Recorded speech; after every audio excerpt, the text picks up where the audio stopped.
Who's missing? Where's Heidi? Okay.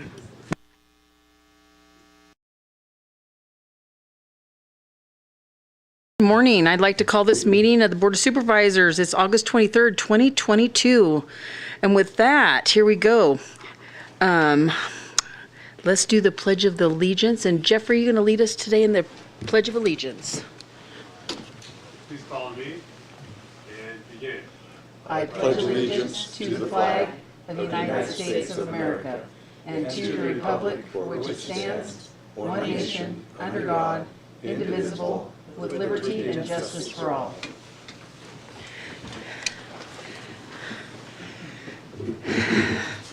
Thank you.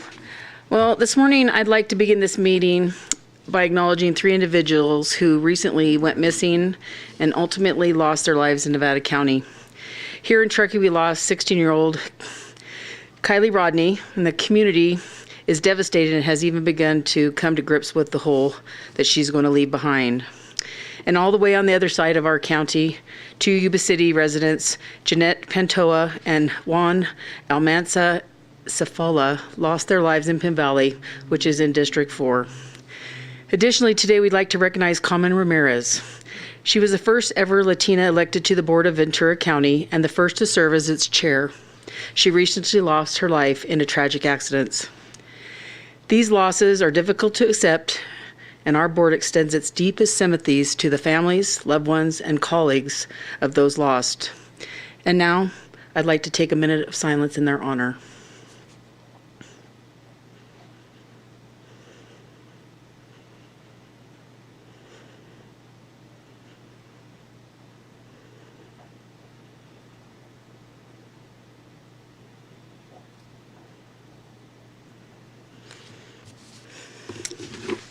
Thank you. Thank you.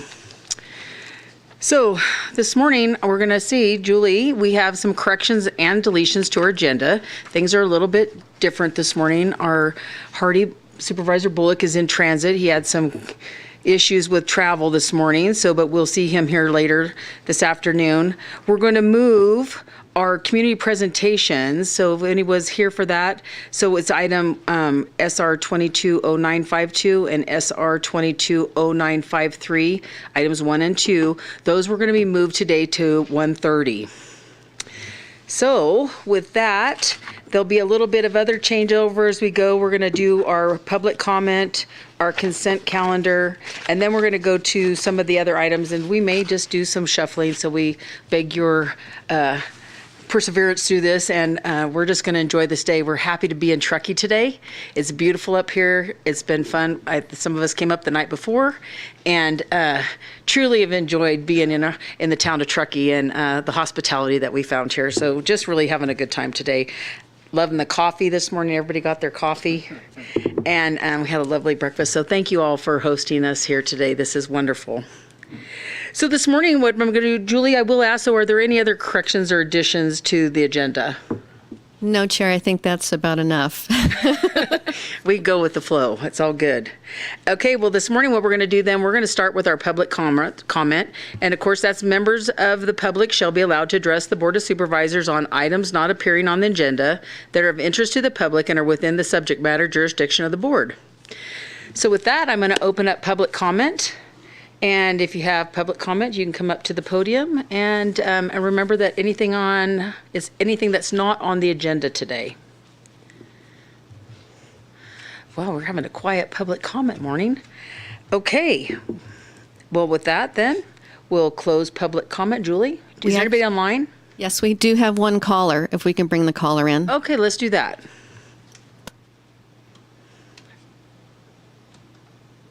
Good morning. My name is Carl C. Slakowski, and I just want to tell you, like Ronald Reagan used to say, there you go again.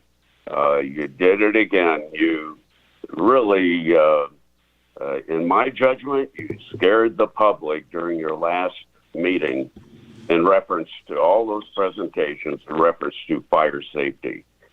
We're all for fire safety. I don't think anybody in the county would say, hey, we shouldn't have a great public policy in reference to cleanup and all fire safety issues. But let's look at it from this perspective. Out of a $330 million budget that you just enacted over this last year, and by the way, that's up $30 million. Public should know this. It's up $30 million from last year. Out of that $330 million on your budget, 156 million. Public should know this. $156 million is earmarked for public safety. And you're trying to feed the public that we don't have enough money out of $156 million to pay for fire safety and for cleanup and abation, to make sure the forests are clean up with all the hazardous fuels. It's really hard to take that. And what you're counting on is basically instilling fear in the public, and you're just adding on to bureaucratic government that way overspends. And you need to find a way to take $112 million a year out of that $156 million for public safety and earmark it for the fire abatement program. Now, switching topics a little bit, I bought a piece of property here about 5 years ago, and they did a minor, what they call a real estate panel for various chemicals in your water, and they did not do a full panel. And I think that it's a condition of sale of a property, you need to do a full panel. And if they had done a full panel, they would have found arsenic in my water. Carl, thank you so much. Carl, your time's up, but I invite you to come up to the county and let's have a meeting, and we can show you and break that down for you a little better, because I think there's some misunderstanding. But thank you so much for calling in today.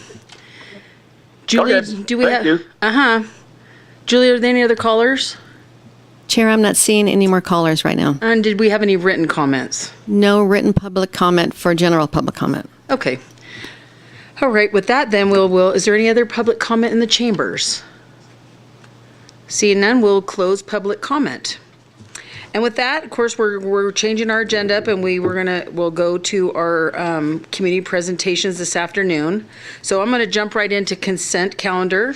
These are items that are expected to be routine and non-controversial. The Board of Supervisors will act upon them at one time without discussion. Any board member may request that the item be removed from consent calendar for discussion. Members of the public wishing to ask questions or hear discussion on an item listed, the consent agenda may raise their concerns to the board prior to the consent agenda being introduced. The supervisors will take concerns under consideration and decide if there's adequate reason to move from the consent. So with that, I'm going to open up consent. And anybody that'd like to have any comments on consent calendar can come to the podium. Doesn't look like there's anybody in the audience here. Julie, is there anybody online for consent calendar items? Chair, I'm not seeing any callers for the consent calendar. Did we have anybody that wrote anything in? Chair, excuse me, we do have someone screening, so if we could just have one moment We can. while they come in. Perfect.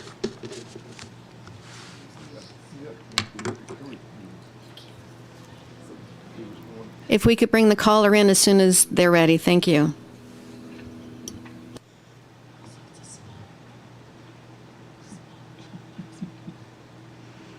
Good morning, caller. Are you there? Good morning. Good morning. Chairman of the board. This is Matthew Coulter calling from the Rude Center, and it is rude this morning. I came over here to go to a public meeting. They can't have access for me to join the meeting in any way, shape, or form except for call in on this number. That is it. That is a violation of the Brown Act for violating access to the government from the people. Now, when you have meetings down here, people in Truckee can sit in the government place and participate in the meetings if they choose to, but you don't have that option down here. So I'm over here at the Rude Center just talking to all these different high-paid individuals that can't seem to turn on a computer.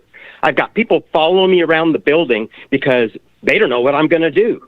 I just want to participate in the meeting, as anybody would that would see their local government spending millions and millions of dollars on new vehicles, as they look at all these beautifully washed vehicles parked over here at the Rude Center and all this new expenditures going out. Matthew? Yet you guys can't figure out how to Matthew. have people participate in a meeting. What is going on with this corrupt, screwed up government Matthew, you're actually that we have in our participating, county? Matthew. And you're the chair of the board, Matthew, Miss. I am the You're chair. the chair of the board. I am. Matthew, you are participating at this Yes. point, so I would love to know if you have any discussion on any of the consent items. I absolutely did. Okay, I'm I listening. had comments on a bunch of stuff, and I made the effort to get on the goddamn public bus right Okay, across Matthew, town. you don't have to talk like rip that, but the you salt. comment every meeting usually online. I'm happy to take your comments on any of the It items has 3 nothing to through do with 29. me, chairman of the board. It has to do with access to our government meetings. You have none over here right now. You're talking to me Zero. around the phone, And you're Matthew. conducting a meeting. Do you have any consent I can't see items you. you want to discuss? I can't see you. I can't participate in the discussions of all this money that's being put out by the county on these different agenda items, right? Because you're only going to give me 3 minutes. So there's really nothing I can do to participate in this illegal meeting that's up in Truckee. I hope you guys all enjoy the high country today. Maybe go for a swim in Prosser. You know, it's just outrageous what this county Okay, Matthew, has if come you don't to. have anything to say on consent, then we're kind of done. Okay, thanks, Matthew. We're done with Matthew here today. And Matthew does bring some great comments to consent, and he does have the opportunity that he was online to actually, that's one of the availabilities that we make available for folks that can't be here is to be online, so, or to make on the phone calls. Online didn't happen to work, but we have call in, and you can watch this meeting, of course, on all of our live streams. So here we go. Any other consent comments? Okay, I'm going to come to my board. Does any of my board Motion want to to pull approve. anything? It's been moved to approve. Is there a second? Second. It's been moved and second to approve the consent calendar. Julie, would you call the roll? Yes, thank you, Chair. District 3. Yes. District 1. Yes. District 2. Excuse me. District 5. I'm sorry. District 5 is absent. District 2. Yes. And District 4. District 4, yes. Okay. And just for a little housekeeping, I know all of us would just remind you, we have to shut our mics off every time. So, and you might have to remind me too. Okay, so with that, we'll move on to our next item, and what we are actually going to do is we're going to adjourn now from the Board of Supervisors, and we're going to convene as the Board of Directors of the Nevada County Sanitation District. So I'd like to call that meeting to order. And we have one item on consent, so I would open up the discussion for the consent item number 30. Are there any public comments for consent item number 30 from the Sanitation District? Julie, is anyone in line? We do have one caller who's being screened at this moment, so Okay, it'll well, just take a few moments. We will, that's not a problem. And if you can bring the caller in when he's ready, thank you.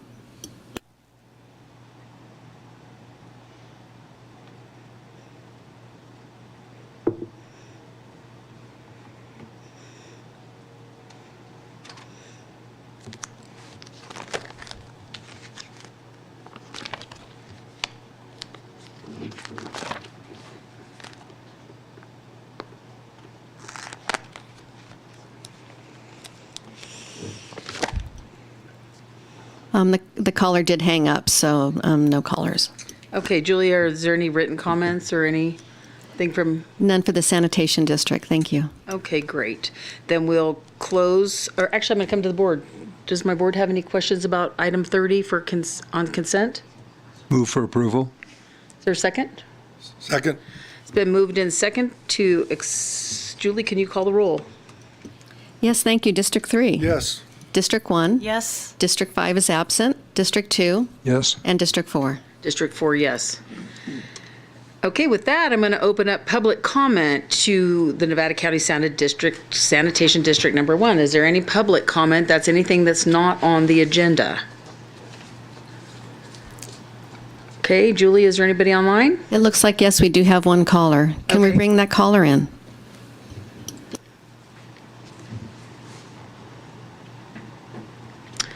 Good morning, Hi, caller. Chairman of the Board. Matthew Coulter here, standing in front of my government center with no access to the meeting. So basically, since I only have 10 of the 12 pages of the agenda they gave me, and I had to actually run around the building, get the call-in number, sorry I'm a little disorganized. But now this is about solid poop waste, is that right?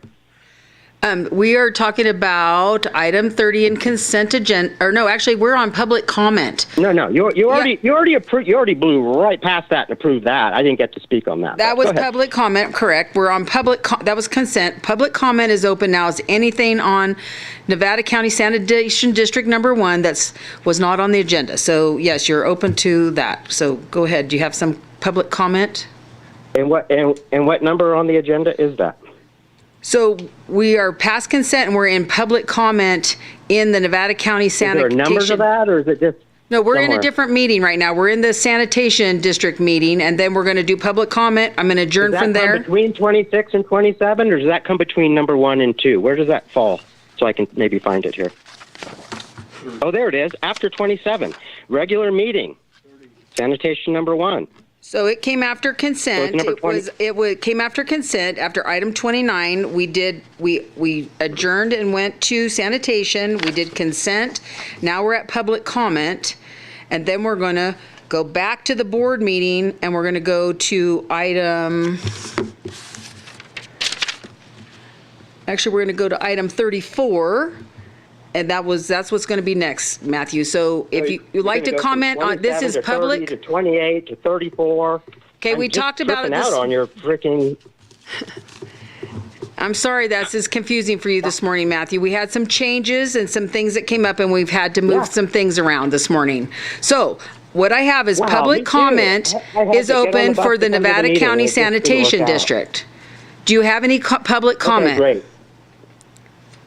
Yes, there's raw sewage all over the place. I wish people would deal with it. A lot of people are moving up here that don't know what a septic is. They don't know that everything that our system is weak, failed, crushed within the city of Grass Valley, and they just keep piling in more houses, and we keep getting more overflows. And even today at the city council meeting for Grass Valley, they're purchasing a very expensive radar piece of equipment to try to find.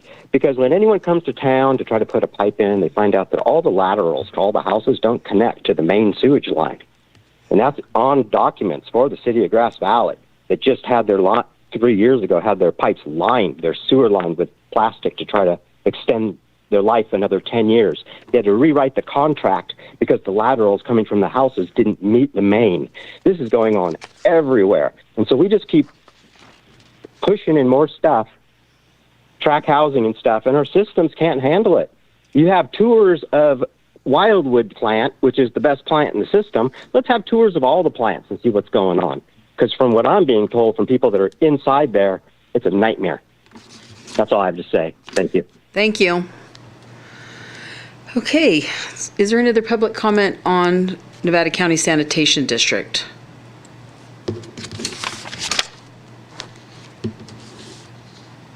No other public comment? Okay, with that, we'll close public comment, and we'll adjourn the Board of Directors of Nevada County Sanitation District Number 1, and we'll reconvene as Nevada County Board of Supervisors.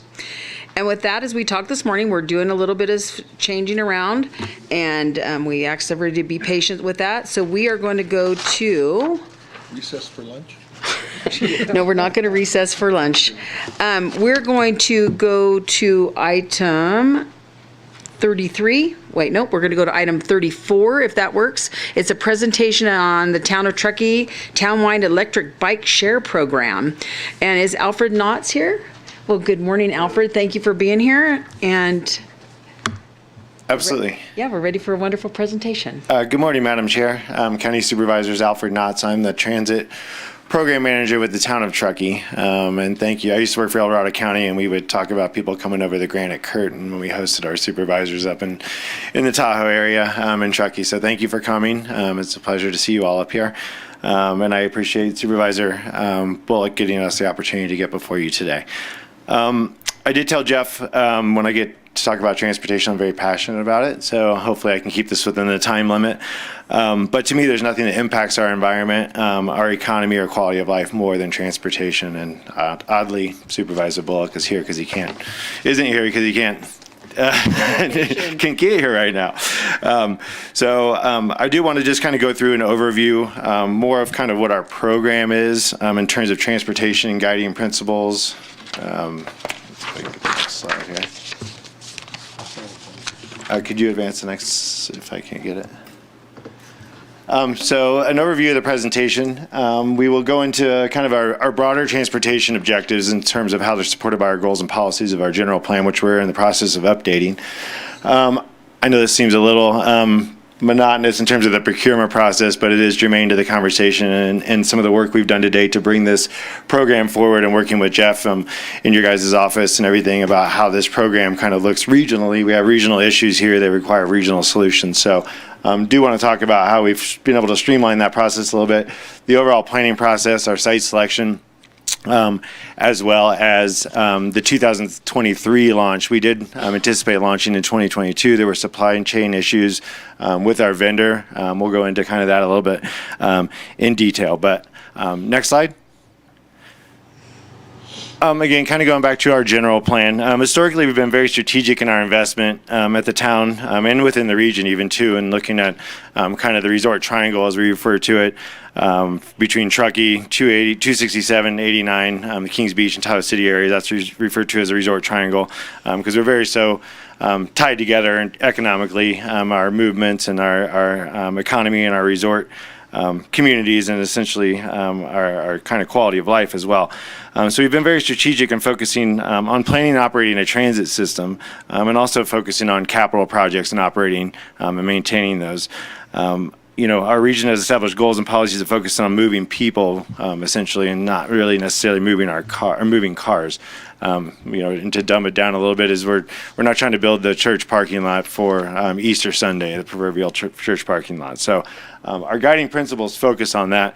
And one thing that we're here to talk about today too is also how we work collaboratively with our adjacent jurisdictions, both within Nevada County, but again, I'm looking at that resort triangle kind of context as well. So we do focus on, very, very multimodal system, meaning we're trying to focus on transit, we're trying to focus on bike trails, we're focusing on just overall walkability. We do have to design for the automobile, obviously.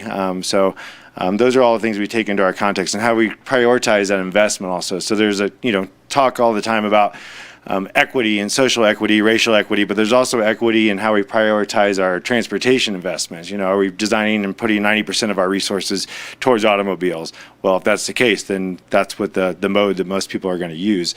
But if we can spread that equity in our investment across different modes, we can provide more of a multimodal and holistic transportation system. So again, that's what this e-bike program is, and I will get to that, is here to discuss today. Next slide, please.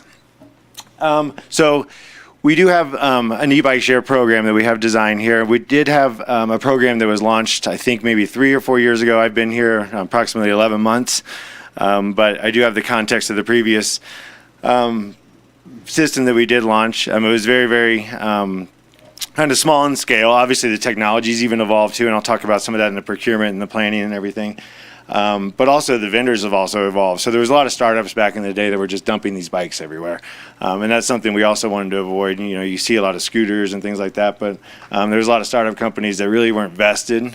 So we did take a look at that and reevaluate kind of what is the vision for our program. This isn't kind of a one-off thing. We want to make sure that it is contributing to the overall transportation system. So the goals really are to provide a first mile, last mile connection, and that's really to get people to other modes also. A lot of the barriers to accessing transit or even our trails are, people still have to drive to get to them. They can't make that last mile, that first mile. So they still have to get in their car, and once you're in their car, it's hard to get people back out of their car. So as we've seen with our microtransit program, if you guys aren't familiar with that, we've started a microtransit program this summer. It's been very, very successful, and we need to be able to get into those neighborhoods. Truckee's land use patterns don't really support transit because of the densities and the kind of the not necessarily sprawl, but just the lack of kind of continuity. I mean, you look at Tyler Donner, you can be back into that neighborhood, 3 or 4 or 5 miles in elevation gain. So we want to create a first mile, last mile solution with our e-bike share program. We obviously want to reduce vehicle miles traveled, which in turn reduces greenhouse gas emissions, provide alternative transportation modes and options. We want people to be able to get up in the morning. We understand that the biking and walking isn't always viable up here every day of the year, but we want people to get up in the morning and say, what do I want to do today? Do I want to take transit? Do I want to walk? Do I want to get on my bike? Do I want to take all 3 of those to make my trip and have options to do that? We also want to enhance the economic vitality and overall quality of life with the program also, whether it's just human health, connecting our communities, and people to get out on bikes. They'll experience areas of town and shops and experiences that they would normally see in their car. Sometimes they get in their car and they go straight to that shop, they get back in their car and they leave. So a little more exposure around town and just overall, again, quality of life experiences. Next slide, please. So again, kind of the administrative side of things. So the procurement process, we did start the planning of this essentially right when I came on board, and again, about a year ago. I did launch a very similar program in Park City. I was in Tahoe for 18 years and then went to Park City for a few years, and we launched a similar program 6 years ago. It's been very successful. So I took a lot of those lessons learned, for better or worse, about what not to do. Again, the technology's evolved, vendors have evolved. So we structured a procurement process that was, not so rigid that people, that we didn't get, say, scooters. We did want to make sure that all these modes and options were submitted by the vendor so we can make an informed decision. So we kept the proposal rather broad, but again, kind of focused on, this isn't a one-size-fits-all. Truckee has a lot of challenges in terms of right-of-way constraints, climate, geography, and topography. So we did put that into the proposal. We got 8 proposals, and we did have a very, very robust working group that we established for this too. The county participated, meaning Nevada County. We also had Placer County as part of that. We had some of our private sector partners as well sit on that, so the chamber and making sure that everybody kind of understood the role of the program, and to make sure that it was meeting the needs of the overall community. Again, learning from those lessons last time that it kind of crashed and burned and fizzled for a variety of different reasons, and we don't want to make that same mistake twice. We feel like we have kind of one shot at this, and to make sure that it's very, very well thought out. So there was a unanimous decision on the vendors. So we did look at dockless versus docked. Dockless being some of the bikes you see that can just be in scooters that can be left on a sidewalk or in somebody's yard or at a business, and we don't want this to be a nuisance. Again, we have one shot at this. We don't want people to say, I don't want people to say, look at the new guy who brought these nuisances into town, with scooters cluttered everywhere. And I used to live on the South Shore, and I see what those Limes scooters have done. They've done a great thing down there. People are using them a lot, but they have ended up in the lake. They've ended up in the Truckee River. They've just been kind of a nuisance, and people, we did want to kind of mitigate that on what these options were. So we did look at dock and dockless. We did arrive at a dock station, and we did arrive at a vendor that had a proven track record, not necessarily just with technology, but also in communities that were very similar. And that vendor is B-Cycle, and they also are a kind of an arm of Trek Bicycle. So they have a lot of capital behind them, marketing, proven experience, proven technology. Trek bikes, American made also. And they've also been operating in places like Boulder, Jackson Hole, Wyoming. They're just about to launch a program in Santa Barbara and Santa Cruz as well. So they've been all the way to the East Coast too. So very, very proven vendor, very proven technology. So again, this took some time to make sure we arrived at the right vendor for the right context of the program. Next slide, please. Again, the operating models that we did look at. So there's some privately owned operated There's some that get subsidies through towns that pay for a bulk of either the bikes or the docking stations. That's what we did in Park City is we front loaded a six-figure kind of operating budget, and we paid for a lot of the bikes up front. We bought those. This vendor actually has proposed at no cost to the town. They will bring all the equipment. They will do all the marketing. We're still working through those details, but what we really do is we provide them kind of an operating agreement to operate within the town right away or on properties, not private properties. They have to work through those details themselves, but we essentially give them an encroachment permit, if you will, and say, yeah, you can do this, but these are the following conditions. They get to keep the revenues, and they get to work out marketing and branding solutions also and keep that revenue.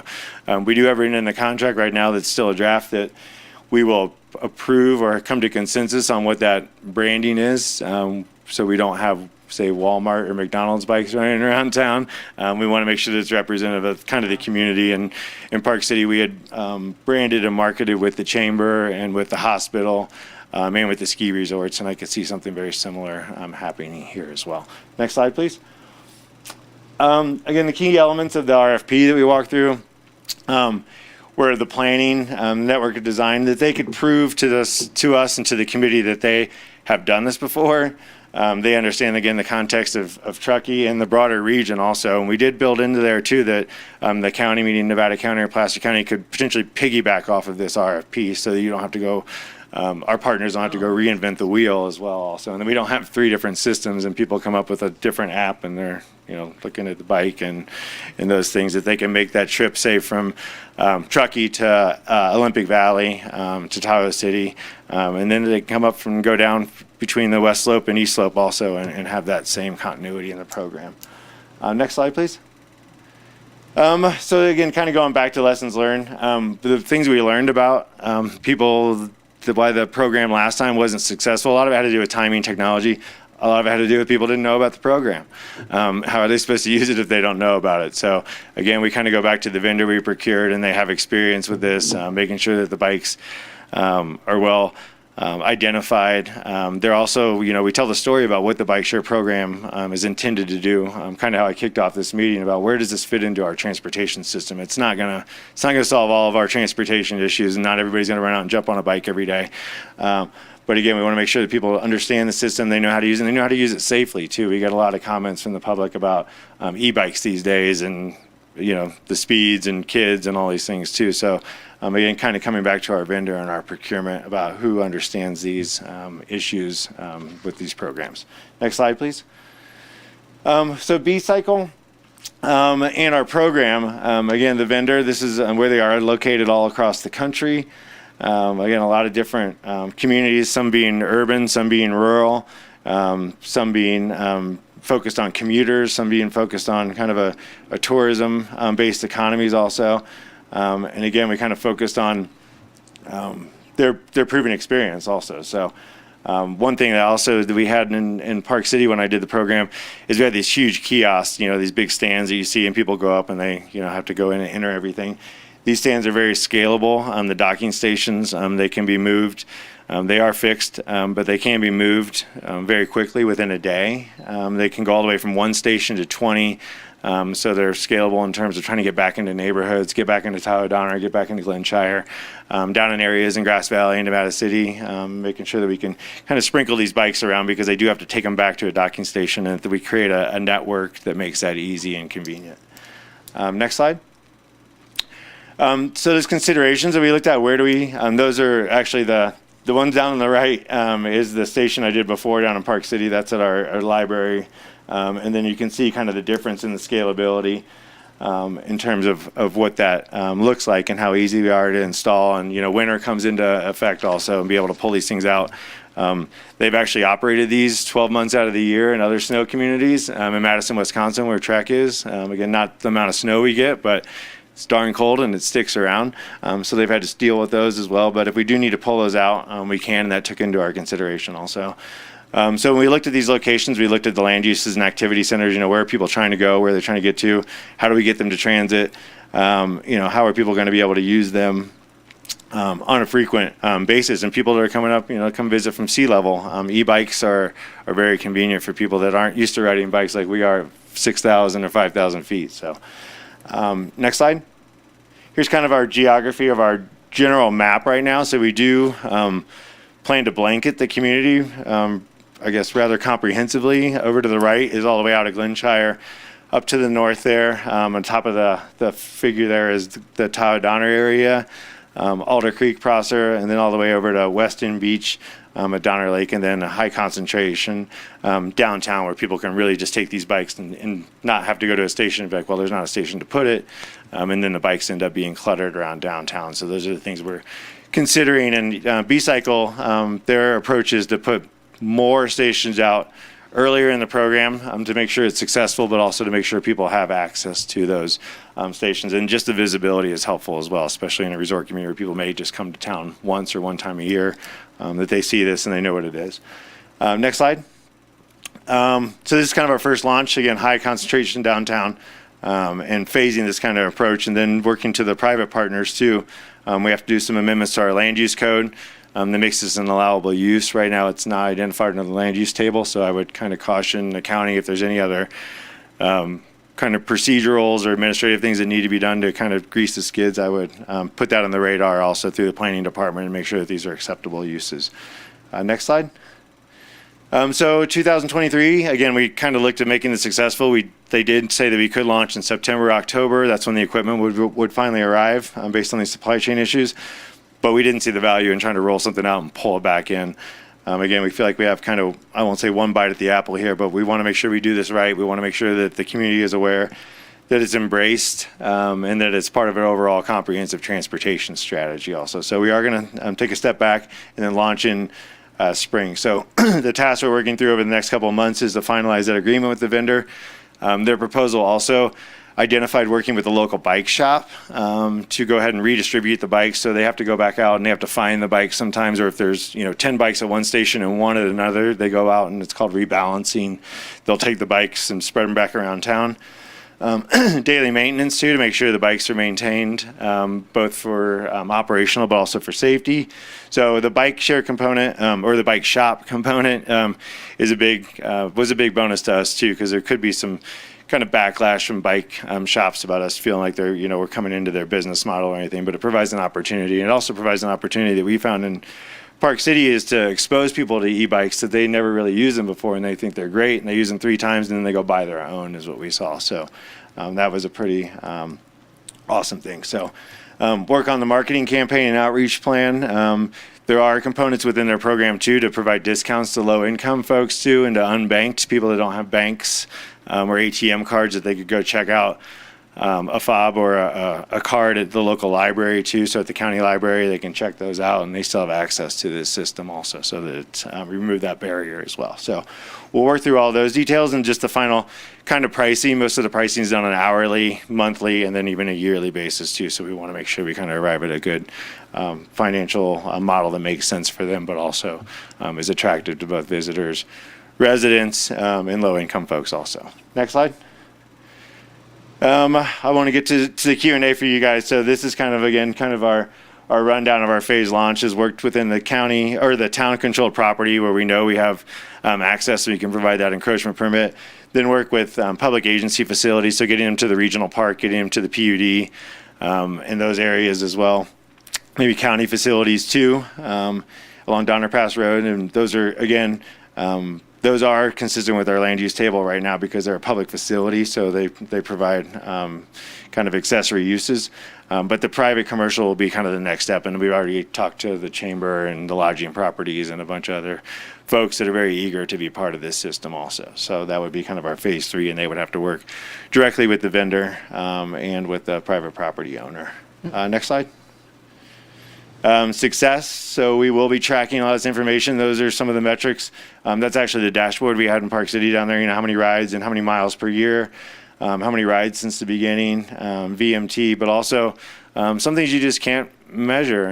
It's experience, it's quality of life, it's fun. It's those things as well. So we want to make sure that we kind of take all of those into account, and we would do public surveys that kind of capture some of that qualitative as well as our quantitative data as well. Next slide. I think I can finally give you guys back the floor here. So I'm here for any questions or any comments you might have. No, that was a great presentation. Interesting. Thank you. So just off the top of my head though, so is there like explanations of how you use the bike? I mean, that's been a thing I always hear about, that it's not always just as easy to ride electric bike. And my other question would be is, does it run out of battery or something and you're stuck out in the middle of nowhere? How's that work? So yes, there is kind of a how-to kind of tutorial, if you will. These are pretty self-explanatory, and they are. I want to be clear that these are pedal assist, so they're not just full electric. So you do have to work a little bit. So that's good. yeah, that is a good thing, and it does have a governor, if you will, and regulate it so they can only go up to 17 miles an hour. Now, if you're going downhill, that's that kind of goes out the window. But there is, and that's the thing about this technology, is rather self-explanatory with these docking stations. The ones we had, again, in Park City, they're really hard to dock, and people wouldn't dock them all the way, and they would continue to be charged, meaning billed. So there is some issues with that, but it would be part of that marketing and outreach, and with the bike shops and the chamber and Visit Truckee Tahoe has had bike ambassadors out on our trails this summer as well, so I could see a role in that. We also had a bike ambassador that would literally stand there certain busy days and help people get them and everything. But there is a little bit of a learning curve there too, and we want to make sure that their first experience is the best experience. So that's something we wanted to make sure we take some time back to kind of ensure before we did roll out. Other question was bike battery life. It does show the life of the battery, and it actually versus it's a smart kind of technology, so it will tell the bike shop operator what bikes are located where, how many are at each station, and what kind of battery life. So they do have batteries, so they can swap these out. So they will go and bring a battery rather than having to remove the whole bike, and they can go ahead and swap these out too. So they do have a rather long life. It will depend on kind of, if they're riding up to Tahoe versus just around downtown, just in the grade change and everything. But yeah, they should be able to inform the rider before they get out there. Now, we have had people stuck, and there was a 24-hour number we had in Park City where people could call and pick them up and They everything. pick 'em up. Yes. Yeah, that's really interesting. Well, I'm going to open this up to the board. Dan, I see you. Yeah, I'm looking at this last photo, the guy riding without a helmet. How does that work? So, yes, thank you for pointing that out, because before I put that slide in there, I kind of thought about that too, because it is a real problem. And also is renting under 18 is a problem too. There is a condition when you rent the bike that you're under 18 and you will wear a helmet. We just had a bunch of helmets sent to us in the last week from Trek. So that's another bonus of having this vendor is they understand kind of the overall kind of culture of safe biking. Also, they're not just these micro mobility like a Uber or Lyft bike, and that's what these companies were back in the day. Trek and B-Cycle really understands the culture and safety. So we are working with some bike shops potentially to have vouchers where they could go rent a helmet and make them available potentially at the sites as well. Now, there are issues with that, whether people steal them or they stay with the bikes, but that's going to be somewhat of a learning curve also. In the North Tahoe area, where would these be prohibited? We haven't identified any place that they would be prohibited per se. We've talked about whether downtown, right now we don't prohibit bikes on sidewalks, but will we have some signage to walk bikes and things like that? But right now there's not any prohibition. Can you take them down 89 to Squaw? Yes, you can. Or to, what's the name of the place? Palisades. Yeah, okay. Yes, sir. You can. And there is a bike lane along there as well. And then that would be critical about making sure that we understand that there are some stations at the location to receive the bikes as well also. Yeah, because you always see people riding along 89 anyway. Mm-hmm. So there shouldn't be a restriction there. They're easier than those crazy little, what do you Dan, call? I do believe you were bucked off yours. What? I do believe you got bucked off yours. Okay, I'm done. The scooter? Yeah, the scooters are dangerous. Heidi. We can have a debate about that. I'm thrilled that Truckee is taking the lead on this and rolling this out. I'm so excited about this program. I have to say, watch these. I mean, this is the future, and these I'm sure will get better and better, and we'll figure out all some of the glitches. But when the scooters and the started coming out, I didn't know quite what to think. I was at a conference in San Diego where we were stumbling over them. They were lying all over the sidewalks, and I thought I could never get on one of those, I'd fall off in 2 seconds flat. Well, last year in Europe, I was in Europe for a private vacation, and Europeans walk all day long everywhere. Everything takes a long time, and they had scooters there, and I was exhausted, and I said, my husband, we're figuring this thing out. And I got on the scooter for the first time there, and it was so easy and so much fun. And I used it every single day I could while we were there. We got from the Coliseum to, they were fantastic. It's just come a long way. And so, of course, the first thing I'm thinking is how can we do this in Nevada City and Grass Valley and Nevada County? But we have the hills. We have the long distances on the hills. So I got very curious about whether e-bikes was maybe the thing to do. And when you see areas like, I think Park City probably is doing that, San Diego, and then big cities in Europe, where the culture has been adopted, people understand it, they're in use everywhere. It works. There's probably the same problems you have with regular bikes. But it's fantastic. It cuts down on car use. It makes it easier for people who want to walk to go long distances. And I don't know how you could fall off of that thing, I'm telling you. Oh, you can't.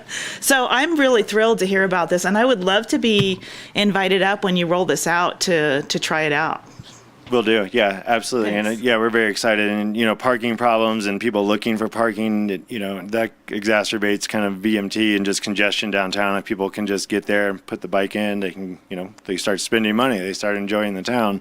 They start, enjoying the experience a little more expeditiously versus, having a horrible experience trying to find a parking spot for 15 minutes and then maybe even just getting up. So yeah, I hope it's successful and that we can maybe look at bringing it down the hill to us. Absolutely. And when we did put together this RFP, like I said, we talked to Jeff and we talked to the sustainability folks in Placer County as well, and make sure that this was, there might still be some procurement issues, but we wanted to make sure that it was competitive, it was transparent, that as many vendors could submit, that this wasn't any type of a sole source selection or direct selection, that it was very well vetted, and that people could, other communities could piggyback off that, which is, good government and streamline procurement.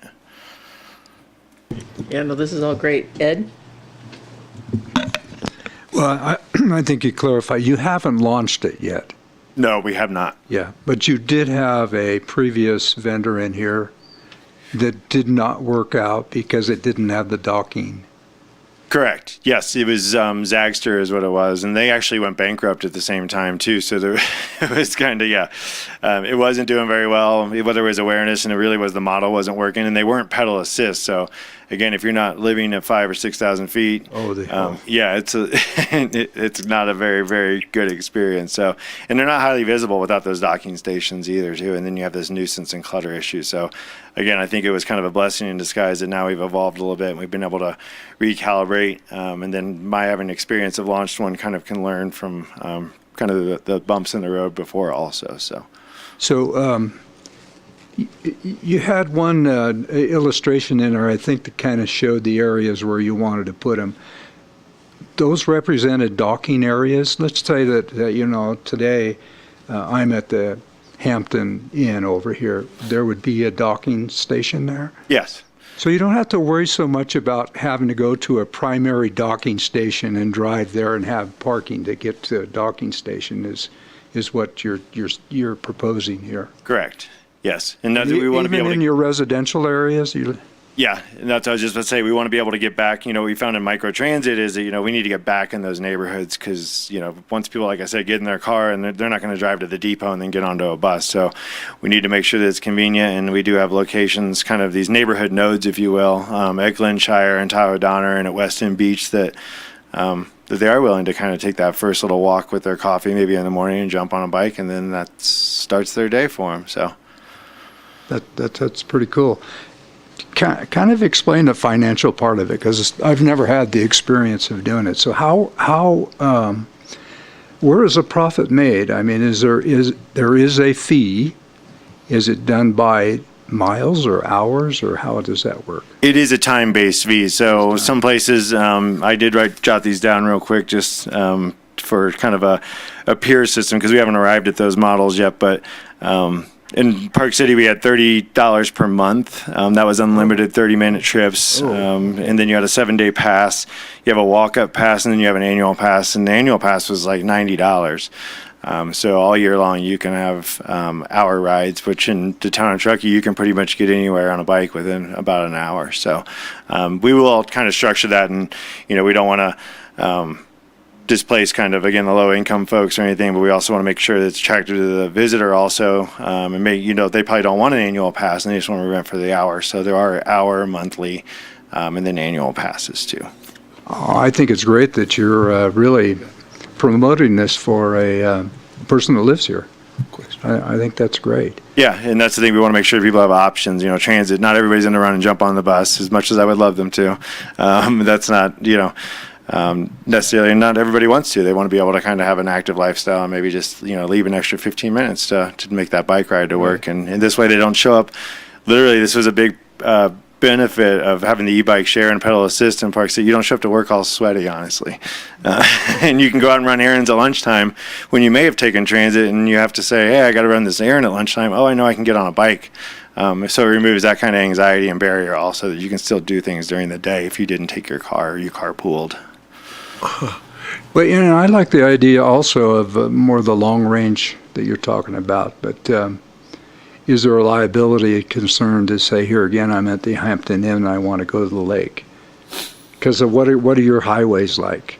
Do you have bike lanes up here, most of them? We do. We have about approximately, I think, about 200 miles of all of our systems. So, again, kind of going back to that discussion on the equity in our transportation system, we've, as a town, I can't take zero credit for this since I've been here 11 months, but the town's been very, very proactive and when we reconstruct roads and redesign roads, we put in bike lanes along there too, recognizing not everybody needs to get on a bike trail. So we put in those lanes and signage.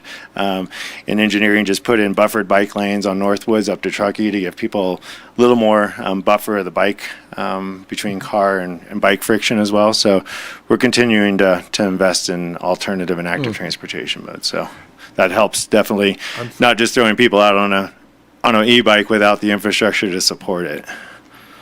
I think this is wonderful, Alfred, and I think it's, we'll be watching the program up here, I think where's Trish? Yeah. So thank you. Thank you for your presentation. Absolutely. Thank you for having us. So $90 for an annual pass. And is that billed on or hour increments?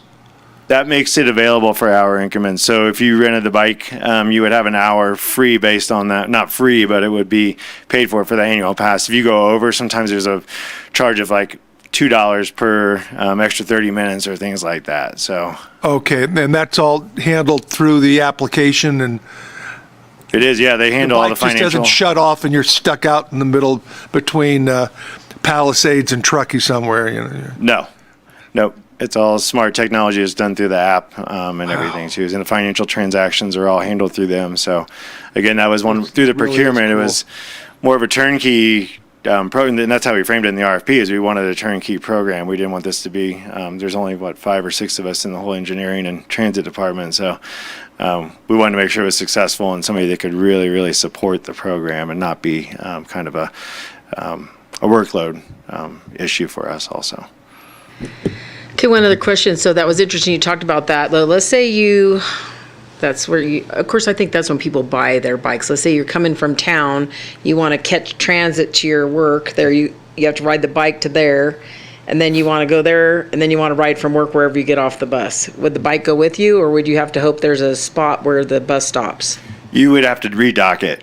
You would redock Yeah. it, and then you'd find the next one on the next spot. Correct. And right now we have a fare-free system up here too on our transit, so there's no kind of fares or having to now pay for transit. You can really make that seamless Yeah, I love it. kind of trip without having to, with gas being $7 an hour, or not $7 an hour, $7 a gallon. I mean, it starts penciling out for people economically, but also, just making it seamless in terms of how to make that trip, which is a lot of the anxiety with people like, I don't even want to use transit because I don't know how to read the schedule. I don't know I don't want to fumble around with cash or change or anything too. So it would be to make that seamless and to make sure that those stations are situated and located to complement our transit system also. And Plaster's TART system too, which we operate cooperatively together. I know this sounds exciting. It's going to be fun to see this roll out. I could see that. I wasn't the scooter thing. San Diego scared me. 3 people went home with sprained ankles and a broken leg. Yeah, I wasn't doing the scooters in San Diego either. But the bike intrigues me. And I've been up here and rode along the river up there, and should be nicer on the uphill to have the assist. Coming back was a lot easier than going up. Yeah, but yeah, this is great. This is exciting. Yeah. Or like I love staying at the motel. Like you'd take the bike and ride into town and then come back. I would love that. Yeah, Or to the park, go to the concert in the park or watch a baseball game. Yeah, and that's really the philosophy. We understand that Tahoe has and Truckee has always, it's been predominantly a drive-up market, and people are going to still arrive, a lot by their car. But if we can give them options to do a park once mentality, that car maybe sits for 5 days and they don't get back in their car until they're ready to leave town, then we've been successful. Yeah, this was a great presentation. So, Heidi, you want to say something else? Then I better open up to public comment. I just want to add, I've been thinking about that too. I live up Brunswick, out Greenhorn. There's that huge hill. And forever I've been trying to figure out how could I get exercise while I'm going town, back walk. Bicycles are impossible. You see people doing it, but I would ride an e-bike from my house downtown to Grass Valley and back. And then I'd have my errands done and I'd have my exercise for the day.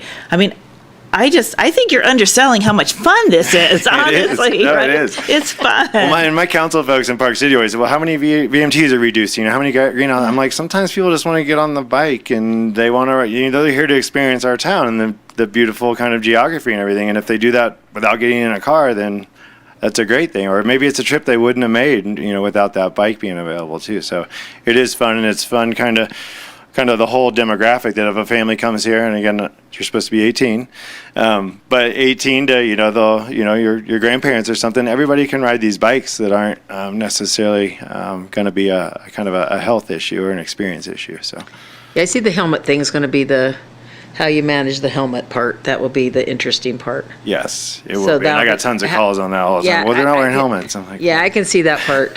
Leaving hanging them, then putting your helmet off, and if somebody else had it on, so there'll be some little things with that. But it was a COVID issue too at the time too, and we had to start, going out and sanitizing things, and people were like, I don't want to wear this helmet, and so there are, it's going to be a constant thing. I'm excited to see this roll out. Like I said, we'll all have to come up and take a ride when it does, huh? Go ahead, Ed. One more time, then I better do a public comment.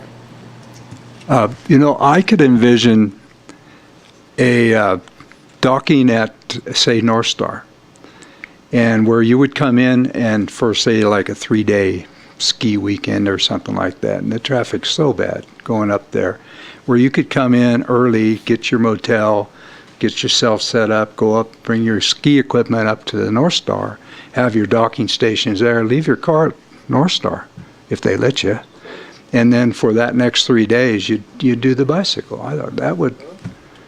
the mess that is out here during ski season on the weekends, it's like, wow, that would really be a great way of going. Yeah, and that's something the town has also really invested in too, is doing our winter maintenance too, is we've really invested in doing winter maintenance, and we just reauthorized our transportation, our trails sales tax also, and we've been spending a lot more resources on making sure that those facilities are usable and viable in the winter too. Last winter, you probably could have used it. Sadly, 95% of the winter, you would have big snow walls still. But those other days, it would have been nice and sunny. So, but no, that's a great point. See you riding in the middle of winter on one of those bikes up to North Star, Ed. I would pay to see that. This has been a really great presentation. With that, I'd like to open up. Is there anybody who has any public comment? Welcome to come up to the podium.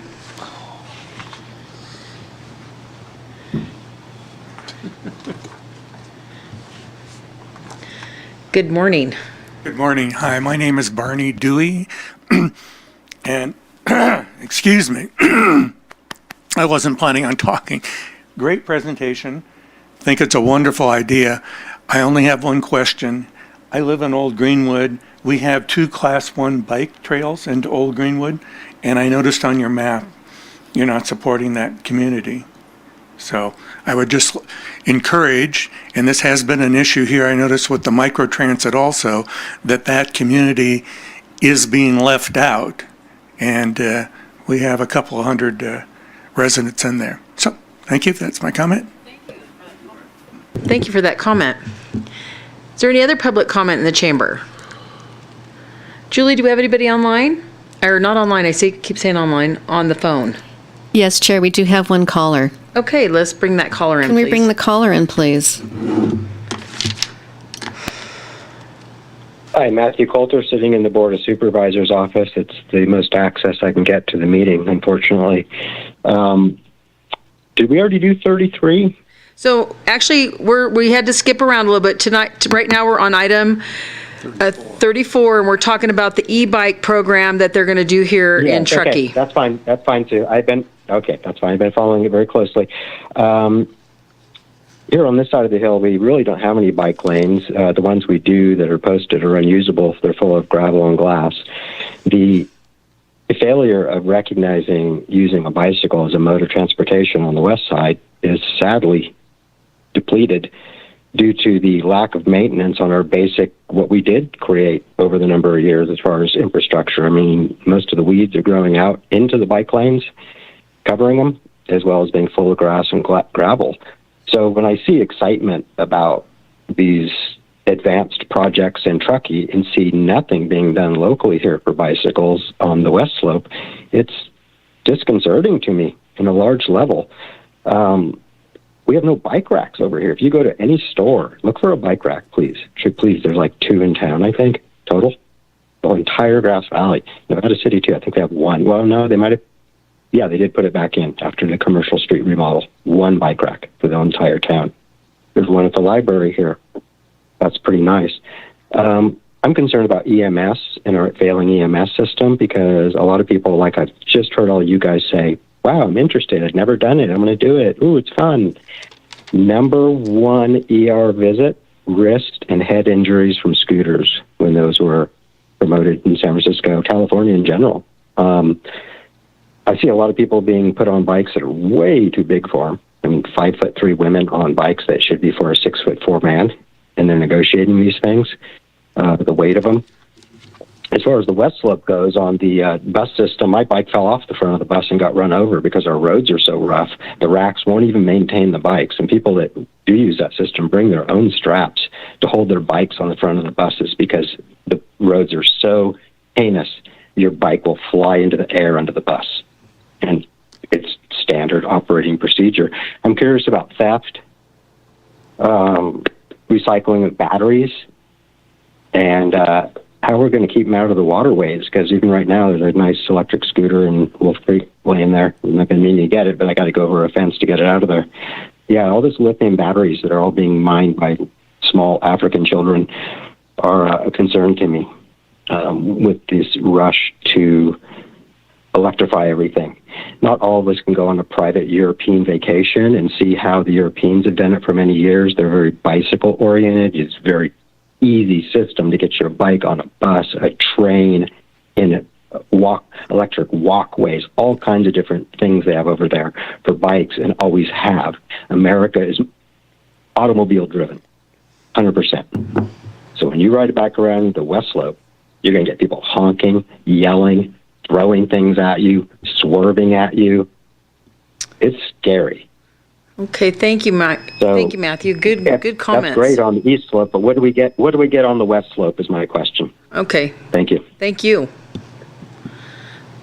Any other callers, Julie? That was the last caller, but I did want to report that Supervisor Bullock is in the Teams meeting now, and he can attend by listening. I don't believe he's able to participate by speaking. Okay, but he's listening in.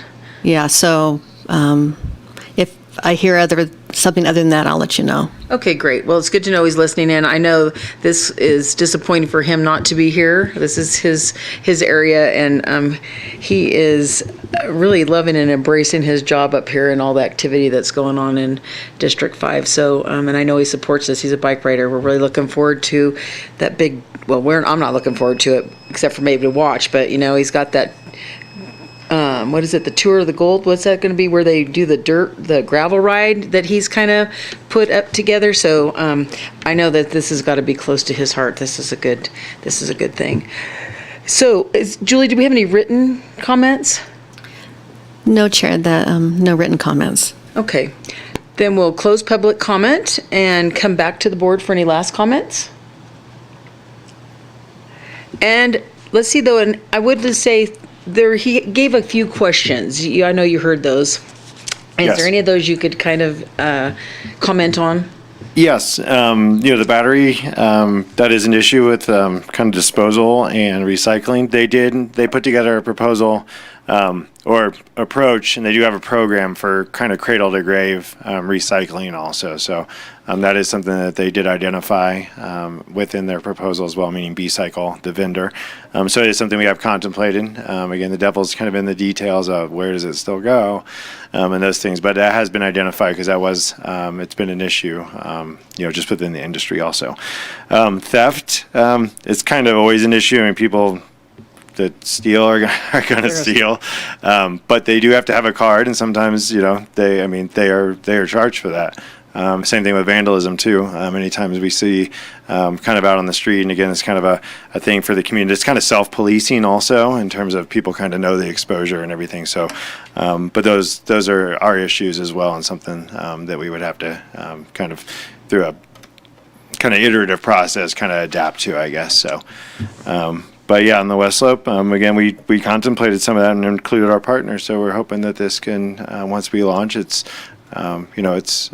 can find its way to the West Slope also, and to our friends down south in Placer County. Great, thanks, Alfred. This was a great presentation. Like I said, really look forward to seeing it roll out. I mean, like anything, there's going to be some hiccups.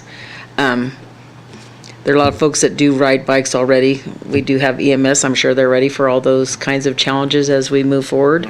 And we'll just hope that we don't have a lot of theft going on. We're going to see people really enjoying this. And again, policed by the people. And you do have to card to get it out of there in the first place. So you kind of have to be able to. So does it have like a GPS though, so you can find it? Yes, they do. Right, so that was the idea. I thought I heard that you could see if somebody was low on battery, you almost can track where your bikes are headed, so. And you know how many docks are occupied and which ones are vacant, so you can actually know where to take the bike that is not going to be 100% full also, and then maybe you get charged for another 15 minutes if you weren't anticipating to. Technology, isn't it amazing? Yeah, the apps are. You have I know we've been on this well, but this has been a pretty exciting conversation. Go ahead. I just want to reiterate, I think, how fantastic it is. And just to keep the bigger picture, this is the future. We're learning new modes of transportation. We're learning new modes of functioning in this world. When the car came out for the first time, there were a lot of naysayers and a lot of worries.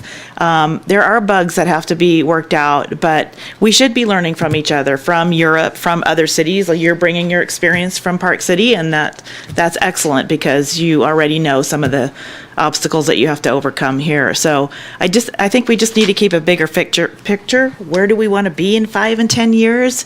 How do we replace some of the cars, and how do we make it easier to get around? And I just think we should be supporting this kind of innovative thinking. So just giving you my go for it. No, this has been great. Thank you again for a great presentation. Yeah, Appreciate it. Did you have anything else? Perfect. Well, thank you. Again, we appreciate you being here. Thank you. I appreciate the opportunity. And thank you for running the slide deck too.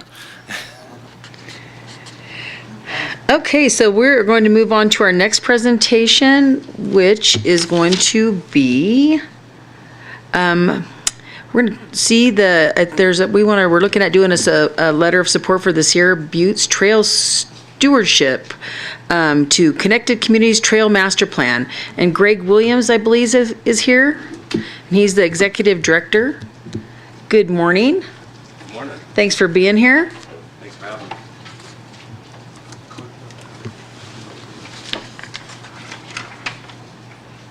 Sorry. No worries.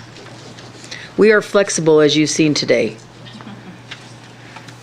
We use that good word pivot very well. All right, thanks for having me. My name is Greg Williams. I'm Executive Director of Sierra Buttes Trail Stewardship.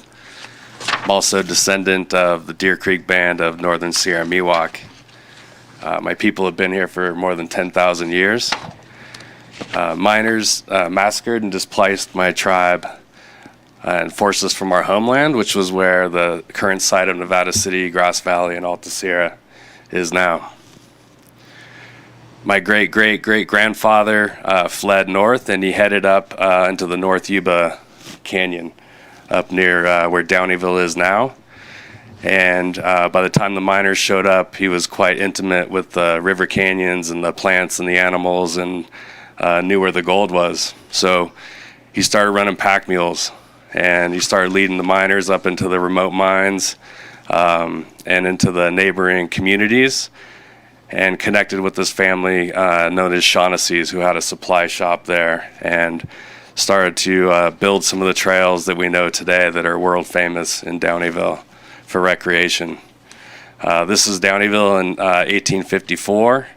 This is a scene when Downeyville had upwards of 10,000 people living in the river canyons, and they basically fire safe the community by cutting down the trees and building the town, and rerouted the rivers. But this is a pictograph from 1854. So growing up in Nevada City, my parents had a Jeep, this 1942 Jeep, and we would spend our summers jeeping around and going to these remote sites upwards of around Downeyville. This picture on the right is my mom has this funny story about we were stuck for 10 days in the same spot until another Jeeper came along and actually pushed us out. So it was always an adventure, jeeping around. My dad had these old maps from the Gold Rush era, and so we would try and find some of these old places, some of the old cabins. We always had a garbage bag with us, and we always left it cleaner than we found it. And as a teenager growing up in Nevada City, my parents bought me a mountain bike, and changed my life really forever. I was familiar with Downeyville, I was familiar with some of the trails, and I would really just go out and try and find, some of these old trails and kind of just destroy myself a little bit. It was a lot of survival out there, but I got to know the trail system, and I soon realized that maybe I could make an income guiding trips up in the Sierra. So I started a guide company in 1991, guided my first trip, started to make some money, and one of the first things I did was start to fly editors of magazines in to visit Downeyville. And one of the first stories that came out was this magazine, Mountain Bike Action, and it said, "Is this the world's best downhill?" And my phone started ringing. I was starting to make some money, and then started to invite other magazines out. And then I worked with the Sierra County Chamber and the Downeyville community to bring the Downeyville Classic to the town in 1995 to help not replace an economy, but at that point the timber industry was leaving town, the gold mining was starting to leave, dredging was outlawed, and so a lot of working families were starting to leave. And so working with the chamber was to bring recreation in and to bring awareness about what an incredible trail system there was here in Downeyville. So things were going pretty good until 2001. I had permits to run the race. I had permits to guide. We were running shuttles. And in the winter of 2001, left our trail systems in really bad shape. So there were hundreds of trees down, and there was no way we were going to be able to invite tourists up to come enjoy these trails because you couldn't even get through them. So there were three of us living in town at the time, and we saved up and we bought a chainsaw. And we launched ourselves into the woods, and on the very first tree, we got the chainsaw stuck. So the next day, we headed down to Grass Valley, and we bought another chainsaw and doubled our inventory, and we got that saw out. And we, working with the National Forest, the Tahoe National Forest, we just kind of started partnering and kind of taking matters into our own hands as a group of locals, trying to get those trails open. And in 2003, we got our nonprofit status, and we're in the business of revitalizing mountain communities, and we use trails as the tool to do it. So while we take care of the trails, we also take care of each other. And so up north of here, these communities are severely disadvantaged, and so being able to create jobs is really important to us. We're also at the largest watershed of the Sierra Nevada, the Feather River and the Yuba River. Those rivers deliver 65% of California's clean drinking water. They also, for agriculture, help to grow food that gets delivered all over the world. And at the same time, we want to create a learning landscape where we can talk about the history. We're in the homeland of the Miwok, the Maidu, the Nisenan, the Washoe, the Paiute, and the Pit River tribes. So we really want to showcase the history and be able to bring people onto public lands and tell the story about the history here. And we want to have good times with good people.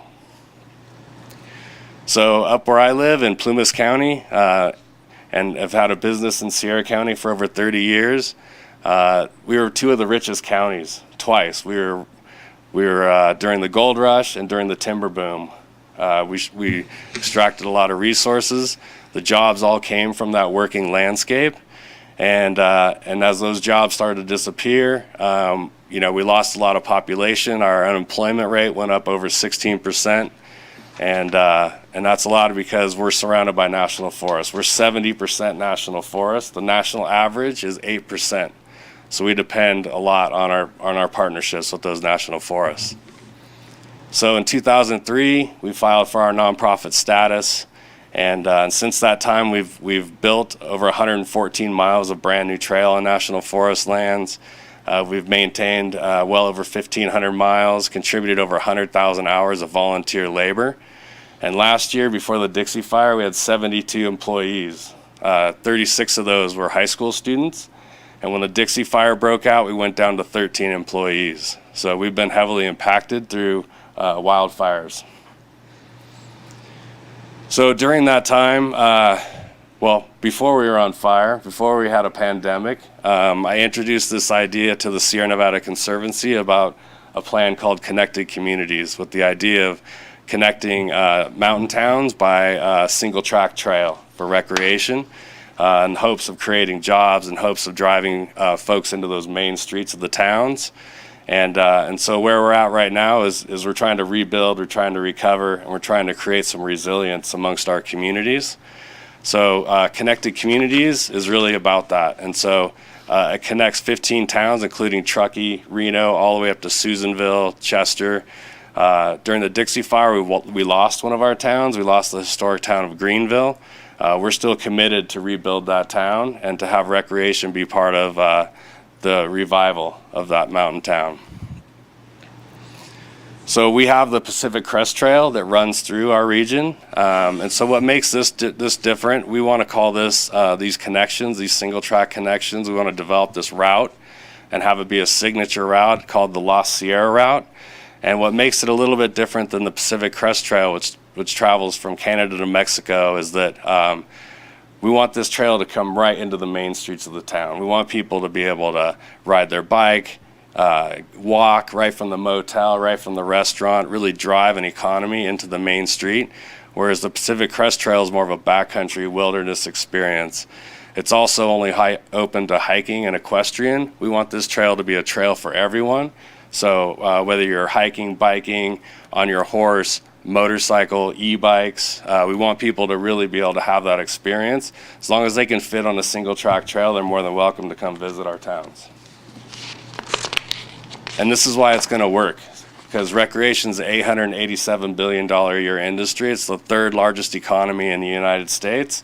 And we're going to hit all these sectors, from fishing to wheel sports to camping to trail sports, which is $201 billion of that $887 billion.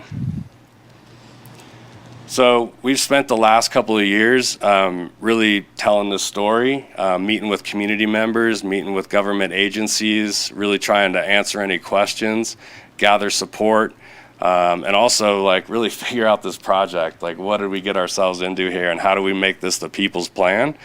So to date, we have Butte, Sierra, Plumas, Lassen counties. All their boards of supervisors are signed on to this. I'm here today to ask the Nevada County Supervisors to sign on to this. We have 5-year agreements with the Plumas, Lassen, Tahoe National Forests, as well as the Pacific Southwest region, which is all of California's national forests. So we really did our due diligence to make this a collaborative effort. It's bipartisan. We have Congressman LaMalfa, Senator Dolly, Assemblywoman Dolly. So we've really done our due diligence to make sure that any questions are answered. If there were concerns, we've addressed those concerns. And so we started really, once we got funded, we started with a website.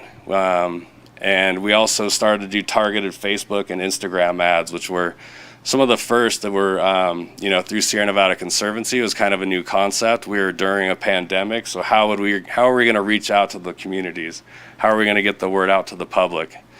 We also made a informational film called A Trail for Everyone. I encourage you all to check it out, not just because I'm in it, but because it's a really good story about our community and the effects that we've gone through and how we feel like this project is really going to shape our future.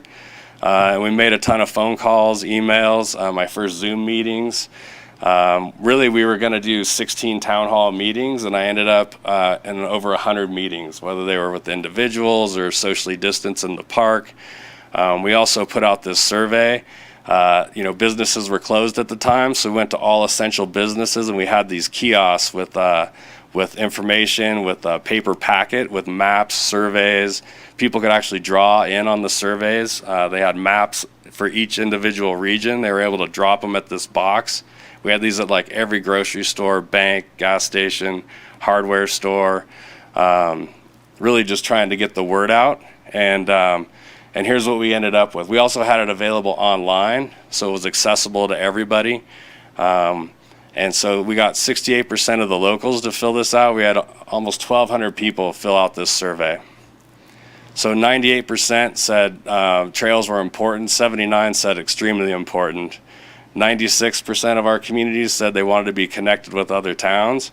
One of our favorites is 88% of the people that filled out this survey said they would help maintain and build this route. We surveyed 237 businesses throughout our communities, which was almost every single one of them. 87% said that this trail system would positively affect their business. And where we fell off a little bit is some of the main streets up where we are like gas companies, or they're not necessarily a main street style of business. So even though they were surveyed, they didn't feel like maybe this was going to affect them in a positive way. So these were some of the meetings we had. We had these big maps, these topographic maps that when they're all laid out, they're 12 feet by 16 feet. They're a dry erase marker. So we would take this to every community, and people could dry erase marker on these maps, and then we would take a picture of it, we'd geo-reference it, we'd erase it, and then let the next people come in. So we really started to see patterns of where people wanted to go, where they didn't want to go. And then we started to take that information back to the communities after these meetings. So this was a real back and forth process. We've met with the Forest Service, each district of the forest, with this information to make sure that heritage, wildlife, botany, hydrology, recreation all had input, whether there were known areas that we needed to avoid. So we're really trying to get this trail route in the optimum location. And so right now we're out ground truthing over 600 miles of trail to connect these communities. And what ground truthing is we've gone through all the mapping. We have really detailed GIS mapping, but we need to make sure that the trails are still in the optimum location. There's no wetlands or there's no cliff areas that we didn't see while we're mapping. So basically crawling through the woods, hanging flags, geo-referencing this stuff, and then bringing our findings back to the National Forest. So you can find these maps online, but this is basically the northern region. This connects up into Susanville, Chester, Westwood, Greenville, Taylorsville, actually over to Jonesville, which is in Butte County, which will be a true Trans-Sierra crossing, down here into Truckee, up into the Sierra Valley.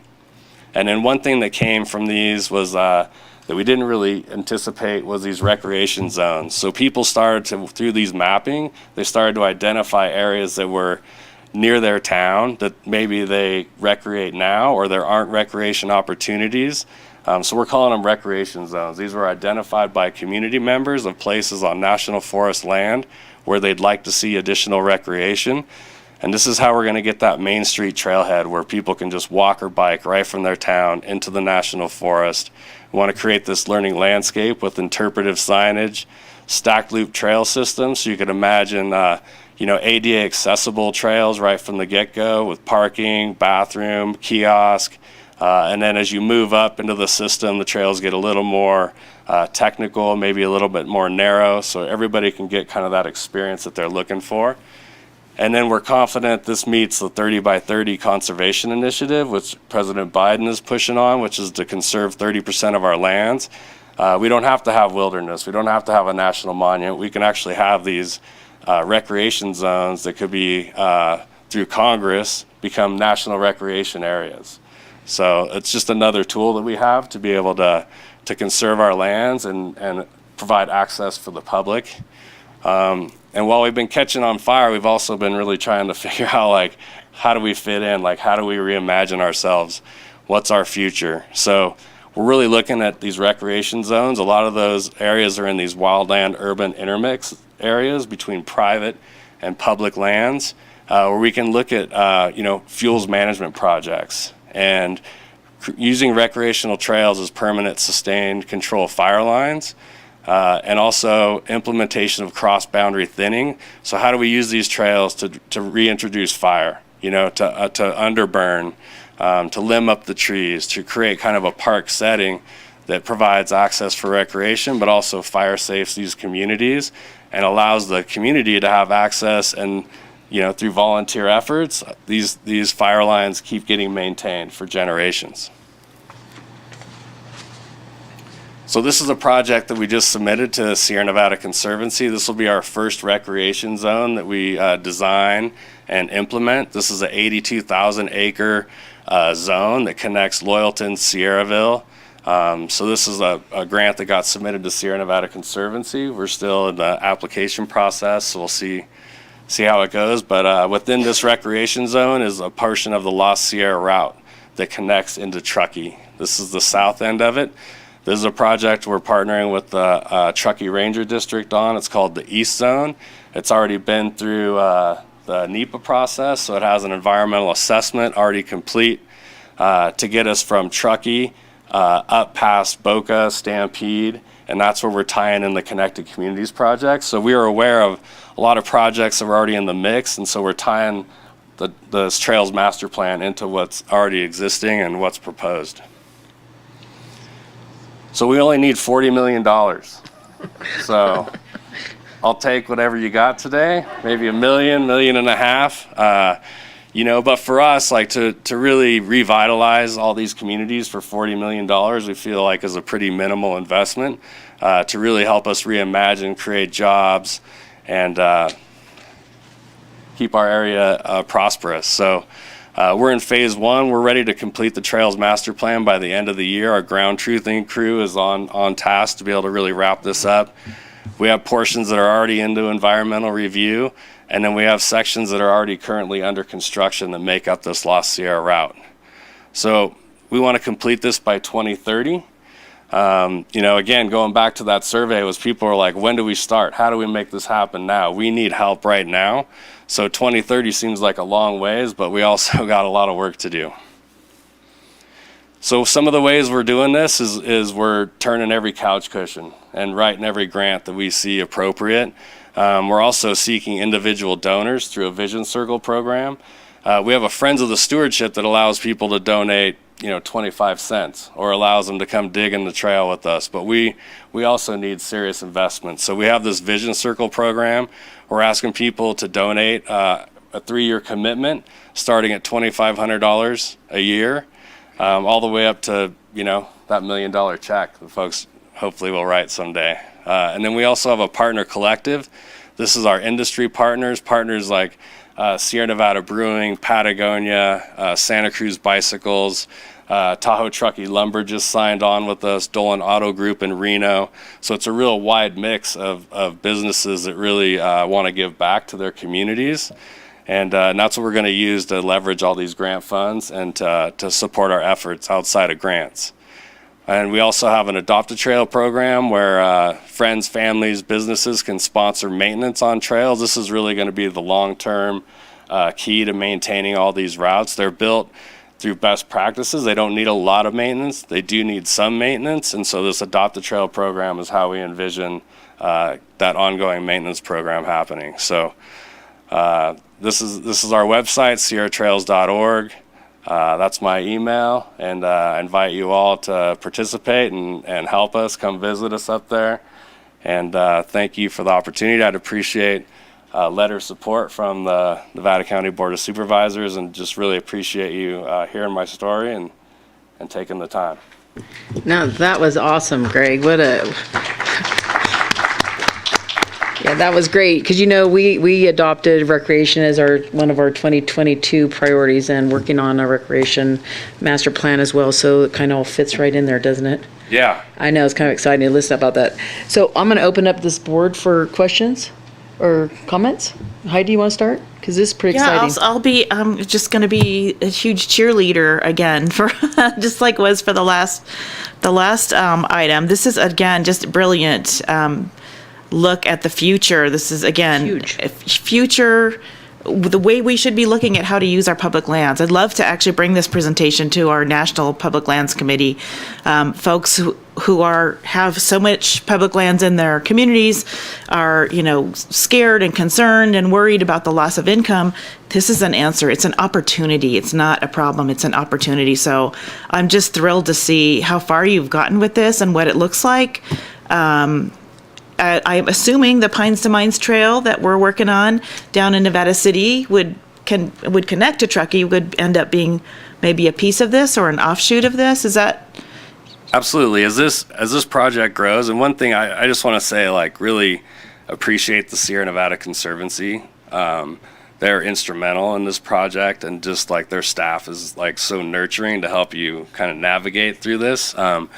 But we wrote this grant, and it was really Sierra Plumas, Lassen County focused. We knew this East Zone project was going to kick off here in Nevada County, but we didn't want to overwhelm ourselves also. But one thing that we're looking at is we want to develop this recipe book for other communities of how the community can engage with itself and with land managers and move projects forward from a moonshot idea to actually getting it done.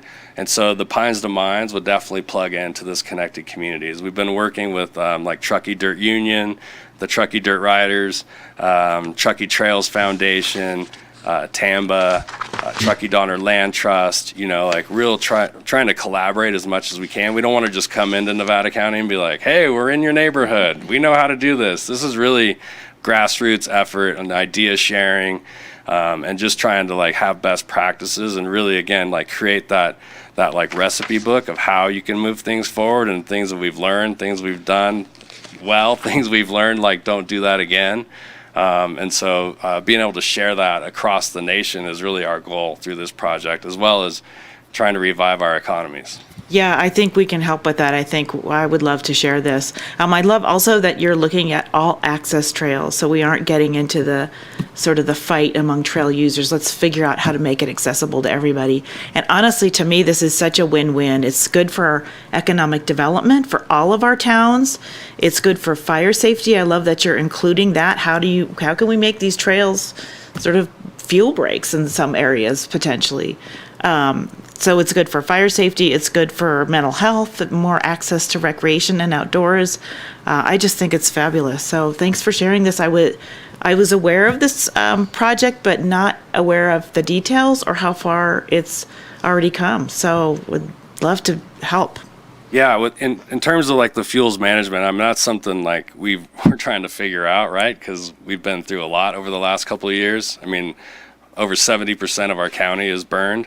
But going back to just that education piece, is a lot of people that come from the cities, they might not know they're on public lands. Trails are that gateway for us to educate them and really talk about why we need fuels management, why we need, timber projects. It's not to clear cut the forest, it's to create healthy forests and healthy watersheds. So this project is going to really include a lot of that interpretive signage and learning landscape to where people have a better understanding. And when they have a measure that they're voting for public lands or for watersheds or for healthy forests, they have a better understanding, and maybe they're going to vote for it and help fund organizations like Sierra Nevada Conservancy that make such a difference in our communities. Yeah, thank you very much. This is excellent. Yeah, I like the connection to the historic towns. And all you need is money, Greg. You know, that's it. You write a check and away you go. But the partnerships you're building are impressive, and the amount of interest that you've generated is taking a lot of work. But again, recreation in Northern California, especially Northern California, is something that's on everyone's mind. And again, this is a great way to get people out into the woods safely. And again, you put people out in the woods and you don't know what's going to happen. But you get responsible people out there that understand the sensitivity of the woods. And again, Plumas, you're right, Plumas County, 70% burned. They need to understand that. And you get people out of the big metropolitan areas up here, get them to appreciate, the watershed that we have in the Sierra. And I think that is paramount to understanding what type of resilience we need in California as we, experience drought and lack of water. So, congratulations on where you are so far and where you're going to be. Yeah, we have this acronym that we use internally, IDEA, which is Inclusion, Diversity, Equity, and Access for Recreation. And the more we meet with groups is there's this whole safety element of why, making people feel safe. So for us, really doing a good job with the mapping, at the kiosks where the trailheads are, having QR codes where you can scan them, having free mapping software that you can go in and really have, a good idea of where you're headed, so I just think we're trying to consider a lot of different things, but safety and encouraging people that wouldn't normally want to go out on a trail to get out there is going to be the key. But the signage, and just tell people, be smart when you're out in the woods. Yeah. Ed? Thank you, Greg. I enjoyed the presentation and appreciate the work that you're putting into this. Maybe off a little bit, but Heidi mentioned the Pines to Mines Trail and the all access. And with that particular trail, we found controversy, and especially between the equestrian part of it and the bike part. E-bike, and I don't even think motorbike was discussed. But what are you finding in your existing trails? Are yours all inclusive, or? Those are our favorite. Are they? Yeah, I think. Now, I know Pacific Crest Trail. I know that's limited. That's hiking and equestrian. Yeah. Mm-hmm. Up where we are, we have so much land. We have so much public lands. We have opportunities if people don't want to be around other people. They can certainly go do that. With the e-bike element, I found a lot of it's fear-based of this really bad thing is going to happen. The world's going to end because of e-bikes. And I've seen nothing but positivity. I've seen elders out riding. I've seen for my son who has type 1 diabetes, who's 12 years old, I can take him on 20-mile rides with me. He would never do that. I think it just provides more access, another tool that people have to be able to recreate. I know since the Tahoe Forest has allowed e-bikes on certain trails, they went through a whole environmental assessment to decide which trails would be open. There hasn't been any user conflicts. People get along. I think there's still good people out there, and I feel like people behave in the right way. They just need some education. They need to have opportunities to participate. And not every trail should be open to e-bikes or motorcycles, but I feel like if they're planned really well, if they're in the optimum location, if the sight lines are really well done, just all these kind of best practices and how we build trails today. It's not like how the miners built them in the old days to just get from point A to point B straight up the hill. We're meandering these trails, we're showcasing the area, and also, just provides people's heads are up more, I guess I would say. You're not on a really steep trail, your head's down, just watching right in front of you. Your head's up, you're enjoying the atmosphere. And so it's just a different interaction with folks. Well, I have to tell you, I like your history too. It's you're not just a weekend guy that likes to go out and do his trail hiking, and you're not somebody that has the mountain bikes and ride some of these wonderful trails that I can't imagine ever doing. But so I think that your experience, when you do make your influence more visible in Western Nevada County especially, I think you're pretty well known up here. It'll make a big difference to work with people like Bear Yuba Land Trust. I assume you probably do work to them to some degree. Oh yeah, I grew up working under Bill Hare as an intern. Okay, with all the right, Forest there you go. Service. So he's a big influence in my life. When I got my first permit in Downeyville, Bill Hare was the rec director on the Yuba River Ranger District, and really was like, hey, Williams, you need to start taking care of this place a little bit, you know? And so if you're going to get this permit, there's responsibility that goes along with it. So, Well, I think you got our vote then, okay? yeah, Thanks so much for what you're doing, Greg. thank you. Yeah, this was a great presentation. And I like that idea because right in there you say, this is a trail for everyone.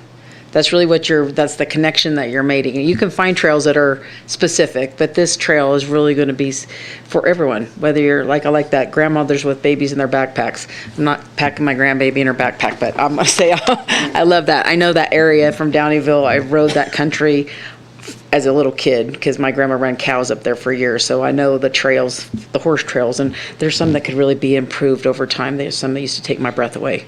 I'm not kidding you. So, and I can't even ride bikes on the ones that I rode on. So you are pretty amazing with that. So this is exciting. And I think we all look at recreation, what we're doing in our community, like the Pines to Mine.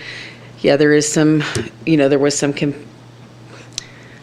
issues with, what it was going to really be used for, the equine people, the bike people. I do think, though, that can all just blend together and work, and we can continue. And what else I love is, Plumas burned up. That's been terrible, but you can find the positive stuff in that. Those trails will be easier to cut for a while, right?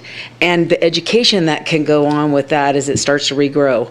So I just see this as a win-win. I'm excited. This was a great presentation, and to see how far you are on this, especially with the environmental studies and the NEPA and all those things that are done. So congrats on that. Thank you. So, and with that, I forgot almost, public comment. I'm going to open up public comment. And Julie, is there anyone on the line? We do have one caller. Okay, let's bring the caller on. Can we bring the caller in, please? Hi, Chairman of the Board. This is Matthew Coulter calling in to comment on this, whatever you just called it, presentation. Okay, thank you. Yeah. Hi, Greg. How you doing there? How's it hanging? He's good. He's listening. Go ahead. I think a lot of people locally have history with Greg. I think he still owes a lot of people a lot of money as far as business partners over the year. He has scammed a lot of people. I mean, it's not a secret. Really, Matthew? That he left. Yes, absolutely. That he left the county because of this. We don't talk like that in public comment. No attacks on people. If you'd like to talk about the trail, talk about the trail. To the general public, is that right? I do have a history with Matthew Chairman? Coulter. I'd appreciate if he was not able to comment. See, there you go. Shut down public comment. You guys are doing illegal meetings and giving money to these kind of we're not going to, Matthew, you're welcome to have public comment. Listen to me, please. I would love for you to comment on the project. That's the presentation is about a stewardship connected communities trail master plan. That's what I'd like you to comment on. So Chair Hook, our order and decorum says no public and personal attacks, and so we would like to honor that and request that Mr. Coulter put any of his concerns or comments in writing. Okay, thank you. Very exciting. Yeah, apologize for that. Okay. So anyway, let's move on. Is there any other public comment in the chamber? And do we have any written public comment? Not on this item, Chair. Great, come on up. No worries. We're flexible today. I'm Lisa Wallace. I'm wearing two hats today. Right now I'm speaking as a citizen in Truckee. And I just want to say I'm so happy to hear, I know you haven't taken the vote yet, but the inclination toward supporting Sierra Butte's Trail Stewardship Organization. Obviously, very powerful set of work that they're doing. And we've, my organization in my day job, my other hat, we've watched from afar close so far, how they've been doing over the years, and just an incredible group, and obviously with an incredible leader. Thank you. Thank you very much. Is there any other public comment? Okay, then I'll close public comment. I'm going to come back to the board. Again, I think this is a very exciting project. It was a wonderful presentation, Greg, and just really impressed. I love the history part of it again. You know, we all had to have come from somewhere to get where we are, and we learn from those things, and we move ahead, and we're going to be creating something that's going to last a lifetime, again, for our children and our grandchildren and people in the future. And these, what a wonderful way to use public lands. And people, public actually really get out into the public lands. So really excited about that. And does anybody else have a last comment before we take a vote on this? Okay, well then I would entertain a motion for us to support the Sierra Buttes Trail Stewardship Connected Communities Trail Master Plan. So moved, on behalf of Hardy as well. Nice. I will second. I'm Okay. sorry, Dan. All right, Heidi moved, Ed seconded, and we do wish that Hardy was here because he's a major cheerleader for this as well. But he's listening in, so I know he's quite happy. So Julie, it's been moved and seconded. Could you call the roll? I can. You can also do a voice vote if you'd like. Okay, let's do a voice vote. All those in favor say aye. Aye. Those opposed? Oh, motion passed. Fantastic. So we'll get that letter right out to you. Appreciate it. Thanks for being here today. Yeah, thank you. Okay, now we are going to go to our, well, let's see, we have an 11 o'clock in 15 minutes, so, but I think we'll still be okay. Lisa, I know we kind of let that go long. Are you good with that for 15 minutes, Lisa, or are we going to need more? Well, come on down then. I'm going to appreciate this. This is a presentation from the Truckee River Watershed Council. What number are we on? 30, we're back to item 31. We should take a 5-minute break. Do you need a 5-minute break? Hi, Lisa. Can you make 15 minutes? Okay, Hold it. but then we got an 11 o'clock. Thank you. Thank you, supervisors. I know the meetings can get long. I appreciate you continuing on with my presentation. I'm Lisa Wallace. I'm the executive director at the Truckee River Watershed Council.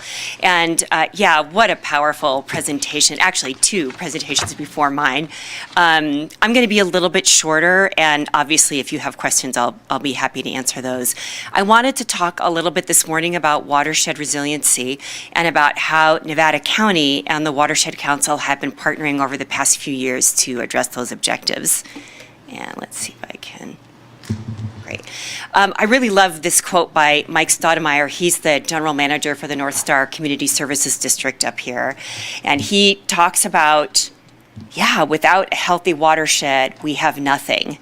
It's a statement, it's a big statement, and it can have a lot of drama, but what he means by that and what we mean by that is a healthy watershed gives us water quality, water supply, biodiversity, an economic base, which we just heard quite a bit about from both of the previous 2 presentations, recreation base, and safety.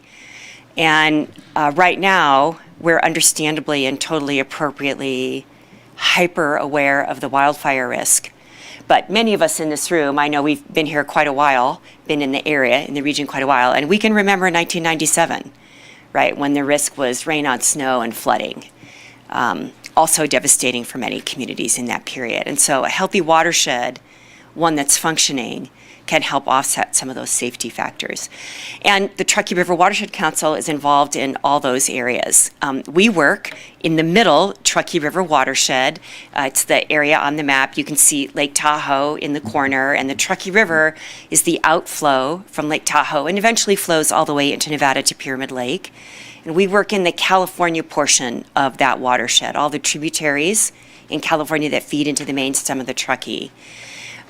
Many managing agencies. Greg was talking a little about that with his the degree of outreach that they've done for their program. We also work with many agencies, and it can seem like, gosh, there are so many agencies, there are so many groups. How are there still gaps in trail management. How are there still gaps in watershed resiliency? But none of the federal, state, and regional agencies have these particular aspects as their entirety of their mission.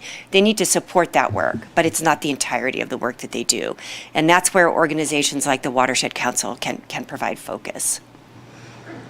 And we do that through projects, policies, and people.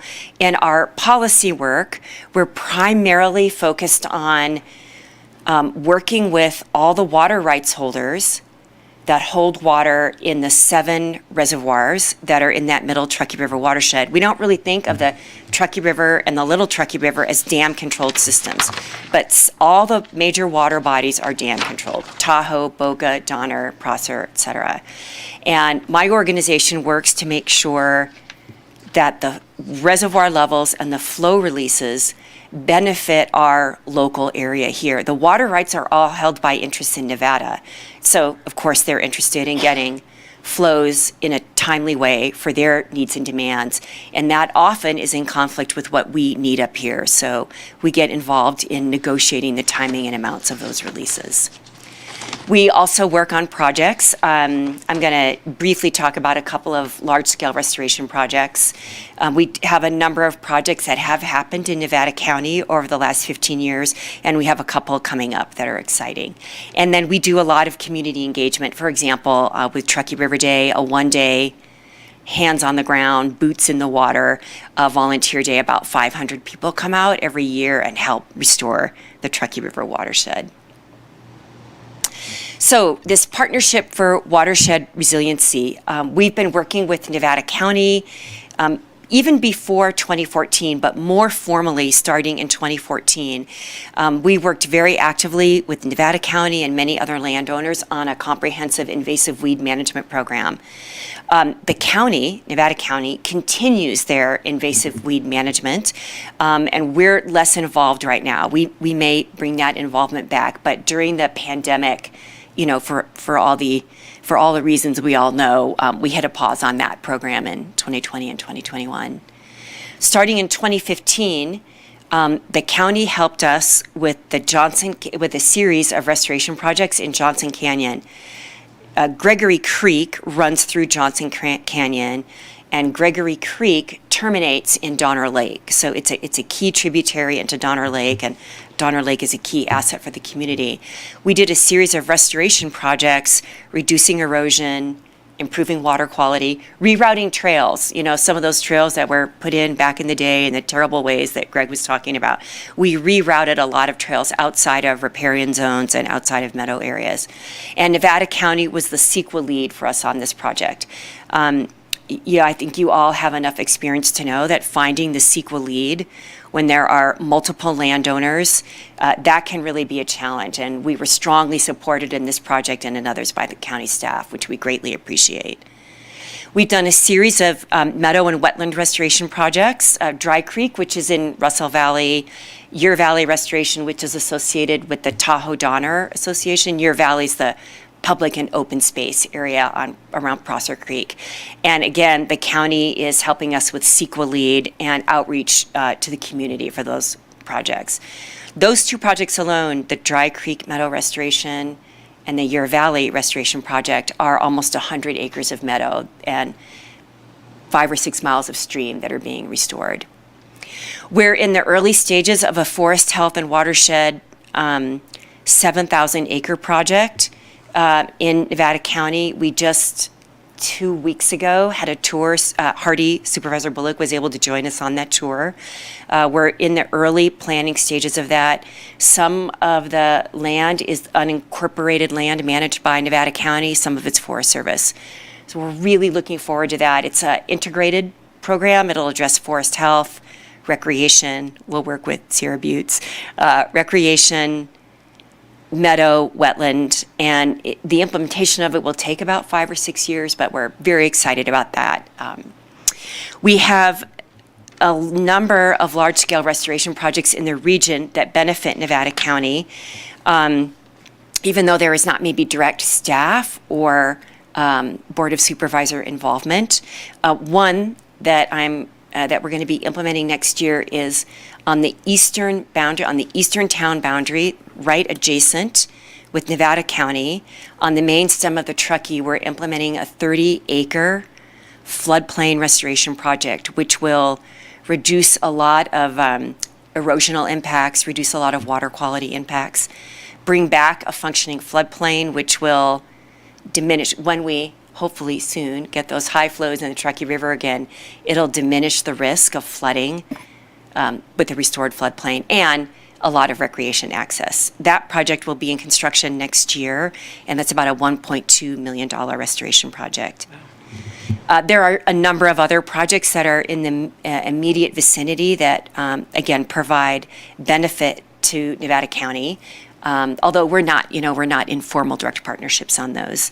And finally, I did want to express thanks for receiving a community resiliency grant through the COVID funding. We're receiving a 2-year grant through that program. So a very strong partnership over about the last 10 to 12 years, and we're of course looking forward to continuing that. And I think that's my last slide. Is a vision of what's to come. Maybe in 6 to 8 weeks, we'll get a little bit of snow. I just read that in Colorado, up high, the ski resorts this past week got their first rounds of snow. So hopefully it's on the way for us too. Yeah, so I'm happy to answer any questions or. Okay, great. Gosh, another great presentation. A lot of good work being done. That's very exciting. I'm going to open this up. Ed, you want to start? Well, I don't know if I have any questions. I just think great the work you're doing, and I thank you for that. Thank you. Dan? Yeah, no, there's a lot of emphasis on watershed resiliency. Recharging of aquifers is huge up and down the Sierra, as far as the counties that actually do provide the water for the other areas of California. But all this work really brings up the awareness that people just don't understand. A lot of straws going into the ground and sucking it up, and we have to be careful about that. Yeah, a lot of straws, both natural and man-made, so to speak. Exactly. Yeah. Heidi? Yeah, thank you. Thank you for this also. My other hat, I have an environmental and water background, and it makes my heart happy always to hear about floodplain restoration as a means of managing floods. It's the new way we should be going, and right, it's not new, but we need to be doing a lot more of it. And I'm aware that, the state agencies don't really involve themselves up this high in the state with watershed work. They're spending lots of money in the middle of the state, but not so much up here. So it's it's wonderful to see how much work is being done, and you all are putting it together, on your own. And it's just, it's thrilling to see. And I like this name, For River. That's great. Thank you. I should really highlight the significant degree of collaboration and partnership we do have. Obviously, I'm speaking to the county today, and so highlighting those partnerships we've had over the past years. But many, many partners, landowners, state parks, water districts. We are so thankful to them for being willing to sign on with us to do these restoration projects. Yeah, it's what makes it all possible. Because as you said, it is a local and regional effort. Yeah, no, congratulations on getting that kind of collaboration. Just shows how much can get done when we collaborate. Thank you so much. So with that, I'm going to open up public comment. Julie, do we have anyone online? Yes, Chair, we do have one caller. Okay, well, let's bring that caller on. Yes, can we bring the caller in, please? Hi, Matthew Coulter calling. Yes, watershed is very important. It's very nice that Truckee's done such a great effort to push the vehicle paths back from the road, from the edges of the river. At the same time, though, I sat in a meeting for the Board of Supervisors a few years ago before Hardy was here and watched the size of the gravel plant triple in size by a unanimous vote of our Board of Supervisors. Now it's at Boca.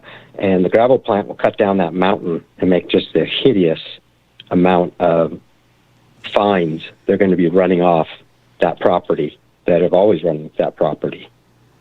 The shooting range too. So it's interesting that one hand giveth, two hands taketh away. And I encourage all the groups to continue to work on their own without the government, because the grants are great, the free money's great, but it costs so much money to get it. And the destruction involved with it is horrendous, like the gravel plant with the unanimous vote, and then people right across the street trying to save the creek or the river. So I encourage people to keep fighting your local governments and their drive to frickin' put everything in a pipe, because if the developers have it this way, they're taking streams, creeks, everything right off the maps, just disappearing them. It's so sad what we're doing to our waterways. Grass valleys are sewer troughs at this point, which is all new in the last 5 years. Thank you. Thank you. Okay, Julie, do you have any written comment? No written comment on this, and that was the last caller. Okay, then we will close public comment. I'm going to come back to the board. Any last comments? Just to say, though, I do love the fact that we collaborate here and with all the different agencies, because we do have a unique and wonderful watershed.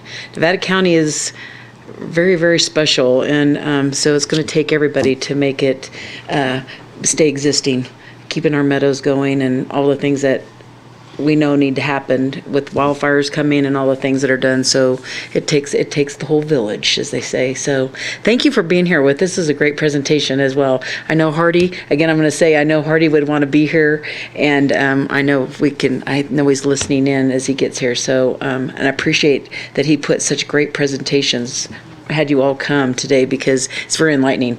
I mean, we hear them, but it's fun just to have you here and have it right up in front in the conversation. So thank you so much.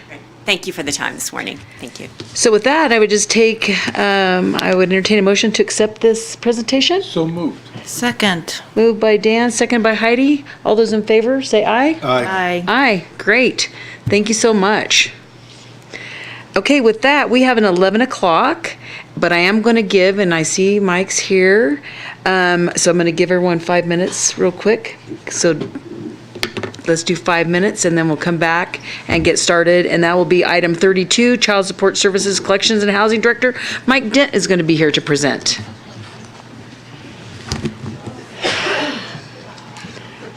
I guess everybody needed that 5 minutes.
Introduce Mike Dent to bring this next item.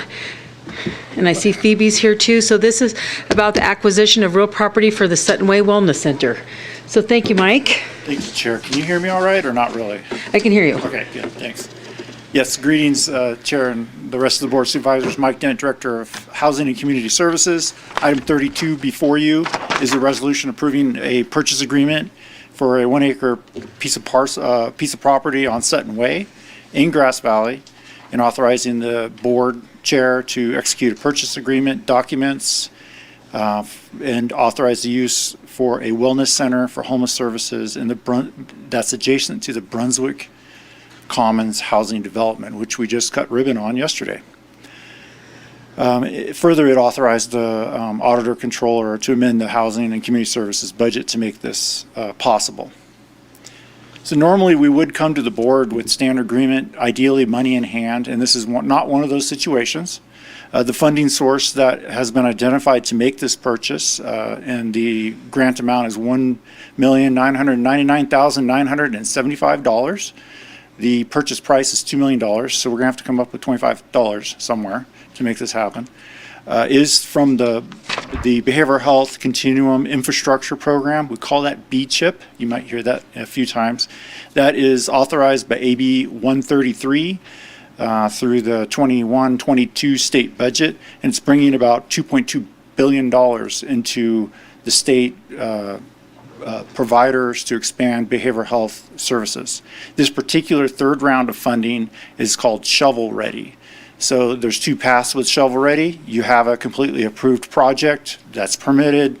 You got a contractor in mind. You get the money, you go build. The other option is the path we're going with, which is purchasing a existing building, doing some light modification, and then putting it online to expand services. In this case, a wellness center. It's synonymous with a navigation or resource center. The timing to bring this forward, in your packet, there is a letter of commitment from the Department of Healthcare Services, which is administering this fund. I got to tell you, dealing with HCD a lot, or other state agencies a lot, and federal agencies a lot, you don't move anywhere unless you have the money in hand. It's refreshing to deal with an organization that is flexible, and DHCS has been very flexible in this process. We explained to them a difficulty in making this purchase happen is timing. The current owner, the majority owner, is a CPA. Their slow season is about May through November. When I was contacted by the owner originally over a year ago with, hey, what do you think about my building? I'm looking to downsize. He, from the beginning, was saying, I cannot do this past November because that's our busy season, it's tax season. When we learned through this program through the state that the standard agreement is still being reviewed by their lawyers and will be ready basically a week now. We told them we can't do this deal unless we have a hard date. And it originally, it was going to be, money would go directly to a trust or escrow account. And we told them we're going to miss this window on this property unless we can move sooner than that. That letter of commitment is very unusual, and it's very refreshing to see it. They've been a pleasure to work with, and HHSA staff are very confident that they're going to follow through what they say, which is basically any week now we're going to get the standard agreement. They went so far as to adjust their funding mechanism to allow for a reimbursement, which this would be if the county moves forward with the purchase of this building. They didn't have a reimbursement option in their funding model, but they're making this commitment through the letter to reimburse us, which is, again, some flexibility I'm not used to with some state and federal agencies. So that's just a footnote because it is a little unusual. So moving forward into the slides, a little big precursor there. So the background, there we go. So the background is the biggest, we've been looking for a resource center since we originally had the model that we shared with the board, 4 or 5 years ago, to have a resource center up next to Brunswick Commons as a second phase on that property. Initially, we did submit a community development block grant infrastructure request, I think it was 2018. It was not approved. The state has not had any CDBG infrastructure projects since then. They've been putting it towards services. Of course, the pandemic happened and some priorities changed with HCD when it comes to CDBG. We were able to secure a $250,000 architectural design on a resource center for that property. We have confirmed with HCD they would be willing to transfer that award to an adjacent property, and this property is physically next to the Brunswick Commons property. So that would allow for complete plans to be drawn up. If this purchase moves forward, we're looking at an initial small remodel, basically to expand the bathrooms and add some shower facilities, and then the next phase would be, as we had up in Brunswick Commons, we had a 30% architectural design done on that. There will be some transitional or housing units on this as a possible second phase. So we could continue that model, but move it down as a later phase on this property. So with the vision of having a resource center up on Old Tunnel, we've continued to look. Really, in Western County, we have the Spirit Center, which provides great service, but our homeless outreach efforts are mobile. There is no one place to go unless they come up to the offices, or we can meet them somewhere out on the streets or out a coffee shop, our outreach team. And so that has been something that's been a challenge for daytime services. And originally, when we had the design made up on Old Tunnel, the vision was about a 500 square foot building, again with some housing. I think it was 9 units on the second floor. The cost was about $5 million at the time, 4 years ago. Those numbers are conservative at about $10 to $12 million now with what we're seeing with prevailing wage and supply chain issues. So the needs existed, and we've been searching continuously for some sort of solution to find a centralized location to provide homeless outreach services in the western side since 2018. The building, yes. Oops, I went the wrong way. Backwards. There you go. The building is, as I mentioned, it's divided into 3 retail pieces. It's about 7,300 square feet. It's contiguous on both the east and the south edge with the Brunswick Commons property the county already owns. There will be some initial remodeling to make it more open or more receiving for face-to-face check-ins with folks. There's already plenty of existing office space that could be utilized by county staff and our partners. And again, as I mentioned, a possible idea of a later phase would be adding some permanent housing either on top or behind it. And we would have those plans drawn up through Wallace Design has been identified as the contractor for the CDBG technical assistance grant that we have. And he's basically been waiting for 2 years for us to tell him what to design and where to design it. The property itself, this is an actual scanned copy of the building plans. It's pretty solid, in my opinion. Built in '79. It was an open space sports shop before that, remodeled in 1999. Converted, I think it was a mortgage company, converted it into office spaces. Remodeled again by the current owner in 2006-07. There is about 31 parking spaces on the property. Again, it's about 7,300 square feet. It's contiguous to the property above us, which is a great bonus to this project.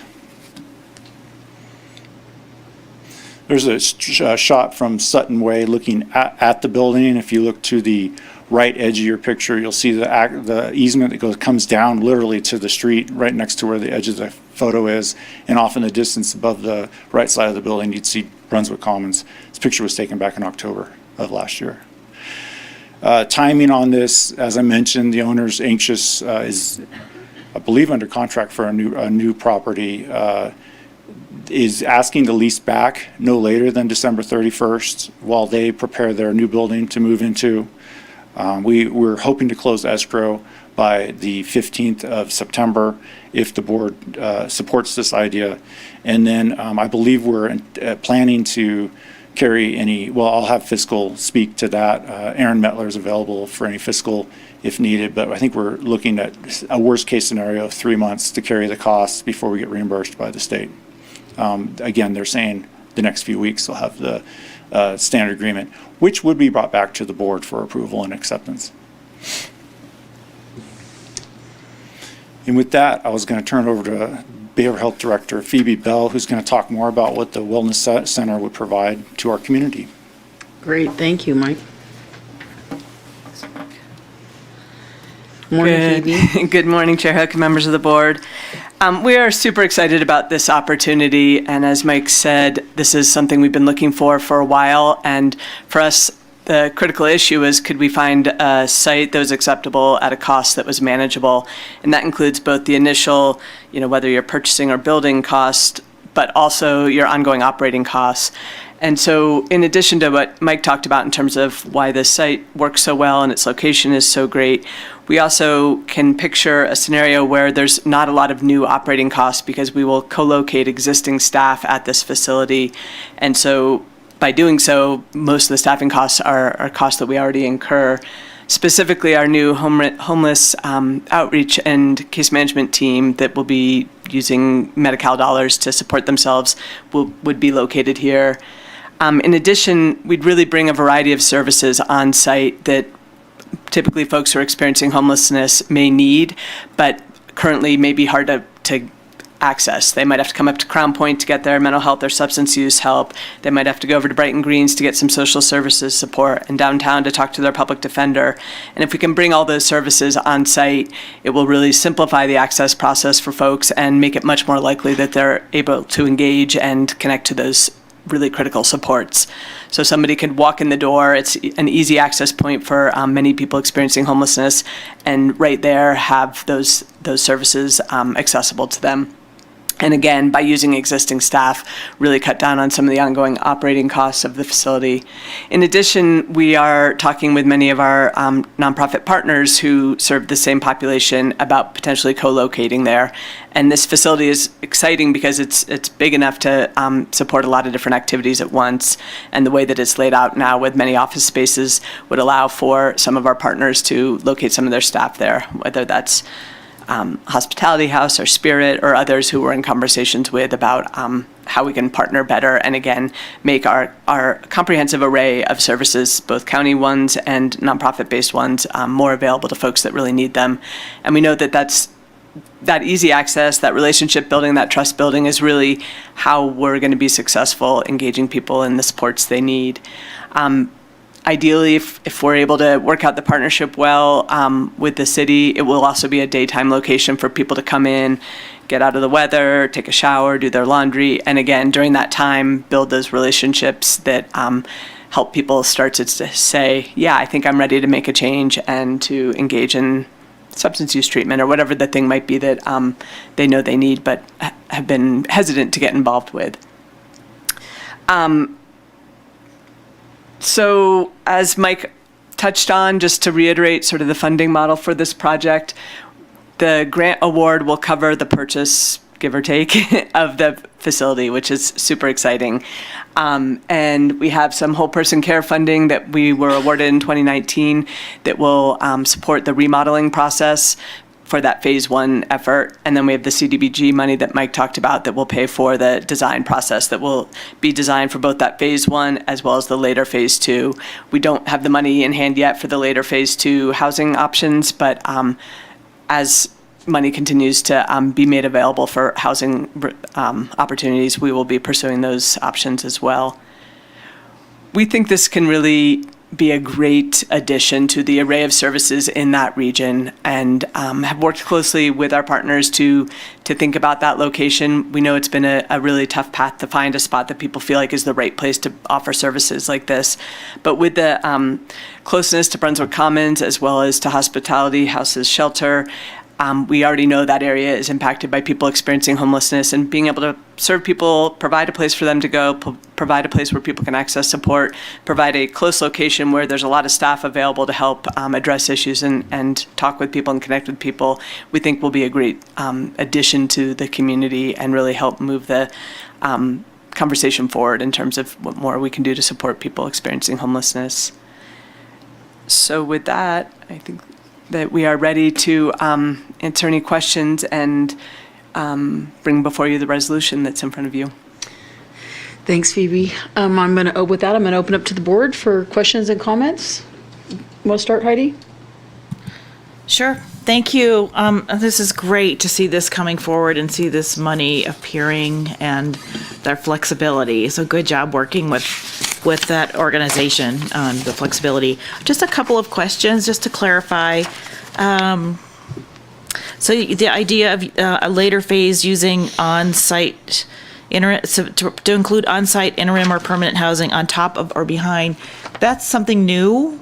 I know the original, our original vision included those other units. So are there grant funds available that we could use at some later point? Is this a real possibility or just kind of a dream? No, it's a very real possibility. Okay. There's future home key project. There's a plethora of options of funding paths coming down from the state. The reason we would design a second phase is to be compliant with the technical assistance grant from CDBG, which we wrote originally for the site up the hill, which included some transitional housing. So we're obligated to do a plan that includes something. And since this is a remodel and not a new construction, we could go with transitional or permanent. Okay. And so that opens up a whole nother path because we could only do transitional with the grant if it was a new construction building. Okay, and I did had a good conversation with Nancy Baglietto yesterday, and she said that the transitional housing funding is drying up. Is that correct? So that this would be a possibility to help with that. I mean, this would be a possibility to apply to other grant sources. And like Mike said, the fact that we could design and apply for permanent housing dollars definitely gives us more options down the road. We do know the state continues to put a lot of money into housing solutions. It's a top priority at a state level, and this positions us well to be able to be responsive to those opportunities as they come along. Okay. And then on the financing part, so there's a 10% match requirement from us, but it looks like that's the only county funds that would have to go in here. The rest is covered by all these other grants. Oh, that's great work. And even the match isn't county funds per se, it's other grant dollars that we've received. That's where that's coming from. Okay, wow, excellent. Okay, and then just one final question. You answered most of my questions, Phoebe, with talking about who would be located there, that it would be the homeless outreach team, and that we'd have co-located staff. So just kind of trying to imagine how that would really work. These are staff who are normally going to be at Brighton Greens or Crown Point or DA's office. Is someone going to organize schedules so that if someone shows up there, only one person might be there and then they still have to go find the other person? Are there going to be, can you arrange office hours or so that everyone is there at a certain time that somebody might need that? Or how is that being envisioned? Sure, exactly. And speaking from the behavioral health side, I imagine we will have at least one therapist always located on site, for example. We might over time decide one of our psychiatrists should do one of their days down at that site because, always a certain percentage of their clients are people experiencing homelessness anyhow, and let's make life easier for folks. Similarly, eligibility staff, to be determined, but they might decide to permanently assign one person to be on site, or it might be a rotating schedule for some of the services that aren't needed quite as often like you're talking about. So maybe every Tuesday the public defender's there for a half day to help resolve people's legal issues or things like that. But yes, clearly defined schedule with a plan of who's covering what and what services are available when, that it's communicated clearly to the community. Okay, then I hate to raise this last one, but security, they're for disruptive folks or folks who may be taking advantage of the showers and we want to make that available to anybody who needs them. But do you have a plan for sort of keeping things peaceful? Yeah, absolutely. As we do at all of our offices, we have security presence as needed at all the Health and Human Services offices. In addition, one of our hopes and what we've seen be successful in a lot of other communities is when you engage the community of people experiencing homelessness in the planning and even operating of the facility. Maybe you have stipended kind of monitor positions or things like that. That can really help a lot with people sort of self-monitoring behaviors and keeping things operating well. So we want to explore those kinds of models as well. And that's where Spirit's such a great partner, because they, it's a peer-run organization. They have really good experience and knowledge of how to do that effectively, and we can see some partnership there. That sounds great. Chair Hook, I hate to interrupt. I apologize. The Wirecast is down. Can we take a real short? Oh, It looks like Kelly's in, but you have to confirm. let's please just take a short break just to confirm that it's back up. If not, we'll be switching to YouTube. It'll just be very short. No problem. So Thank we'll you. take a little break right now. Thanks, Julie, and welcome, Hardy. So glad to have you.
So we're not necessarily going to use, we haven't decided if we're going to use this as like the official shelter. But depending on, it depends on the relationship with us. I'm sure I can imagine how that happy is. During the winter, we're having GBP bringing people to the shelter. So there's a need down there. So whether or not we have to ask them, at the time they have a problem. It's, I think, where the partnership with the CDPs goes into that. It's just like partners. That's why it works.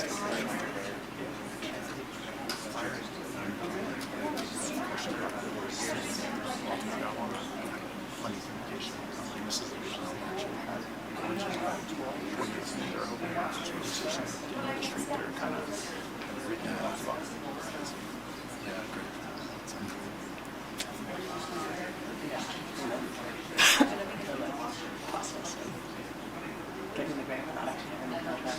Thank you for supporting the flexible approach to it. It's unusual, but this is the second or third time working with them. They fall through and they're flexible. You're so funny because AHP, which is this third-party administrator they have now, DC, but he's been great. This guy's great, and then I think he like the fire DC.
Okay, this is great. I just got the thumbs up that we're back on here, so this is great.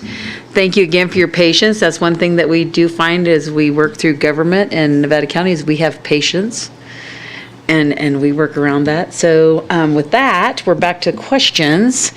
And Hardy, are we done, Heidi? I don't remember. Were you done? Okay, because otherwise, you know, on Hardy, I know you've been listening to all these presentations this morning, so you might not have got to speak up during them, but I know that you're aware. So did you like to comment on this? I don't have any comments or questions. I've been following the process, and I'm, the $25 shortfall, I think we can meet that mark and get an awesome project done with a lot of gratitude that we got the grant to take care of it. So job well done, essential to everything we do in that neighborhood. And I did want to echo Supervisor Hall's comments, just seeing that in our own community, some of the issues related to the change in demographics coming into a neighborhood, and all of a sudden everybody kind of reprocessing and understanding that there's different issues that they face. But it sounds like you got it covered, and thanks for pushing it forward. Okay, so just one thing to be a little clear with, it's a little bit, but there will all be some funding for the closing fee, correct? The closing costs? Yes, there's a $10,000 factored in for. Right, so we just want close. to make sure that is part of it, besides the $25. I believe it's in the resolution. Yeah, it is in the resolution, just so we're clear that we're doing the closing costs. That's county funded. Okay, so just want to make sure everyone's clear on that. Okay, Ed? Yeah, well, this is something we've been waiting for a long time, so I think this is great. And I know that to bring it to this point, you've been working closely with Martin, and I'm assuming this is going to come out of the general fund at this point? You can say yes, just say, no, it's not. Of course not. No, it's not. No. It's my understanding it's HHSA funding. Okay. Reserves. Oh, okay, so it's, all right. Point was that it's really good we have the reserves. I mean, it's possible, it could have easily come out of the general fund. It's available to us, so that's a really plus. I believe we used general funds for when we did the match program, or the loan to Keshen's, but this one will be HHSA funding, and there's no general fund dollars committed to this project. Wonderful.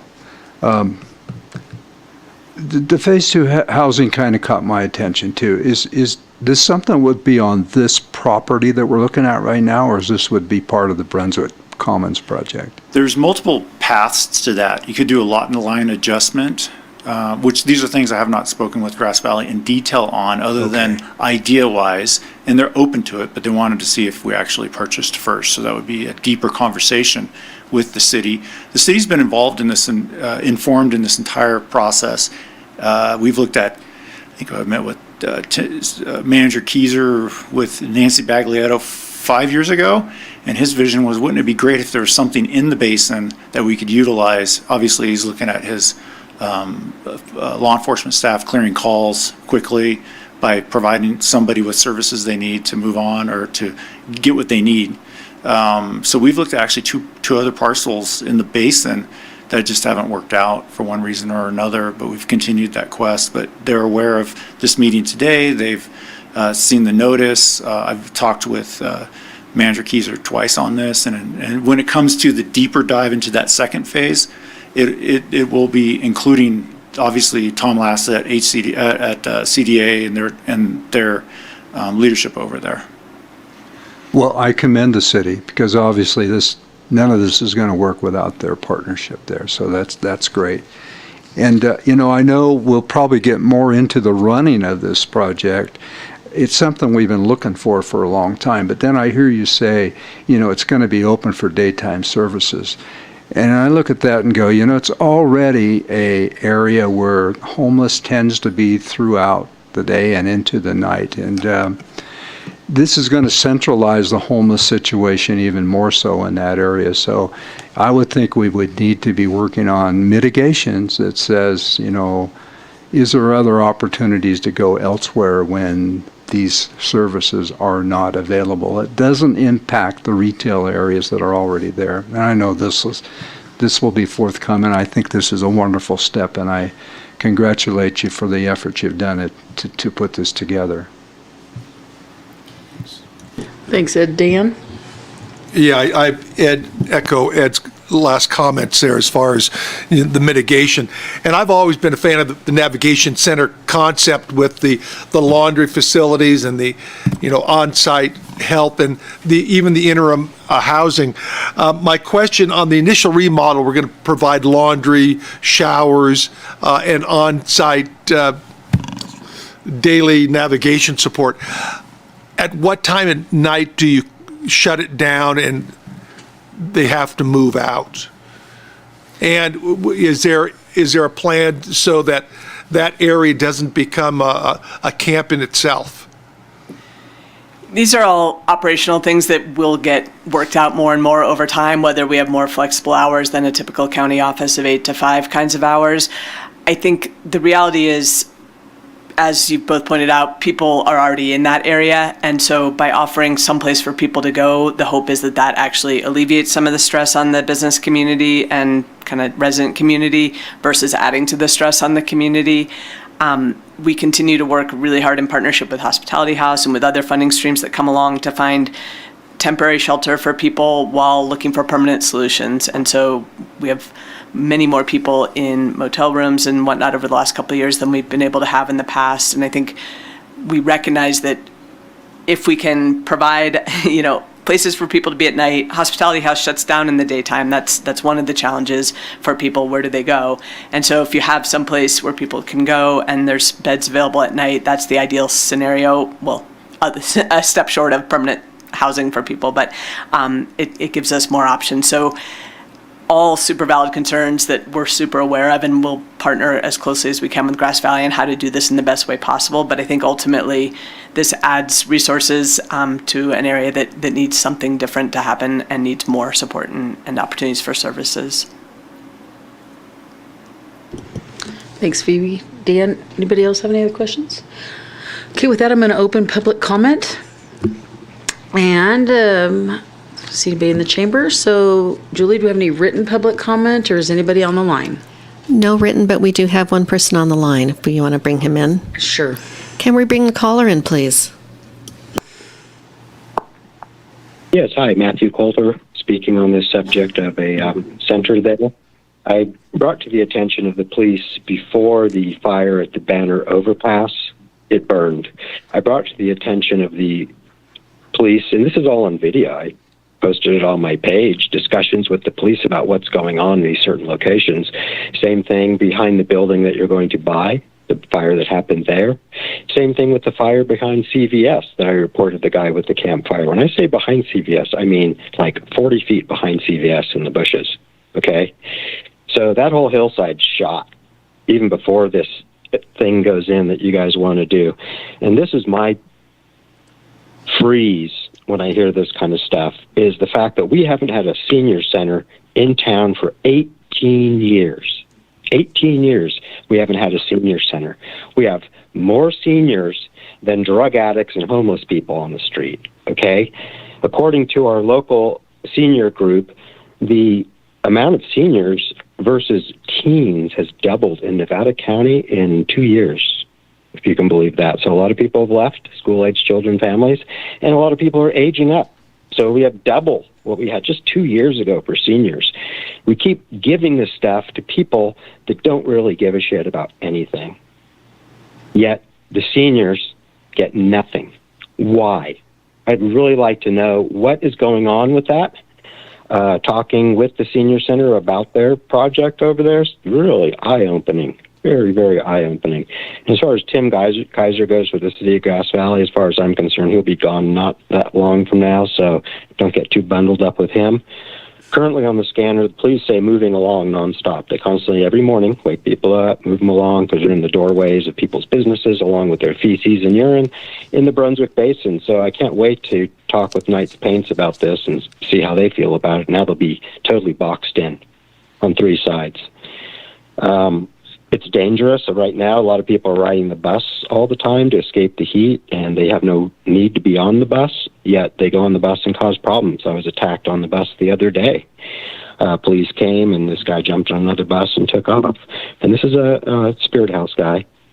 Spirit House started in my basement, my family's basement up there in Brunswick Road, that house that you purchased there for the county. And Mark Sport's old building that has water issues. So when you purchase that building, make sure you're aware of the water issues that come into the building down off the hill. And again, I'm just shocked that we have no safe ground, but you have to build the Taj Mahal, no safe ground. So we just keep moving people. I have a fire pit at the Boy Scout, Girl Scout building behind my building in Memorial Park. Someone sleeps there every night with a fire pit up against that old building. I've brought it to the city's attention. They don't care. Thank So you, every night I Matthew. got a guy. Thank you. All right, have fun. Thank you so much. Is there any other public comment, Julie? Okay, with that, we'll close public comment. I'm going to bring it back to the board. Any other questions? And if no more questions, I would entertain a motion to approve the resolution, approve an agreement for the purchase of 1 acre of real property located at 1101 and 1105 Sutton Way, Grass Valley, and authorizing the Director of Information and General Services to execute the purchase agreement, and approving the use of the real property to operate as a wellness center for homeless services adjacent to Brunswick Commons Housing Development. I would so move. I'll second. Moved by Ed, seconded by Heidi. Julie, can you call the roll, please? Yes, thank you. District 3? Yes. District 1? Yes. District 5? Yes. District 2? Yes. And District 4? District 4, yes. Well, thank you very much for coming and doing that presentation. I do know this is something that has been in the works for years, and I do think it's going to be a benefit to Grass Valley and to our community and to our homeless population. So thank you so much.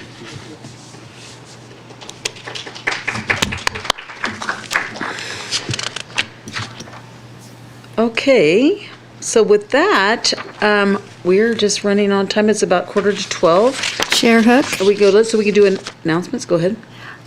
I would request that we do take a break because we need to get those documents notarized now, while the notary is still available, if that's possible.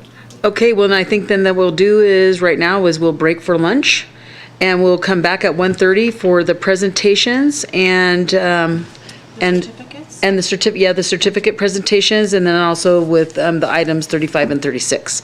So with that, we'll adjourn until after lunch at 1:30. So see you back then.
Testing audio from Truckee. Test 1 2. Test 1 2. Test. Yeah? Yep. He's got it. Yep. Oh, terrific. Well, let's stick with this for a while and see if it stays up through the break.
Kyle and Rory, quick sound check. Can you hear me?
right.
Okay, good afternoon. Welcome back. I'm going to call this meeting back to order of the Nevada County Board of Supervisors. So just a little updating. If you weren't here this morning, we had to do a little rearranging. So I'm just going to kind of give you an update of where we're headed. We're going back this afternoon on items 1 and 2, which are some community presentations. Then, if you're here for item 35, which is a resolution approving the memorandum, that's where we'll go next. And then we'll finish up with the presentation discussion regarding the Hurstdale Bridge. And I'm just going to mention real quickly before we even start there, public comment will be taken here for Hurstdale. And I will not be able to take any public comment if you happen to be out at the bridge. So all that has to be here and recorded. So just so you know, that's where we're at. And with that, I'm going to turn this over to Hardy to start with our first presentation. Thank you, Chair Hook, and thank you everybody for pivoting this morning and showing up at 1:30 instead of 9:30. So if you're going to Atlanta, I recommend driving. That's one of the pieces that will save you time.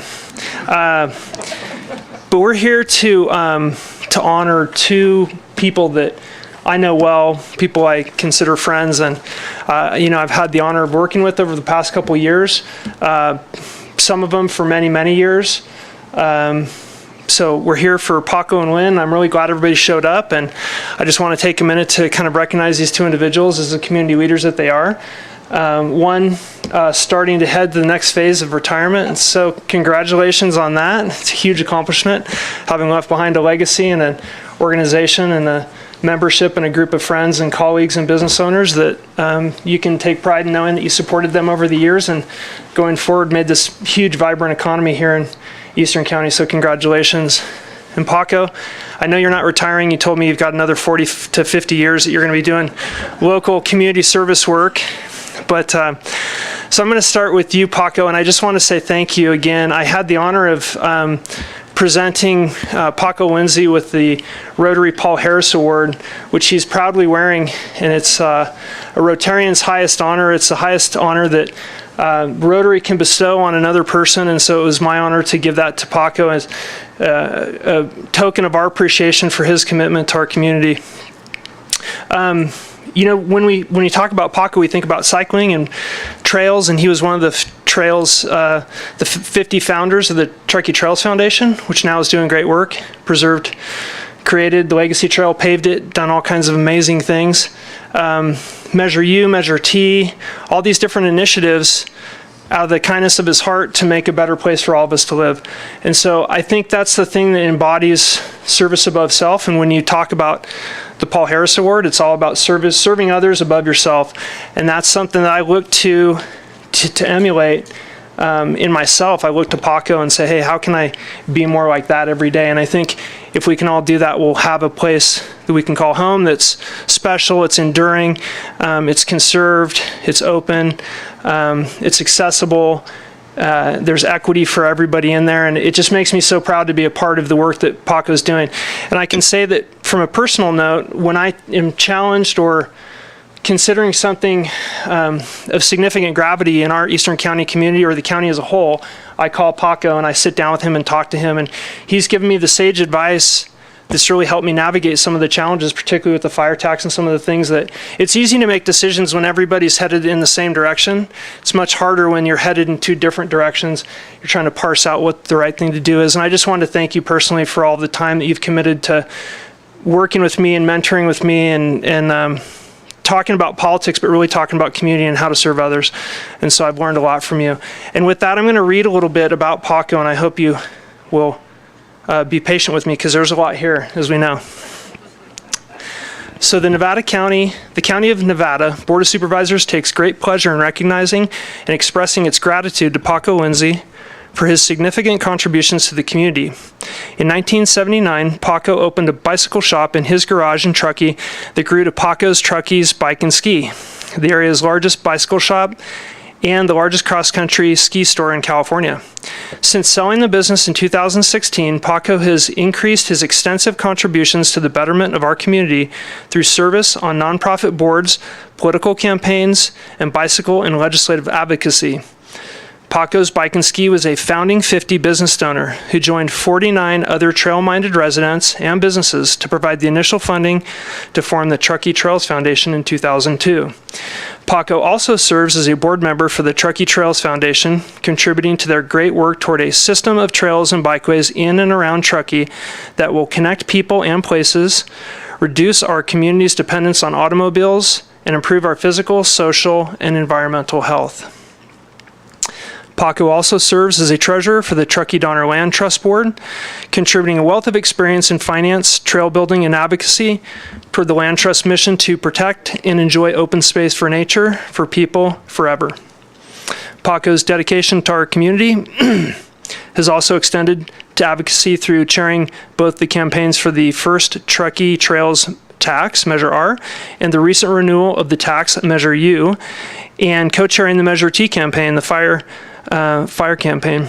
As vice chair of the Town of Truckee's General Plan Update Advisory Committee, GPAC, Paco advocates on behalf of nonprofits for the town's 2040 plan that will shape our community for decades to come.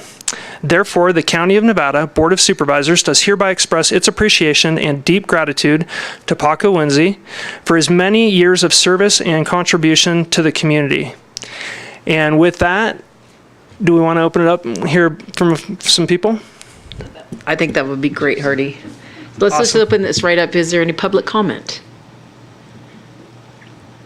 Yeah, just come on up to the podium.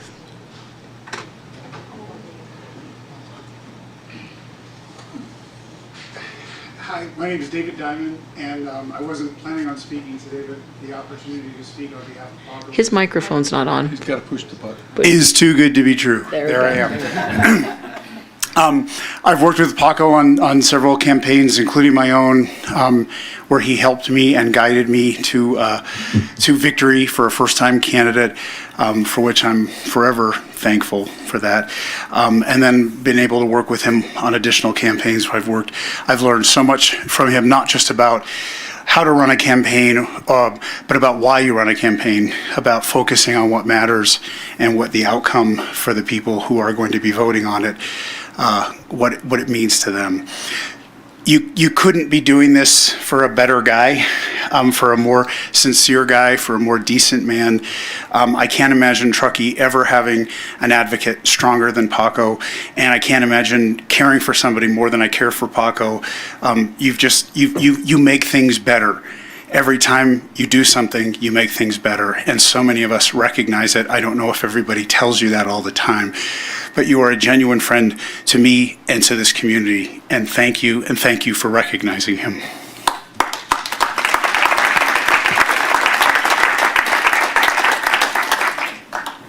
Thank you. Oh, good afternoon. Good afternoon. I'm Allison Pedley, Executive Director of the Truckee Trails Foundation. And Paco was a founding member of the organization. He didn't join our board until shortly after I started working there. And it was John Svan who said, hey, Allison, Paco Lindsay would be a great addition to the board. And I was fairly new to the town. I hardly knew the trails, much less the movers and the shakers. And I was like, yeah, whatever, the bike shop guy. But then another person said, you know what? You really need Paco on your board. I'm like, And then like 2 more people. So I finally reached out to Paco. I don't know if you remember this, but we sat down for coffee for at least 2 hours. And I'm vigorously taking notes of like everything he's telling me about this just phenomenal history of Truckee and the dynamics of the trails and bikeways and the town and the county, and just a phenomenal wealth of knowledge. And I was like, okay, I need Paco on the board. And then since then, he's been hugely impactful for our organization, become a dear, dear friend. And thinking about the hundreds of hours I've worked with Paco over the last decade plus, I can't even begin to know the total sum he's committed to our community, but it's enormous. And I just want to close. My teenage daughter has gotten to know Paco over the last couple of years, and she wanted to be here but had to work. And I'm just going to sum this up with how she describes Paco. Icon. Congratulations, my friend.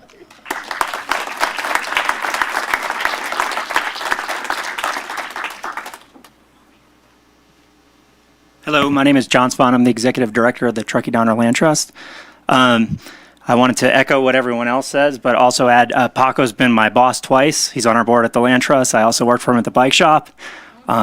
He's a great friend. He's a mentor, and I don't know anybody with a bigger heart. Thanks, buddy.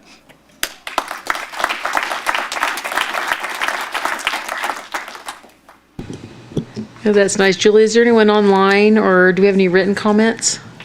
No written comments, and we have nobody waiting on the phone for this. Okay. Thank you. All right. If there's no further public comment, I'm going to close public comment. Oh, okay. We have somebody here? Different one. Okay. No problem. All right. Well, then I'm going to close public comment, and I'm going to bring it back to the board for last comments. Start with you, Dan. I know. This is amazing. So often we go through our everyday life and you don't realize how really important some folks give to the community. And so this has really been an opportunity for you to be a mentor to our friend Hardy here, our colleague. I think is tremendous, because look at the actions that are happening in this community. Just the presentations that we had kind of involve you all the way down the line, from the bikes to the trails. And those are such an important part of what makes the community happen. And thank you for being a part of that and encouraging other folks. Like I see you have somebody, you ran their campaign, so they stepped up to be a part of something else going on in this community. And it takes that kind of pushing sometimes. Not all of us are all goers and doers. We have to have that little shove and have that little mentorship and that friendship that helps to build the community that we're all in. So thank you for doing that. And Heidi, did you want to say anything? Yeah, I just want to also just, wow, the accolades from the community are so telling, right? When your colleagues and your friends get at Paco to talk about what an impact you've had on their lives. I've had the pleasure and joy of working with Paco outside of county business. I had no idea how much you've done for this county and this community. And, thank God we have mentors and models like you for other people in our generation and younger generations to look up to. There's so much cynicism right now among the youth, but to see someone like you throw yourselves in the community and know that there are good people there and be a good person and help younger people feel like, yeah, they also could get involved and be like you. I'm thrilled to see you recognized. Sounds like maybe it should have happened 10 years ago or 20 years ago, but now it's happening now. And I'm just thrilled to see you get acknowledged for all this great work. Thank you so much, Paco. Nice. Ed? So Paco, am I on? I don't know you. However, I am a Rotarian, and so I too am a Paul Harris Fellow. However, the difference is I had to buy mine. And when a Rotary organization gives it to an individual for his dedication to his community, means you're really well deserving. So I congratulate you and thank you for the work you do up here. Chair Hook, if I could say just one more quick thing. The other piece about Paco that I forgot to mention is that he knows how to disagree properly and how to disagree respectfully. It's one of the things that I value so much about his guidance and wisdom is that you don't have to always agree to get something done and to be heard. And that is such an important element in civility today that I think is missing in so many aspects of our community. And so thank you for doing that. Thank you for showing us how to do that.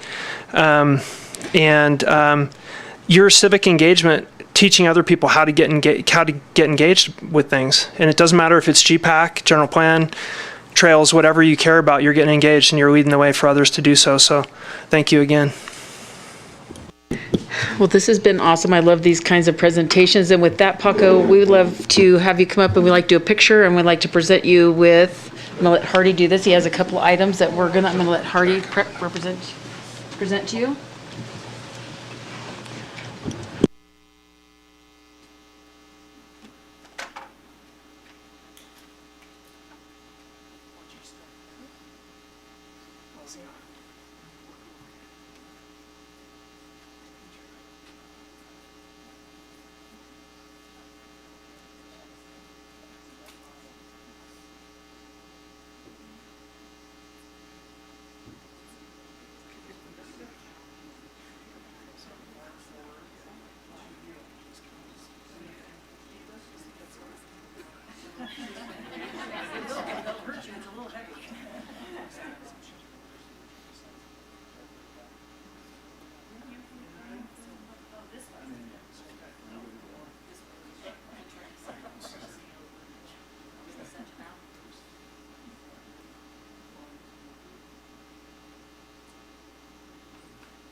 With that, Paco, I didn't ask you if you had any words that you'd like to share with the community. Can you jump up? Just jump up and give a few little... Pacoisms. Yeah, Pacoism. I love that a teenager called you an icon. That's a big one. Okay. Just want to say thank you, guys. Thank you so much. Just real quick, stuff I might do in the community is for the community. Obviously, it's not about me. When I had my business, yes, it was a bike shop, but it was not about that. It was for the community. And just one I like to say, I came here almost 50 years ago, and I came out of Iowa, kind of humble roots. I came here basically without very much, and Truckee and Nevada County made me and my life what I am. And that's kind of what motivates me to get back, that I came here with, again, nothing. And, I had an old beat up car, I had a bicycle, I had a set of drums, that was about it. And I started a bike shop in my garage, like Hardy mentioned. I used to cook nights to make ends meet. And the point is again, it's not about me, it's just the community allowed me to create a life that I love.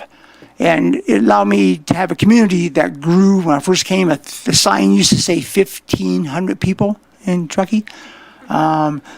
So, I love this community. And then Nevada County, kind of my closing point was I go back to Nevada County where, I helped with incorporation up here. I was not steadfast. I was not one of the big leaders, but I helped with incorporation up here. And times were different. And now I see the county, the staff, the board, we're working together. And, that's one thing that it takes energy of people. It takes the community to do that. So I'm just so thankful to be living here. And the times are, like Heidi said, just kind of funny times, but this is a great community. This is a great, great county. We're so fortunate. So just once again, thank you. And again, whatever I do, again, it's for the community. It's not about me. And thank you so much. And I love everybody in this whole area. So once again, thank you so much. Thank you.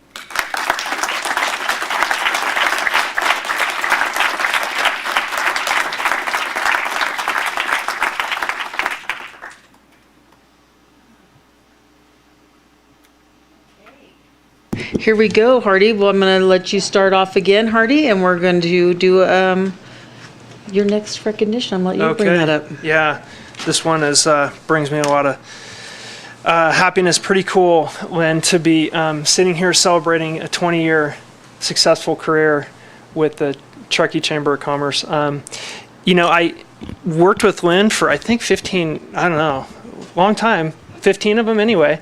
And at the airport and breakfast and getting stuff together and doing Good Morning Truckee. And it was a way that everybody in our community came together. And then I think one of the pieces that I thought a lot about this morning when I was thinking about your tenure and your service to our community was how everything changed in COVID for this really 2-year snapshot. And all of a sudden it was like, our businesses are closed. Good Morning Truckee is closed. The way we connect is disjointed and broken. And for an organization that connects businesses to people, it's a huge pivot. And I think you really went through that process with grace, and your board and you, I'd just like to commend all of you for going through that process with just kind of graceful attitude and trying to get things online and get people connected online and get resources along with Sierra Business Council and a number of other people in Nevada County that we all came together for that service during that period of time, and it was successful, right? Our economy kind of did this dip, but then it came roaring back. And thanks to you and the effort of your membership and your board and your leadership to get that done. The other piece is the expansion, the innovation that the Chamber of Commerce has done, I think, in our community compared to maybe some other Chamber of Commerces. It's branched out into all these different areas, provided education and support and tools and workshops and membership and pieces for new community members. I think we're coming up on another one here that we meet at Darner Lake with all the new people to town, which is pretty cool. You go to Darner Lake and meet everybody who's new to town, and it's kind of pretty cool. So anyway, so I just want to read this off, and then we want to open it up and let some people talk, because I know there's a lot of people here that want to talk about you and your service. The County of Nevada Board of Supervisors takes great pleasure in recognizing and expressing its gratitude to Lynn Saunders for over 20 years of service and contribution to the community. During her tenure, Lynn has worked with 4 District 5 supervisors, including Barbara Green, Ted Owens, Richard Anderson, and Hardy Bullock. Throughout that time, she was highly involved in the Joint Chambers of Commerce of Nevada County, organization that represented the Truckee, Grass Valley, Nevada City, South County, and Rough and Ready Chambers of Commerce. Among many projects, she helped produce the annual Donner Party Hike, sharing Truckee's history and beautiful scenery on Donner Summit. Lynn also had a lead role in Truckee Tomorrow, an economic development initiative in partnership with the town of Truckee and Nevada County. Funds received from the county allowed the initiative to work with an economic development consultant to produce a demographic and economic profile report, as well as facilitating leaders in a series of meetings and discussions that led to the creation of the Truckee Base Camp for a Big Life brand, as well as other programs such as the Truckee Jobs Collective. During COVID-19 pandemic, Lynn played an active role in task force meetings, discussions, and town hall meetings, quickly distributing important and ever-changing information to businesses. She was a valuable contributor to the Nevada County Business Task Force that reviewed and recommended grants through the Nevada County Relief Fund that provided vital resources to small businesses and nonprofits impacted by COVID-19. As a well-respected professional, Lynn has always been a strong collaborator and partner working with the county, town, various organizations, and businesses in the promotion of tourism and support of economic development programs. Therefore, the County of Nevada Board of Supervisors does hereby express its appreciation and deep gratitude to Lynn Saunders for over 20 years of service and contribution to our community.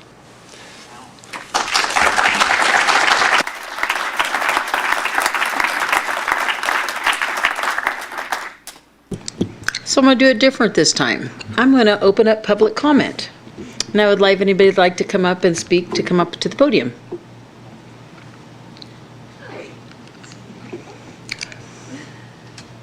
Good afternoon. My name is Karen Wilcutz with the North Lake Tahoe Truckee Leadership Program. Hi, Lynn.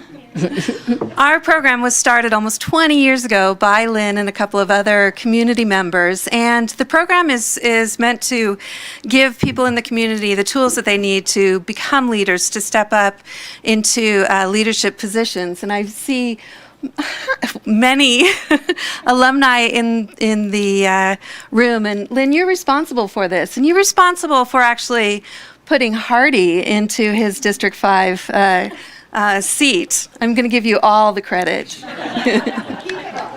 So on behalf of the entire program, I want to thank you, Lynn, for all of the years that you've put into this program, making it such a success and such a wonderful part of our community. And I'm lucky that, and we are all lucky that you find leadership an important aspect of the community. So congratulations and well done, and thank you. Nice. Good afternoon. Emily Vitus, current chair with the Truckee Chamber of Commerce.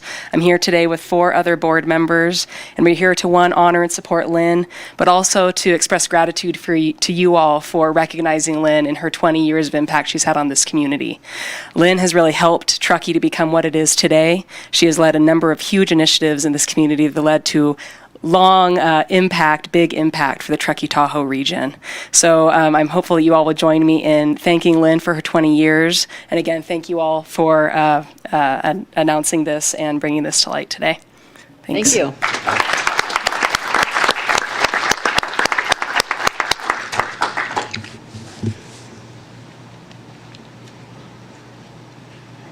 I am Jessica Carr. I'm the director of the Small Business Development Center at Sierra Business Council. I'm also on Lynn's board, and I am a graduate of the North Lake Tahoe Leadership Program. So she cultivates her own board members through the leadership program. And I'm just here to say I work in a territory that is 7 counties big, which has a lot of chambers of commerce within that territory. And working with the Truckee Chamber over the last 6 years in this role has been always a tremendous joy, because you are such an innovative and dedicated business leader, and your ability to get information, especially during COVID, out to your business membership was ASAP, and very much appreciated to all of those businesses who were going through such struggle. So thank you so much for all of your work for the last 20 years, and it's been great to work with you on your board in the last couple. Thank you.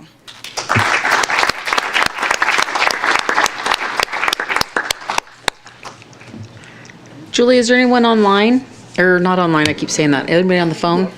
No phone callers right now, thank you. Okay, no, that's fine. We're just ready. I was waiting for him to get up here. Good afternoon. Good afternoon. John Minacchio, past chair of the Truckee Chamber of Commerce, current board member. And usually when I'm at this podium, Lynn has prepared the public remarks. So I just wanted to take the opportunity to say, Lynn, thank you for all your contributions, not only to the business community, but the community more broadly. And I want to wish you all the best in this next chapter of your life. Oh, that's so nice.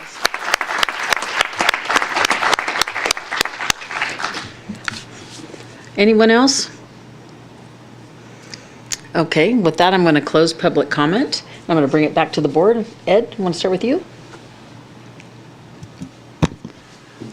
Hi, Lynn. So we do go back a little bit, thanks to Ted Owens more than anything, really. But we worked together with the Joint Chambers of Commerce, and during that time, it was kind of a controversial time. But I always remember, Lynn, you were kind of a very strong leader, and always kind of the impression of, well, you can do whatever you want to do, Nevada County, but I've got a very sustainable operation up here, and we're just going to be fine. And I have to tell you, I've always been impressed with the organization, your chamber up here, and I just wish you the very best, Lynn. And thanks for all the service you've done for the last 20 years. That was nice. Dan? Yeah, Lynn, you and I don't know each other. I don't know why. But I always look at the Chamber of Commerce as being the heart and soul of a community. And I think what we've heard today is that, Truckee has a heart and Truckee has a soul. And you probably, your 20 years, have contributed as much as anybody to make sure that Truckee sustains the health that it has, and it is a great community up here. It really is. It used to be kind of like the forgotten community for a number of years, and then it started growing up. And about the time Paco showed up, it started really. It did. It started. The only person I knew from Truckee was a guy named John Bazio, who him and I just played football together at Sierra, and I haven't seen John since football.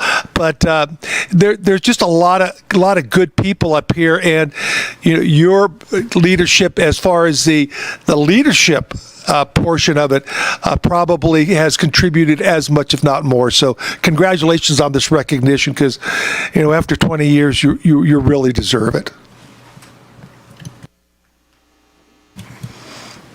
Yeah, congratulations, Lynn. I have not had the pleasure, I believe, of meeting you either. So you've done your work kind of behind the scenes for us anyway.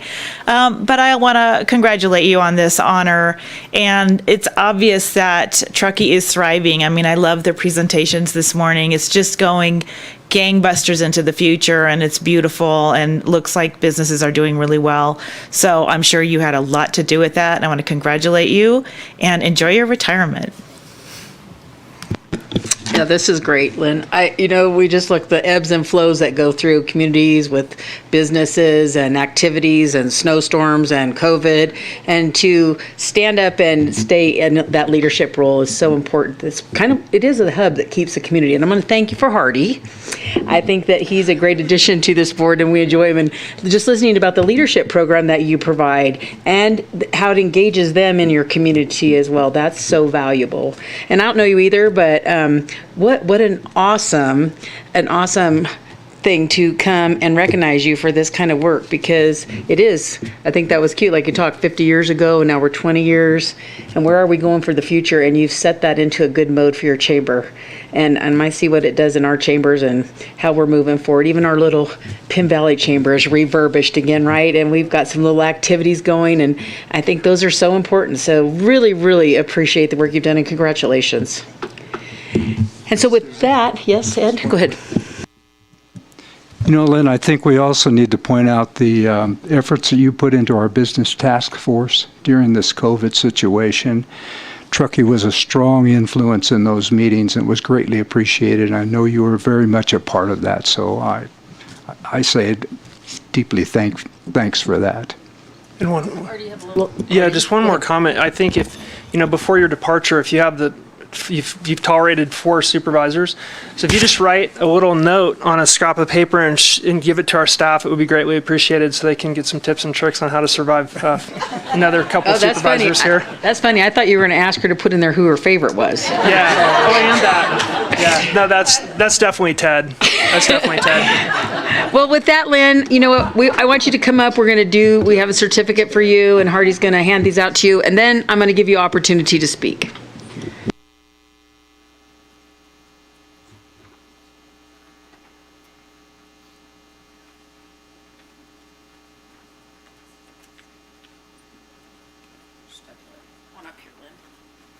What a pleasure. Thank you so much. Especially put a face with a name. Thank you.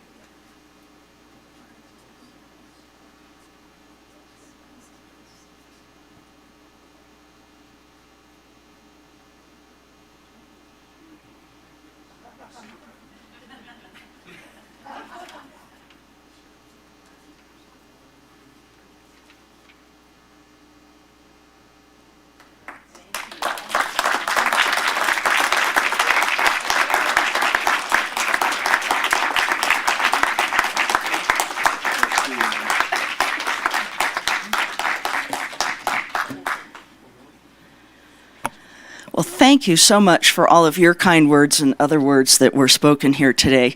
It really has been an amazing 20 years, and I have worked with so many projects and initiatives over the years that have really kept the job very interesting and challenging at times.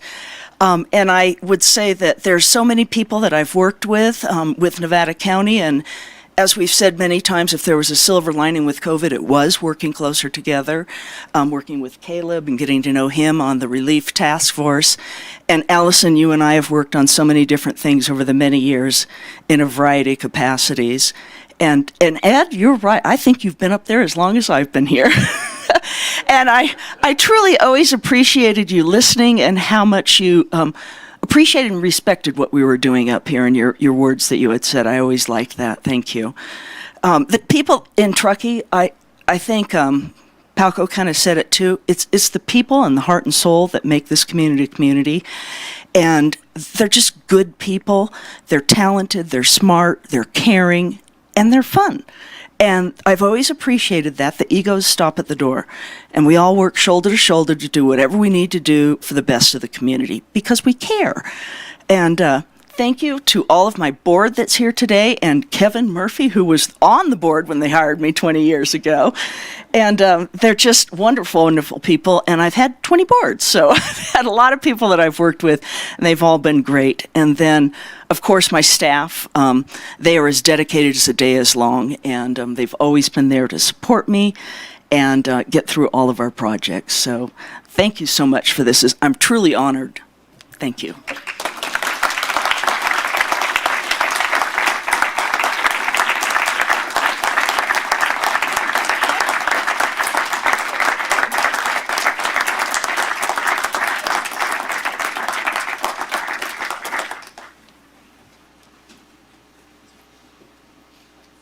I know, this is always the best part of the day. So now we're going to move on to our next item of business, which is, and I know we're a little late for our 1:30 item, but this was more important, and I got to say, this was delightful to get to see you both in person and get to congratulate you both for what you do in this community as well as this county. So we are going to go on to item 35, which is SR 221005, and it's a resolution approving the memorandum of understanding between the county. And I'm going to introduce our CEO, Allison. Great, thank you, Chair Hook, members of the board. I'd like to introduce Assistant CEO Caleb Dardick, who's going to be presenting an MOU between the county and the town of Truckee for the wildfire prevention, emergency services, and disaster readiness programs. So thank you, Caleb, and I'll go ahead and I'll turn it over to you. Right.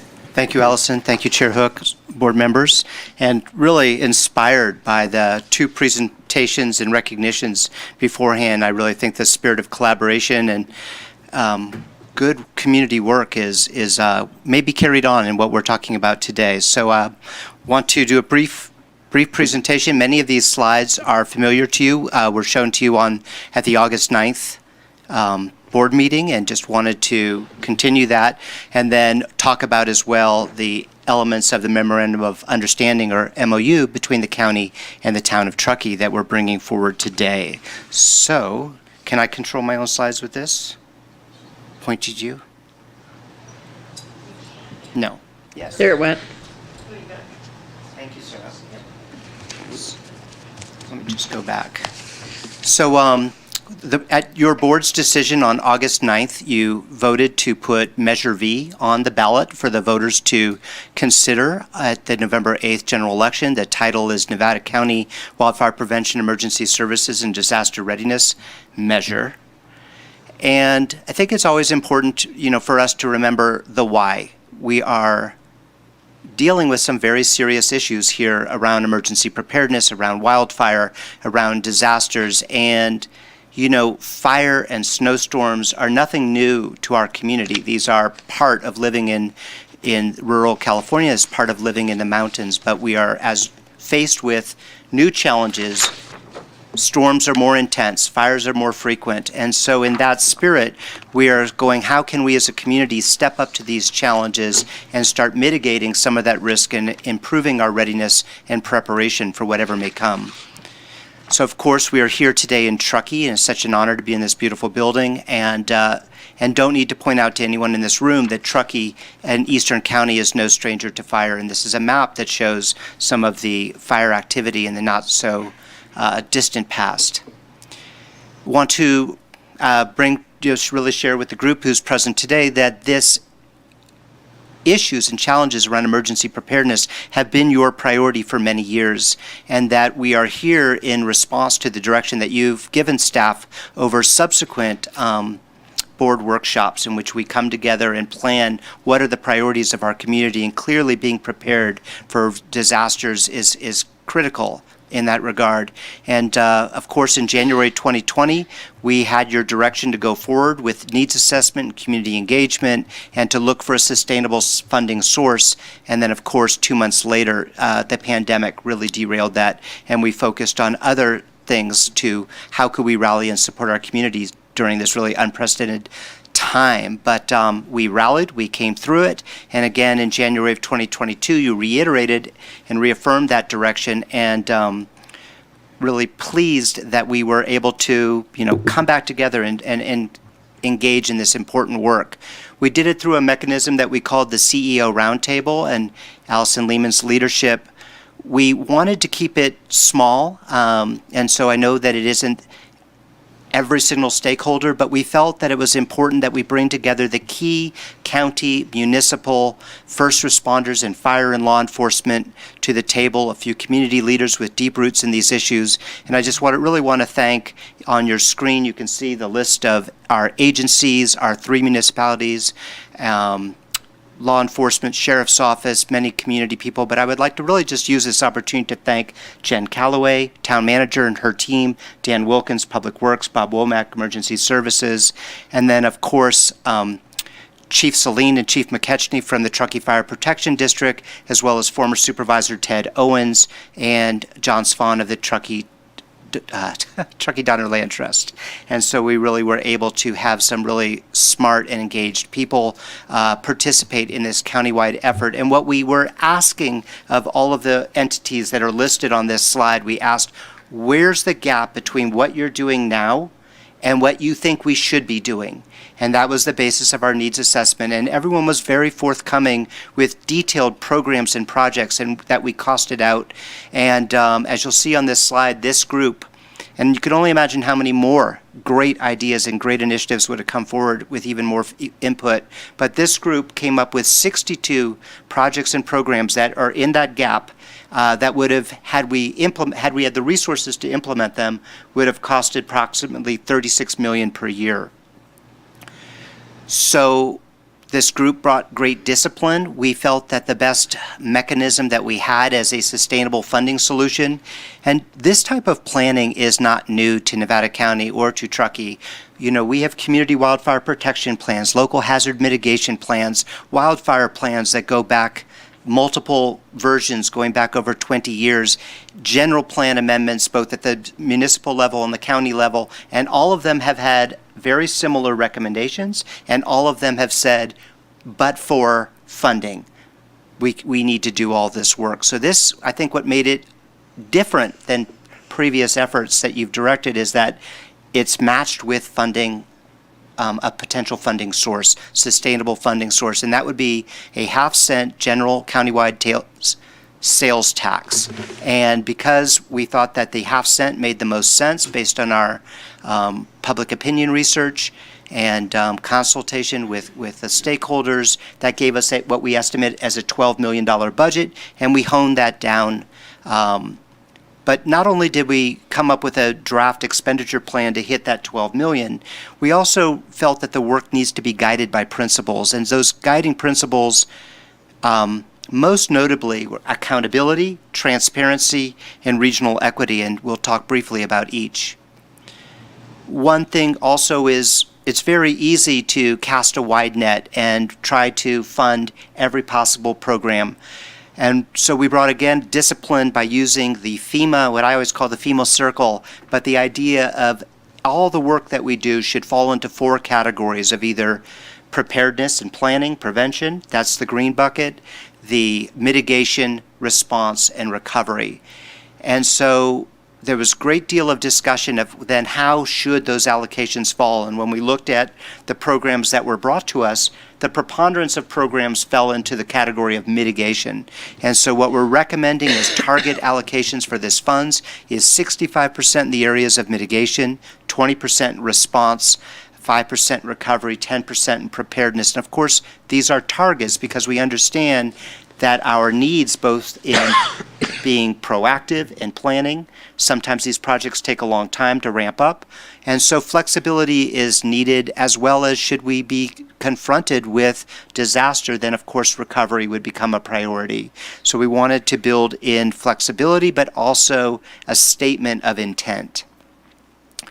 A very important conversation that came up, especially with our municipal partners, was, I'm actually getting ahead of myself. The first principle that I want to go to or talk about is regional equity. And a recognition that our Eastern County partners shared with us is that there are significant and unique public safety differences and challenges between mountain elevation, lower elevation, the type of topography, the type of vegetation, the challenges of having a huge visitor population year-round. And so recognizing that there are differences, said, how do we address this issue of regional equity? The other is we're one county, and that's so important to all of us, but yet from a planning perspective, how could we define it? And Jen and her team came forward with East County being defined as longitudinally, which is my vocabulary word for the year, east of the I-80 Highway 20 junction.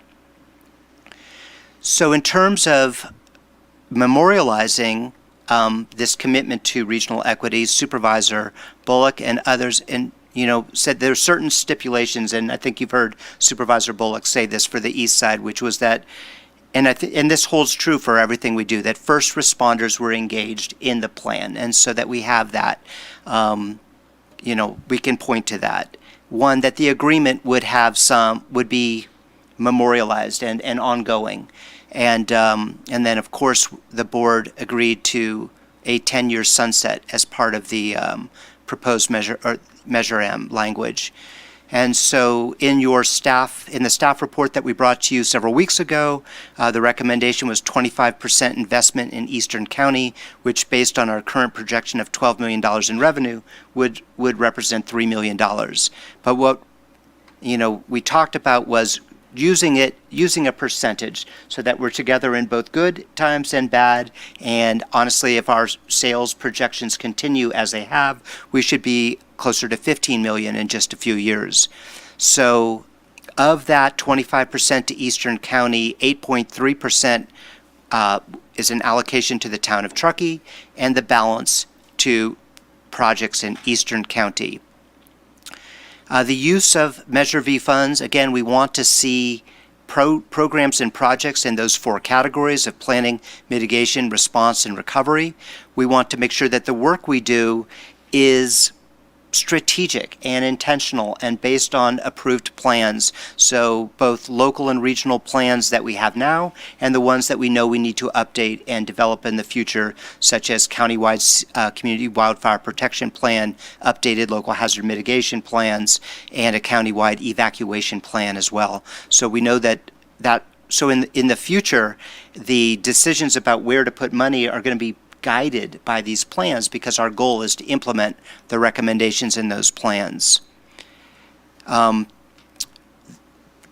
Truckee voters approved Measure T, as has been noted, and thanks to Paco's and others' leadership. And I remember calling Chief Celine and saying, okay, now that you have Measure T, is this something, is a countywide measure still of interest, or are you covered? Are all of your needs met? And we can almost hear him smiling over the phone because I think we all recognize that the needs in our county are huge, and the needs to be prepared and to mitigate disaster is significant. And so the answer was yes, Measure V would be needed as well. And so this idea of expanding and enhancing Measure T is something that I think is we can help build on collaboratively. There's a wonderful opportunity for us as a community, as a Truckee town, Eastern County stakeholders, county participants, to look holistically, collaboratively, and coordinate on large-scale projects, grant writing, advocacy, community engagement, and planning. And I think there are many opportunities for shared programs and coordination. Just as an example, the Truckee Fire District provided this graphic for us. This shows about 8 different large-scale fuel breaks that would protect communities here in Eastern County, over 9,000 acres, $28 million worth of work just to do it on the first time. And I believe when it's listed in the CWPP for Truckee, or for the Truckee Fire District, it's a 20-year plan. And not only would it take 20 years to potentially to implement, but it needs to be maintained in perpetuity, just like the large-scale fuel breaks that CAL FIRE has recommended on the west side. So we have our work cut out for us. There's some big challenges, and if we can do projects collaboratively of this scale, imagine what else we can do working together. Because Measure V is proposed as a general sales tax, it's very important that we build in accountability and transparency so that the voters can have confidence and all of us as stakeholders can have confidence that the money will go to the uses that we have all discussed. So what we are proposing as a mechanisms are several. One, that the funds for Measure V, should it be approved by the voters, would be recorded in separate and distinct accounts. Next, very importantly, that the work that we fund is guided by subject matter experts in law enforcement, in fire, in social services, in forest health and forest management, watershed protection, so that we're looking at preparedness and wildfire prevention holistically. So a technical advisory committee will provide that guidance, recommending funding priorities which would come to the board through your annual budget process. On the back end, every year, your board-appointed Citizens Oversight Committee would report to you and to the public annually on the receipt of money, what came in, what was it spent on, conduct an annual independent audit, and report on those findings to you and to the public. And then finally, as staff, we would be committed to posting on a dedicated public web page every contracting opportunity, every contract that's awarded, all of the audits, all the reports, so that we have maximum transparency year-round. So just to drill down a little bit on the idea of the technical advisory committees, the plan is to have two, both an eastern and a western TAC. Both TACs would be staffed and supported by the Office of Emergency Services. Really pleased that Craig Griesbach is here, our Director of Emergency Services. He can speak more to that if you have questions as well. But the goal is to bring these teams together. In the case of the Eastern TAC, the town manager and the fire chief are their designees, plus 5 local community volunteers, 2 from the town, 3 from the unincorporated, to be appointed collaboratively by the supervisor from District 5, fire chief, town manager, and the OES director. So we're very excited to have that type of that we would have community leaders in our community who would step up to this important role, and will do the same on the west side. The Citizens Oversight, as I mentioned, 7 members each district would be appointing, each district supervisor would appoint 1, and then you as a board would appoint 2 additional. And then finally, just want to conclude with a purpose statement that came out of the CEO roundtable, that the purpose, the vision for the use of these funds is to save lives, to reduce the threat of wildfires, improve all hazard disaster readiness, and evacuation safety. And with that, I'd like to introduce my co-panelist. Here's Steve Monahan, Agency Director from IGS, and Town Manager Jen Calloway.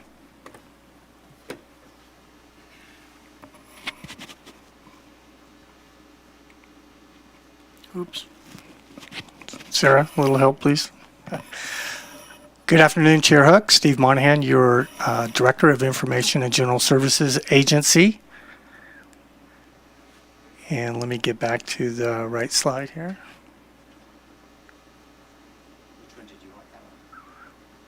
That one. So, okay. So what we're really talking about, the framework of what Caleb was talking about, and I'm not going to go through all the slides of planning, mitigation, response, and recovery, but those are the main activities that we're focusing on. And this is all work that we're doing right now. And over the last 3 years at your annual board workshop, we've brought to you our OES wildfire preparedness plan, which is trying to prepare the community for wildfire to lessen the impact. And we showed the gap of what we were doing and what we should be doing. So all of these activities, from green waste, roadside vegetation, large landscape, community awareness, education, home hardening, access and functional need programs for those who can't do the work themselves, grant programs for our Firewise communities to bring chippers and resources to neighborhoods so we compound their efforts. This is all work we're trying to do right now, but we should be doing more. We're not meeting the need. The risk level in our community is on the rise. It's not coming down even after all the work that we've been doing. A lot of people are saying, well, why can't we apply for more grants? And we do apply for many grants. Over the last 5 years or 4 years, we've received about $10 million in grants to do this type of work. But that took 6 years of effort to try to get those. And if you look at our needs assessment, that $36 million a year, it just isn't going to meet the need. And it's not reliable. We can't plan a sustainable program, year-round green waste, year-round chipping, year-round access and functional needs, and staff to it with the ups and downs and the uncertainty of grants that come in. And with that, I'll turn it over to Jen. Thank you. I don't actually have any slides. I just wanted to acknowledge the efforts the last week and a half, 2 weeks of staff and working with the town staff and coming up with an MOU, the board's responsiveness to the comments that were provided during the last board meeting that you had, and then the attendance at the council meeting where the council members provided some feedback as well. It was really important for us to see a sunset clause included in this and to have recognition that Eastern County is geographically different and we have some different needs up here, and we really have the best understanding of what those needs are. So from that perspective, working on the MOU with the staff, having what is very nicely packaged for you took a lot of time to get to, a lot of dialogue and discussion back and forth, and a lot of that happened on vacations and various other hours of the day. So really acknowledge staff's effort at that and the collaboration and partnership. We really do have alignment in a lot of areas. You can see over on the side our town council priorities, the one at the bottom, and it's not because it's a lower priority, speaks to emergency preparedness. We've hired an emergency management coordinator to help address that. And I think Supervisor Bullock, you've said this too, this is the time of year we start to not sleep because we worry about what could happen and making sure we're protecting our communities. So we certainly understand the board and where you're coming from with this tax measure. We appreciate the compromises that have been made to get to the MOU and where we're at today. So thank you for that.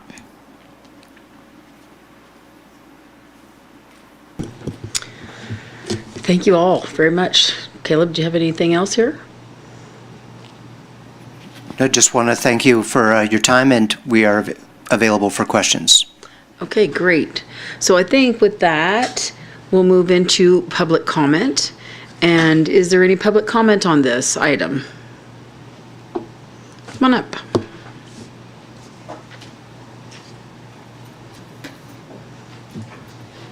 Good afternoon. Thank you for recognizing me and bringing me up.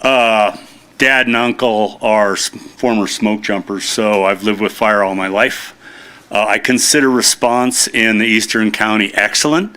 I did notice in the pie chart, it talked about an additional funding mechanism of 20% for response. Could somebody let us know or let me know what that additional response level would be? And the reason I ask that is air support has been very critical for us of late, and I'd love to see it go in that direction. So thank you. Thank you for that question. Any other questions? Okay. Caleb, who'd like to answer that question about response? Steve? Sure, Huck. Response in our plan is more on the lines of what can the county do, what can the local jurisdictions do. So it's tied to evacuations, responding in that way, not fire response. The county does not run a fire department, so we're not using our allocation of the money for firefighters. You know, it's more how does the sheriff do safe evacuations? How do we set up evacuation centers? How do we do emergency communications? One of the great things that happened this last few months is the town of Truckee has switched over their emergency alerting system to the county platform of Code Red. So now we have a county-wide platform. So our education and community awareness can be really standardized across the whole county. Now, the jurisdictions have direct allocations. What they do with it in response, I would let them respond to, but that's where we're at in this plan. It's not firefighter response or smoke jumpers response. It's more of that, we have a fire going on, how do we save lives, get people out of their homes? Okay, thank you.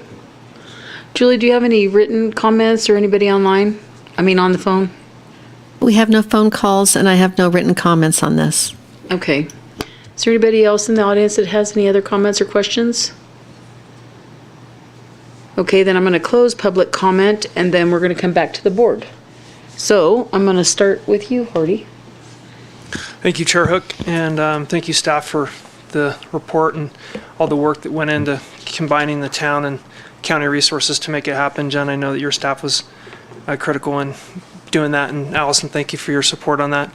I was just going to briefly mention, Kevin, I think I want to point to our CAL FIRE partners, because I believe we do have actually a rotorcraft ship here for the first time this summer, provided by CAL FIRE right here at the Truckee Airport. So that's in addition to the other rotorcraft crew that's a Forest Service resource that does get toned out and leaves the county occasionally. So I do think we have a little bit more support this summer, which is good news. Yeah, I do have a couple things to say about this. I know everybody in the community has been really pretty engaged on this as of late, right? You know, the initial weeks preceding the meeting. I do think this is what good government looks like when you take the county and the town working together to come to an agreement that serves both parties. It was a tough decision for me as a District 5 supervisor, because there are the things that Caleb pointed out. There's equity, security, there's all the things that come with balancing the priorities across two different types of landscapes, the east side pine landscape and that really heavy vegetation in the west side, with you know, obviously big time risk associated with the Western County vegetation model. But we got through it, and I think it's what good government looks like, in my opinion, to come together and work through those details. I think in the board meeting, we asked for the timely return of the MOU, which was critical to me, so that constituents in District 5 and the county as a whole could read that document that really memorialized and officiated that relationship between the county and the town, giving adequate time and transparency to digest those pieces, have public process, response, and input, and that's what we have here today. We have people here, and it's been noticed, and people are here to comment on that, so I thank you for getting that done. The piece that wasn't in the staff report that I'm happy to report on is that I also asked for a public outreach framework that we've gotten. I think we're at the 90% design, in my opinion. It's really good. It incorporates social media and direct engagement and outreach, mailers, emails, meetings, radio, print, news, all of it. So I think that we're going to get a lot of information out there in a really transparent, non-biased way on this initiative, and give everybody who's concerned an opportunity to look at it from every perspective that you would like to see. And I know that staff's always here to answer questions that may not be included in that outreach material. And for me, I'd like to say that this is the first opportunity that the county has to provide direct resources to unincorporated areas within the county while meeting our town partner needs. So communities like Hurstdale, Donner Summit, the little town of Washington, and the top of Martis Peak behind Kevin's house, and others will get resources directly allocated from the county. And a project that comes to mind, I've been talking to John Swan about this, is like Canyon Springs. If we could look at something like Canyon Springs that's directly behind Glenshire, one of our biggest full-time residents, and we can go in there with county resources and clear that out, reduce sediment, reduce the risk of catastrophic wildfire, that's a benefit to Eastern County, and that's something we can take to the bank to improve the lives of and the quality of life for people in Eastern County. So I'm happy about that. I think it worked out. I'm looking forward to getting it to the voters, because ultimately that's who's going to have to make the decision on this, whether it's worth it to them. And I'm looking forward to hearing from them in the meantime. But once again, a lot of gratitude to staff for putting in the extra effort to get to this point so quickly, having come 2 weeks ago in a 6-hour deliberation on this exact topic. So thanks to our town partners as well. Thanks, Hardy. Ed? Well, of course, this is a MOU with the town of Truckee and the eastern side. So thank you for all the work that's gone into this, and thank you to all the folks here from Truckee and the eastern side supporting this, or at least getting it to the voters to see if it is going to be supported. It's crucial. I think it's crucial for the overall support of this initiative. The one thing that I do kind of look at, though, and it's just something we can kind of think about, is I would hope that the two TAC committees would work closely together. I would hope that there would be some flexibility, because I look at this and go, okay, the town gets 8.33, the eastern side gets 16.67. There'll be a similar MOU with the city of Grass Valley, I'm sure. I would look at it and say, hopefully there would be that flexibility to where if that one large project comes along, something that says this will protect Scott's Flat on the eastern side, or one of the developments that you're talking about on your side. Scott's Flat's on the western side, but that there could be some flexibility, because that $2 million really isn't a lot. It's not really a lot, and it might be a situation where this project could use $3 or $4 million in 1 year and would have to be sacrificed from the other side. It's just something we have to keep in mind as we go forward on this, but I think we have to do what's best for the entire county and be careful that we don't get too caught up in those silos that we can be restricted by these 16.67%. Thank you, Sue. Thanks, Ed. Dan? Yeah, my question for either Caleb or Steve is the administrative costs to manage this program for Department of Emergency Services. I saw that like $1.1 million annually to administer this.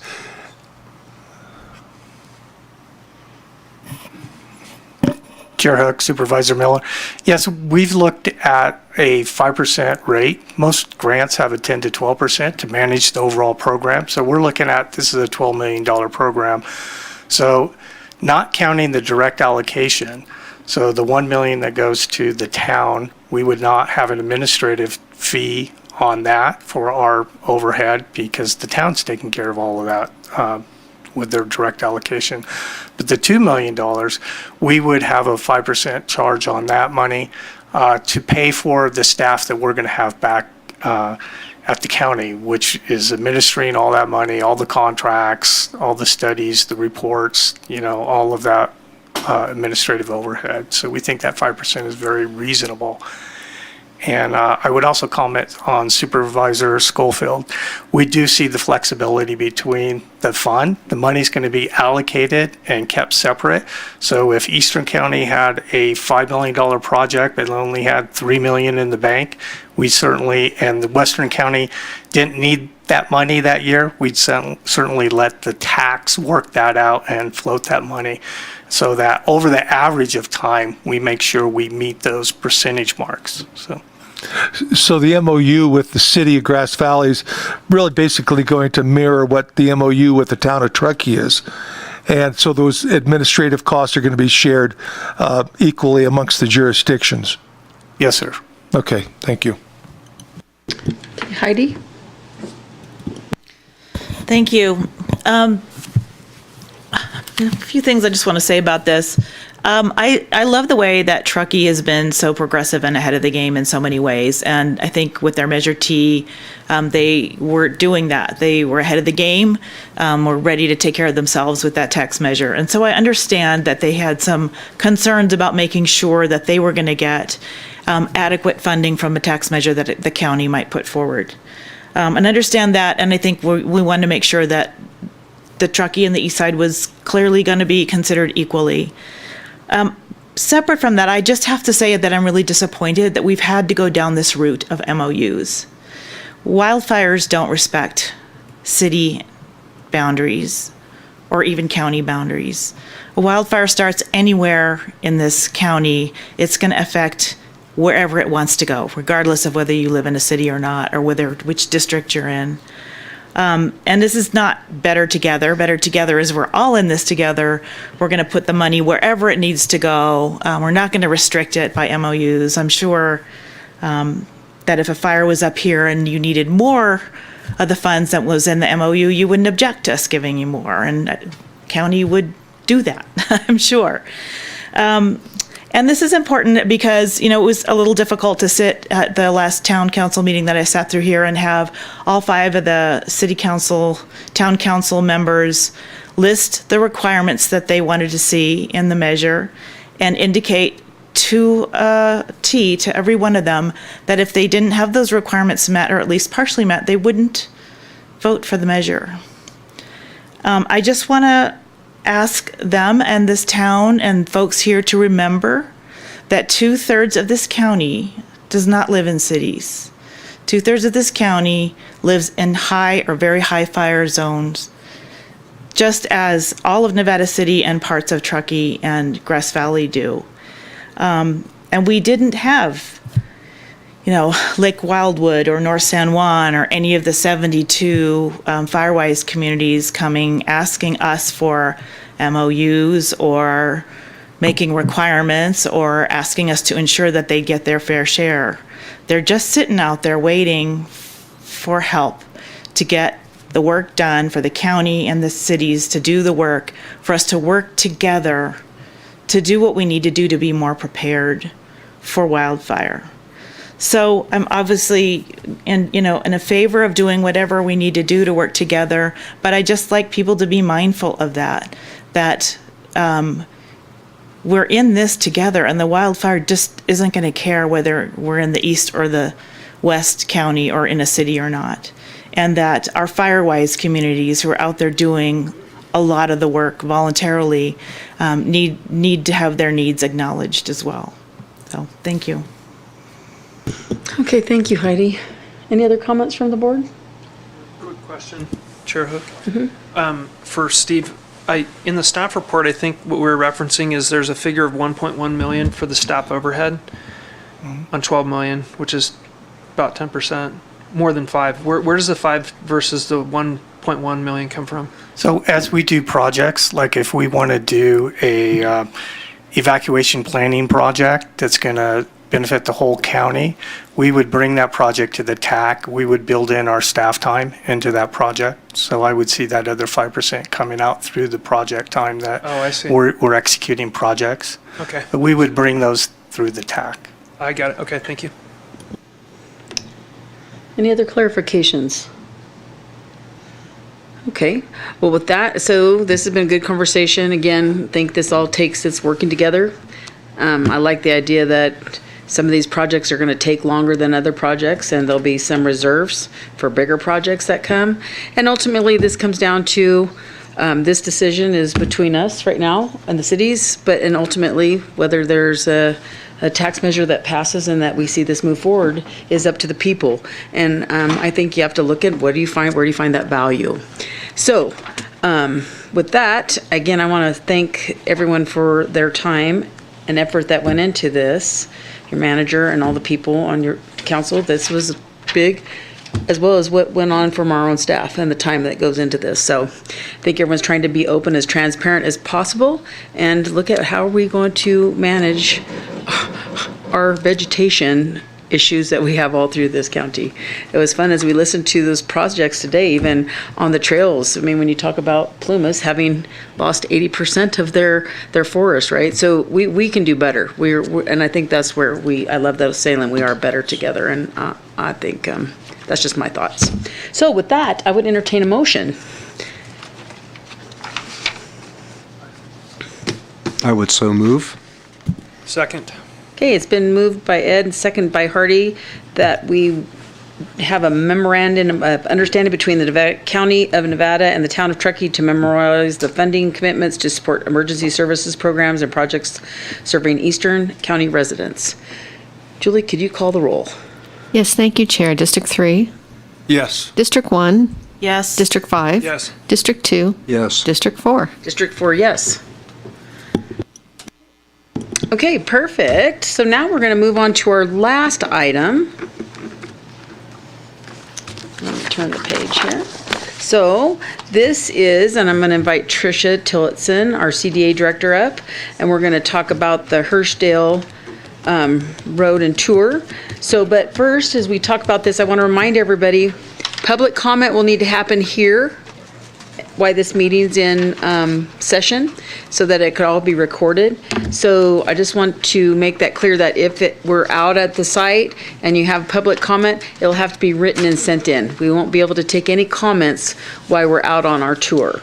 Okay, so I just want that to be kind of clear. And with that, Tricia, thank you for being here this afternoon.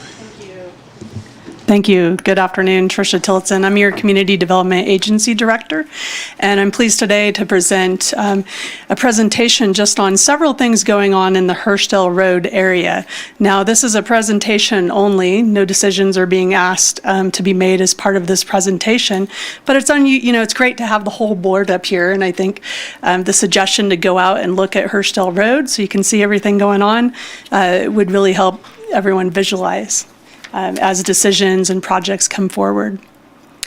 So this presentation is a really quick presentation, but it's to provide a high-level overview of the Hurstville Road Bridge projects.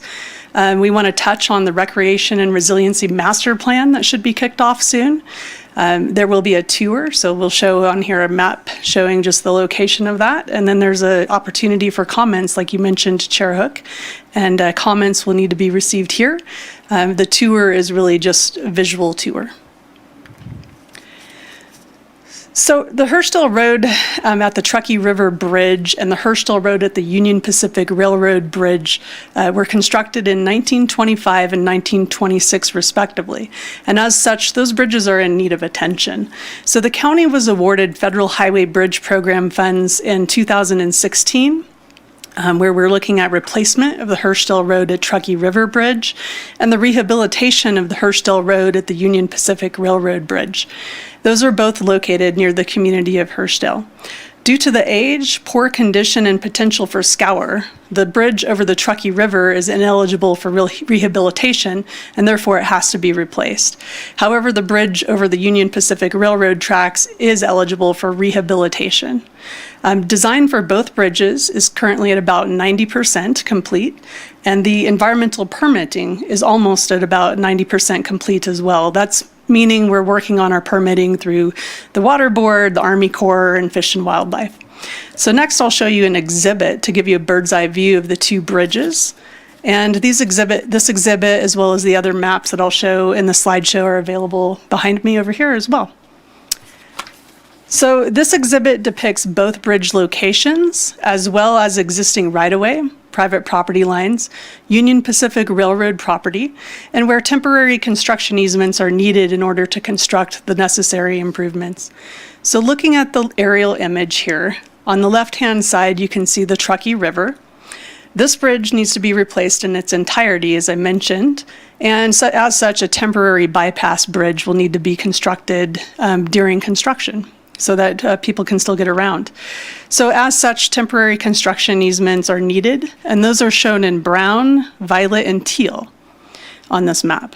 On the left-hand side of the aerial image, and that's on the left-hand side, I should have said. So in the upper right-hand corner, you see what the temporary bypass bridge might look like and what the final bridge profile will look like. Now looking at the aerial image on the right-hand side, you can see the railroad tracks. Kind of makes almost a C there on the map. So this bridge will be rehabilitated, as I mentioned before, and so temporary access easements are needed to access the underside of the bridge and are shown in orange and teal on the right-hand side of the aerial image. Meanwhile, we're continuing discussions on these temporary access easements with property owners. Next, I wanted to touch on recreation. So you may have heard Nevada County, we're looking at what does recreation look like in Nevada County in the future. As such, the board at their board workshop directed staff to look into doing a recreation and resiliency master plan. We just issued a request for proposals and we received proposals from consultants. And so we're hoping to select a consultant and bring that back to the board shortly in September. Part of that process will be several public workshops, which will be convened throughout Nevada County, including in the Hurstville Road area. Because as we know, especially those of you who are from the Hurstville Road area, there's a lot of interest in that area, especially surrounding the Truckee River and then the Tahoe Pyramid Trail. So in addition to the list on this slide, I won't read through all of these aspects of which the master plan will hope to address. We're also looking at mapping current recreation amenities, for example, and resources throughout the county, including what state and federal lands are out there. We're also looking at identifying economic development opportunities because, as we know, recreation has a huge positive impact on our economy, and really defining those appropriate and desired levels of service for our unincorporated residents. We also want to look at identifying strategies for recreation amenities to help mitigate climate risk, especially fire risk reduction. And then also the Recreation Improvement Plan will be part of this as well. And that'll look at preparing a prioritized list of recreational needs and opportunities, including those cost estimates and feasible solutions for financing, phasing, and maintaining community investments in recreation. Tentatively, we're looking at bringing award of contract to the board on September 13th. And what you could expect would be in October, a kickoff of the Recreation Master Plan process and onboarding of the consultant.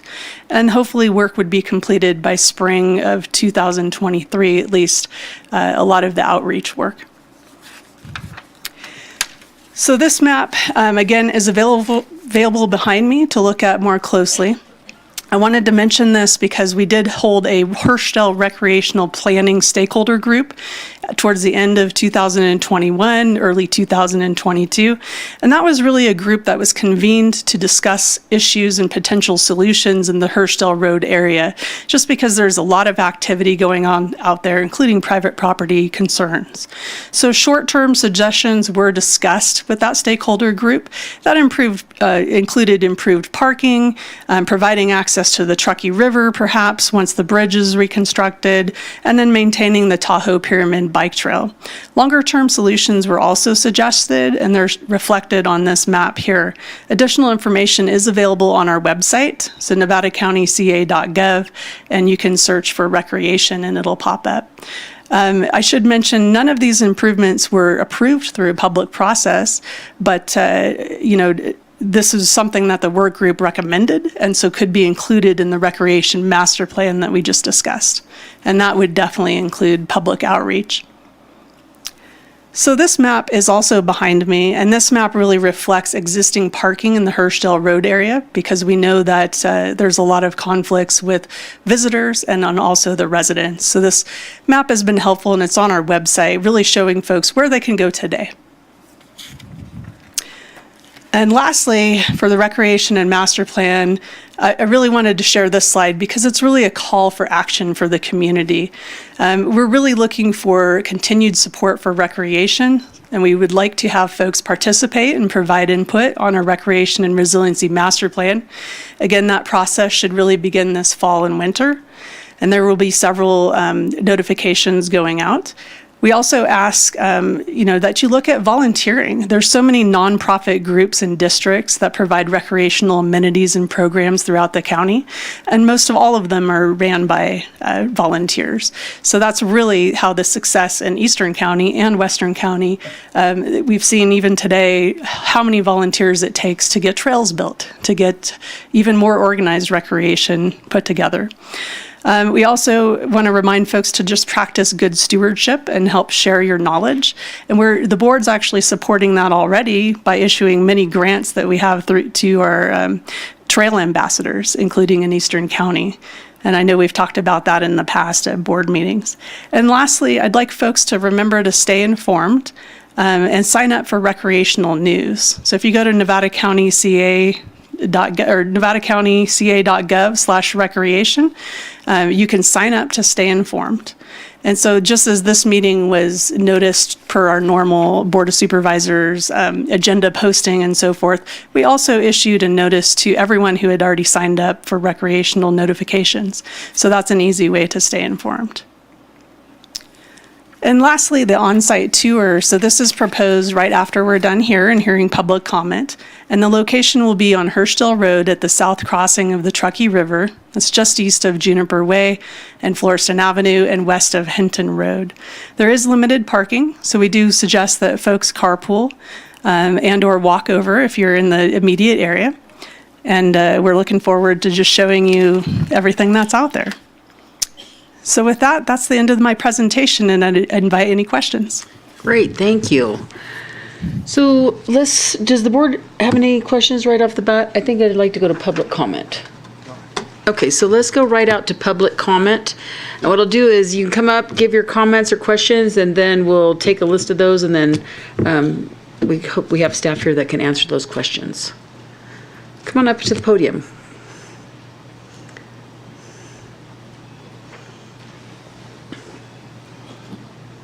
I'm not sure if, oh yeah, it's still on. There you go. I apologize. I'm going to actually read this because. No apologies, you're good. I'm nervous, so. Thank you so much for hearing our comments. Let me just pull this up. So I just want to tell you, my name is Jennifer Freeman, and I want to thank Tricia for all her work in the presentation and getting the recreation group started, et cetera. I'm going to focus today on the bridge project rather than the recreation project. Just to let you know, I'm a single mom of 3 who lives full-time in our home in Hirschdale. I'm a teacher and I work with homeschool families. The kids and I moved to Truckee in 2011, and I was able to purchase my home in Hirschdale in 2015 after renting in the area for several years.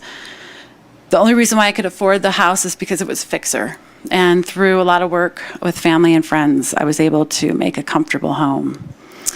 I've always supported the bridge project ever since hearing about it, and knew that it would impact my home since I live adjacent to the bridge and on the Truckee River. When the environmental study impact was provided, I knew that it would affect me. Shortly after the environmental study was passed by the board, members of Dock and Engineering, which is an engineering group hired to work on the project, met with me and some of my neighbors, and that was in 2019, and they assured me that I would be informed that when an assessment would be done on my property. Make a long story short, that assessment, I was not told until after the assessment was done. The appraisal firm that was hired by the county didn't get my input. I'm the only family that lives there on the Truckee River that is affected directly by the project. Everyone else that's a landowner doesn't live there and doesn't have a house. I don't have much time, but I want to say that I spent $8,000 up front and borrowed money from my mom to get an appraisal done. The county did reimburse me $5,000. So I'm not going to have time for this, so I'll have to do this written.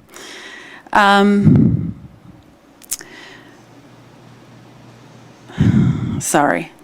No, don't be sorry. I ran out of time, so you know there's really no point.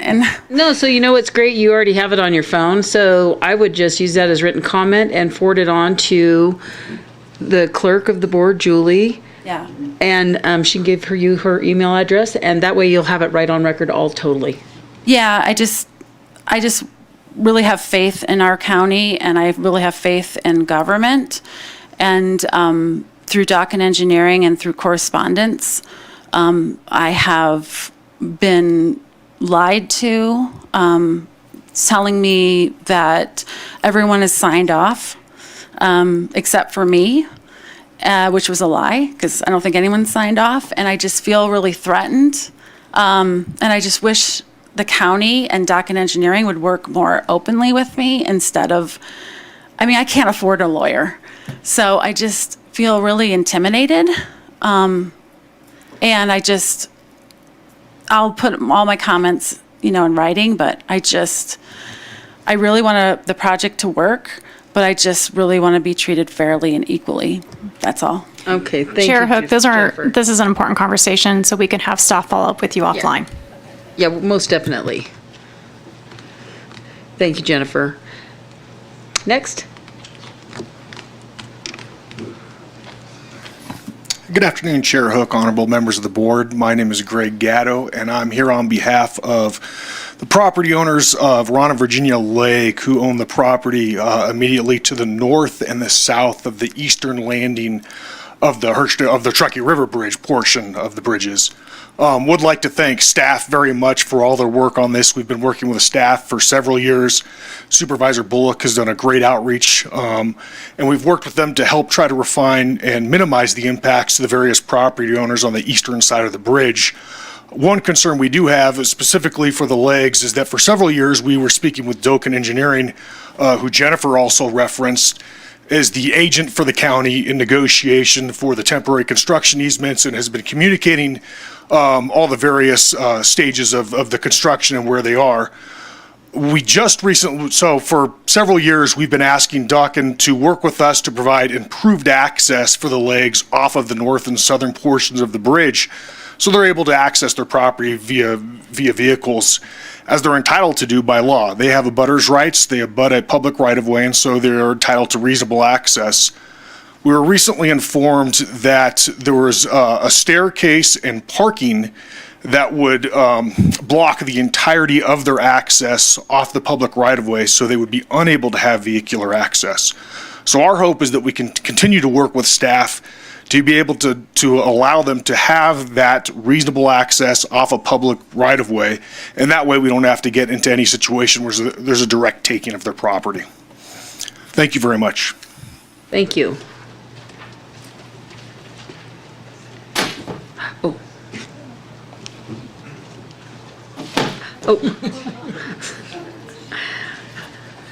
Hello, I'm Eric Johnson. I am a Glenshire resident. It's just up the hill from here.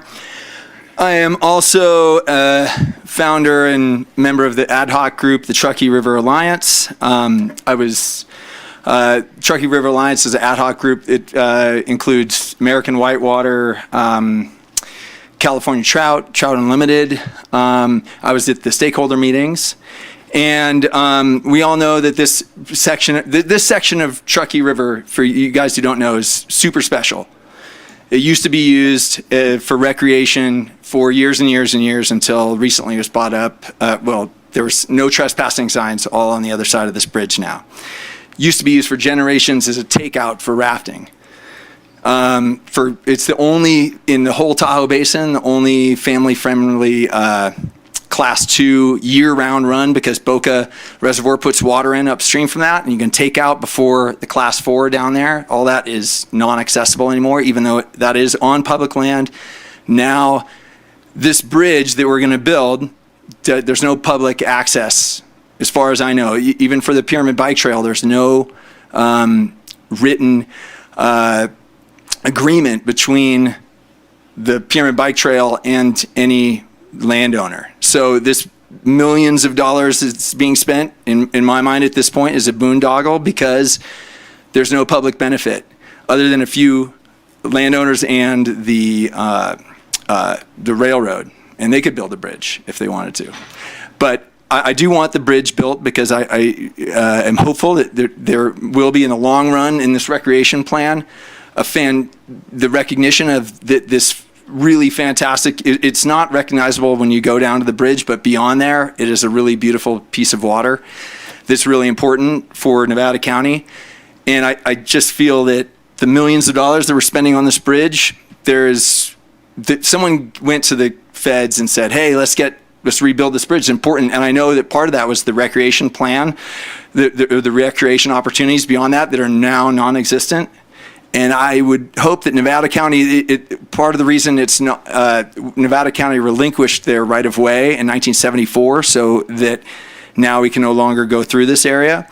And I would hope that they would reach out maybe to the feds. There's there's $900 million every year available for conservation efforts through the Land and Water Conservation Fund. The state has the 30/30 initiative, and maybe now Nevada County can be a leader in seeing if there's an agreement for getting some conservation properties down there, or make it conditional upon the building of this bridge, because right now it is looking like it's going to be a gift for the guy who has kicked us all off the river.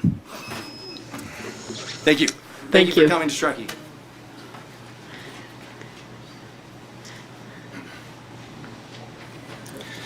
Good afternoon. My name is Eric LaRue. I'm here on behalf of the Tahoe Pyramid Trail, and I am joined by Chris Askin, who is also a board member of the Tahoe Pyramid Trail and who is a resident of the Glenshire neighborhood.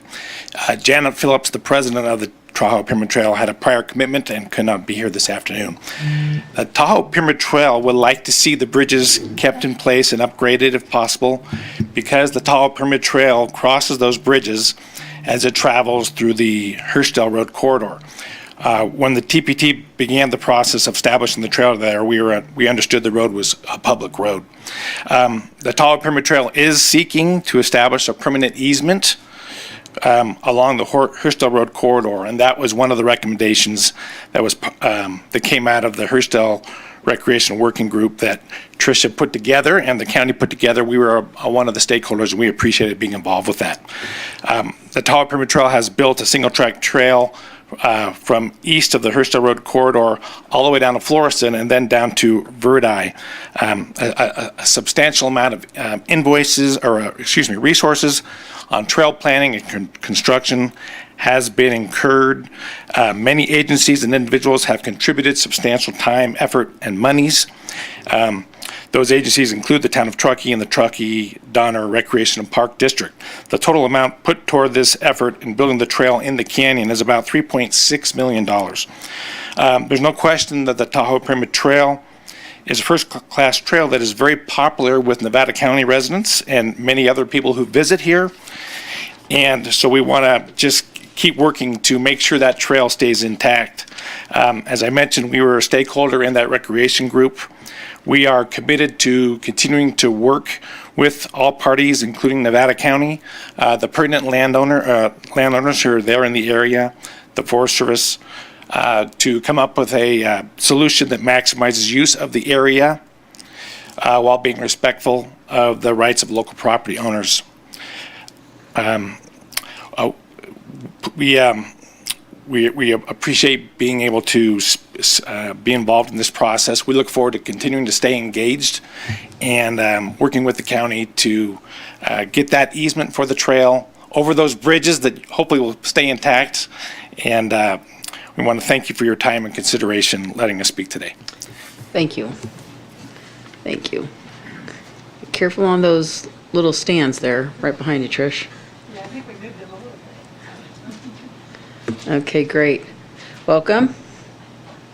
Welcome, and thank you for listening to us. My name is Ron Legg. My wife and I, we bought a home in Hirschdale 53 years ago, and we've been there ever since. We also later, a couple of years later, bought a whole bunch of riverfront property, and we have 10 acres at least of riverfront property. Now, the access to that property was always on both sides of the bridge. On the east side of the bridge and on the west side the north side of the bridge, we had roads going off to our property. Well, now we can't get there. And Dockin kept telling us year after year, "Oh, don't worry, we'll put a ramp at the end of the bridge so you can go to your property."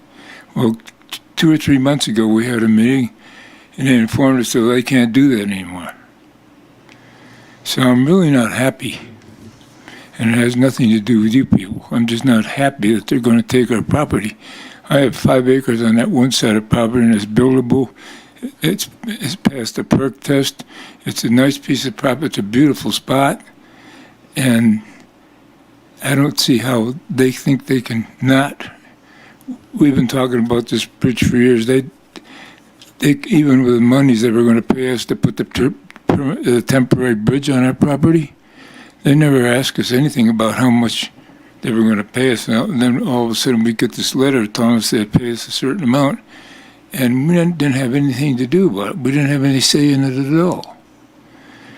Also, just to change subjects, my wife and I never, although we've had a house here for 53 years, and I know that the county has my email address because they never notify us that there's going to be a meeting. Never. The only way we could find out is go on the internet and check. But we don't get on the internet too often. So the only way we ever find out is by friends here in Hurstdale. And they call us and say, hey, they're going to have a meeting at the river. Well, really? They did the same thing when they had one at the church last year. So anyway, we would like, I know we signed up for that list years ago or whenever they had it. Okay. We've had signs on our property over there for years. No trespassing. No trespassing. My son and I, we would go, especially on the big partial on the left, as you go on the left, going across the bridge. People camp down there. They start fires down there, and last year somebody went in there and painted them all green. And so they say that, you know, in order to keep people off your property, you have to post it. Well, that doesn't work at all. It doesn't work. And then they say, well, you could build a fence. Well, right now I can't build a fence. It's 5 acres around a 5-acre piece of property. Chair, excuse me, the 3 minutes are up. Okay. Just so you know. Okay, thank you. Thank you, Ms. Legg.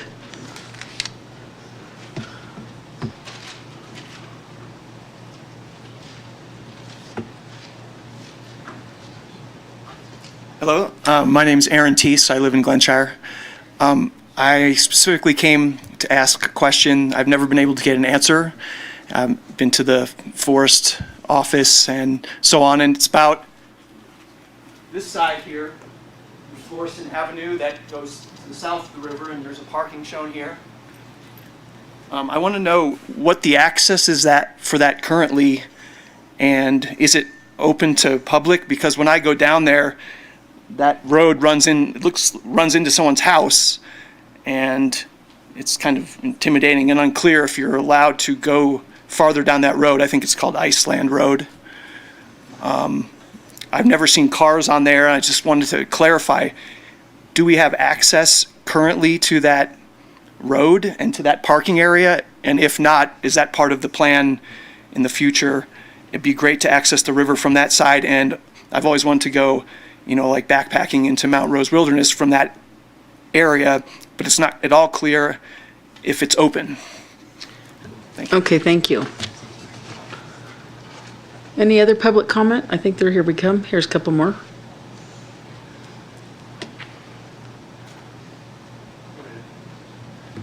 My name is Kevin Murphy. I'm a resident of Truckee, and I live above Hurstdale. I'm also the District 5 Fish and Wildlife Commissioner as appointed by Hardy, so I want to disclose that. My comments right now are not in that capacity, but more as a private citizen. I was elected to the Truckee-Donner Recreation and Park District Board of Directors. I was 3-time chair and worked closely with Janet Phillips when the Tahoe Pyramid Bikeway came about. Historically, for everybody's edification, Supervisor Owens had worked with the county many years ago, and a substantial amount of money was earmarked to remove the bridge in total. Janet Phillips and the Recreation District met with Hurstdale residents, and it was very clear we wanted to keep the bridge. What I'm hearing and what I've heard several times is that the bridge has got to go. So as citizens, I think we need to decide whether we keep it or it's torn down. And so my suggestion and recommendation to all of us is to replace it, to find a settlement as respects that bridge particularly, and then work on all the other issues going down the canyon. I want to respect personal property rights more than anything else. I know Randy's and some of his attorneys are very adamant about that, and I heard more today. But I believe a solution exists, but I did want to give you a historical perspective that the bridge was going to be gone many years ago, and if it were not for the Rec District and Supervisor Richard Anderson and the Tahoe Pyramid Bikeway, we would not have a bridge today. So let's get a new bridge in there, and then we'll solve everything later. That's my recommendation. Okay, thank you.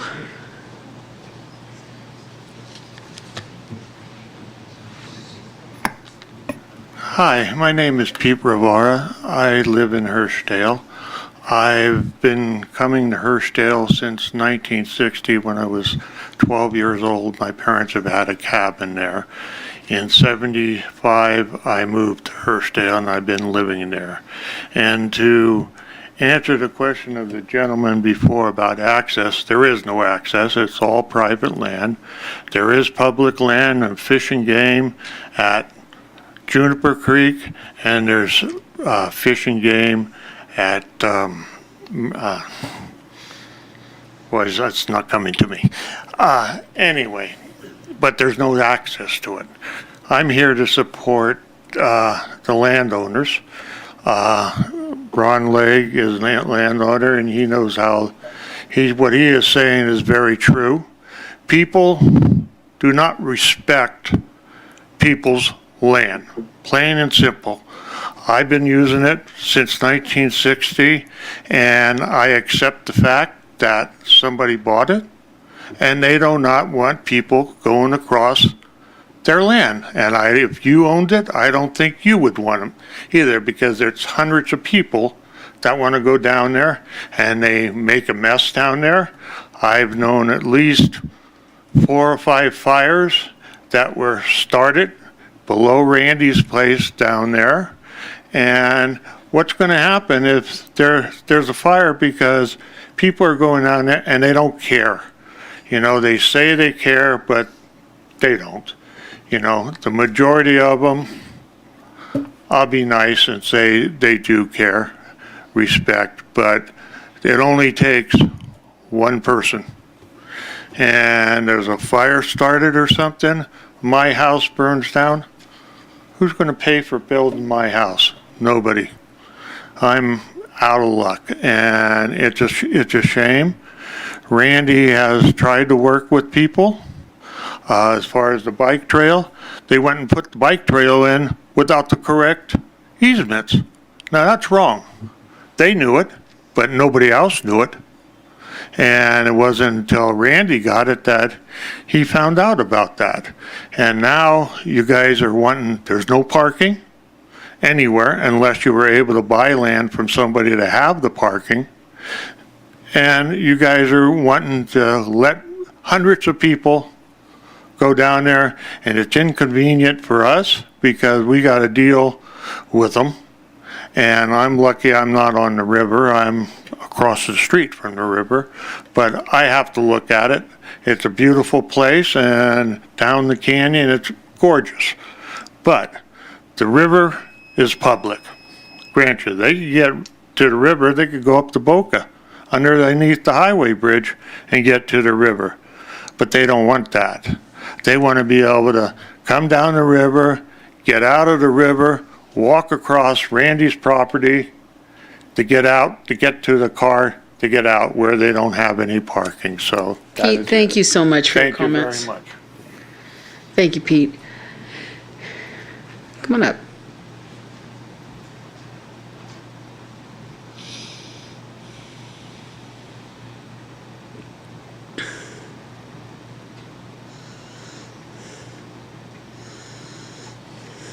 Hello.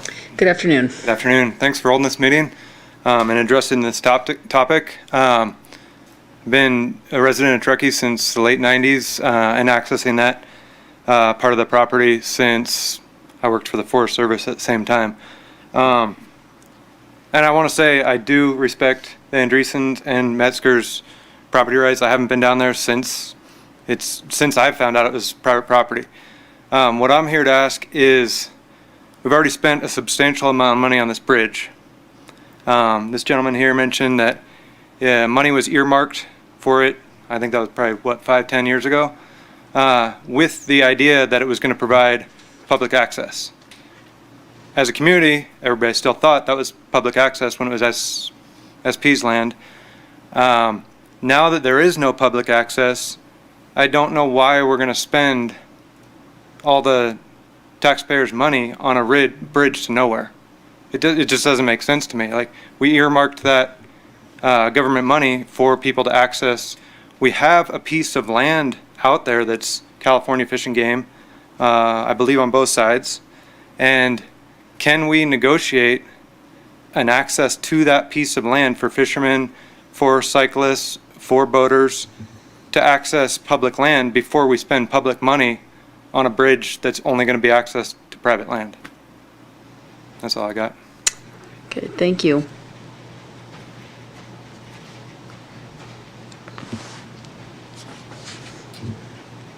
I'm Larry Andreessen, and I just wanted to bring up one point about the recreational planning aspect, and that is the stairway and the parking for 10 cars right in Hurstdale. When you go out there today, where the stairs are planned, I'd like you to look at the terrain and the shoreline where all this public traffic will be funneled. It's not safe, it's whitewater. It's not conducive for swimming, for taking out rafts, for anything right there. But the board approved spending $30,000 to start planning a stairway down to the water there. And I just would like you to notice how it really doesn't work there. Besides that, where all these people will be funneled down this stairway, down this steep terrain, rocky shoreline, is a very narrow bandwidth where people can even traverse back and forth along the shoreline. Because it is steep, the high water mark is a very short distance up from the water, and in order for the people to be legitimately there on property they can use, they have to stay within the high water mark. All the other property around there is private. There are no public parcels there. So it's going to be a setup for numerous problems. It's going to be a setup for people trespassing, just like we've had down the road from Randy's. People want to get to the river, so they go the easiest path. The director's suggestion was people will need to protect their properties with fences and no trespassing signs. That's not really reasonable. That's a large area for everybody to fence off their property. And the trespassing signs haven't been working. People have been painting over them and whatnot. And besides that, to concentrate so many people in such a small area, it's going to be erosion. When they're all walking in the same little 10-foot section along the river, it's going to be garbage. There's going to be, we live right there. We look directly out the bridge. We're directly adjacent to it. And we've seen it over the years. It's gotten better since the traffic's gotten less, since the access has been shut down. But we see people defecating. We see them urinating. We see garbage. We see drugs. We see parties right off of our deck in our backyard. And that's where this proposed stairway is going to put all the people, right in our backyards, along with several other houses, 25 homes in there. The 13 of them are on the river, right there where all these people are going to be traversing back and forth. There is no public property there. And one more thing, there is a 40-acre piece. It is public, right a quarter mile from there. Fish and wildlife property that's dedicated for recreation use. Just down the road, just a quarter mile, huge, a long waterfront stretch, slow-moving water, easy access to get in and out of the water. Good for swimming, good for boating, good for fishing, right there. And it's already public property. Furthermore, this managing this narrow little stairway to this tiny little ribbon people could traverse on. Who's going to manage it? Who's going to pick up the garbage? Chair Hook, the 3 minutes is over. And there's going to be a tremendous amount of law enforcement issues because of the trespassing. It's going to burden the county resources with answering calls, including the board members, Tricia, Public Works. I mean, there's going to be so much. Thank you, Mr. So much Anderson. problems. I appreciate that. Okay. Thank you.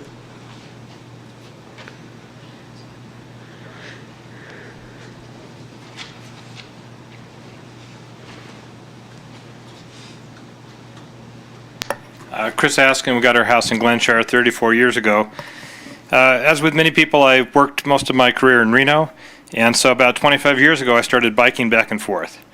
I went around Boca, Stampede that way, but the best route was always down through the canyon. I think once Larry saw me on his road, so I made sure I went on the other side and used the county road, which we were told by Public Works when we put in the Tahoe Pyramid Trail that it was public access. So in any case, I just want to let you know how important that is as a alternative transportation route. Not to go down to the river, not to stop or light a fire or have a party, but simply to get through there. And the bridge and Hurstdale Road is absolutely critical for that. Thank you. Thank you.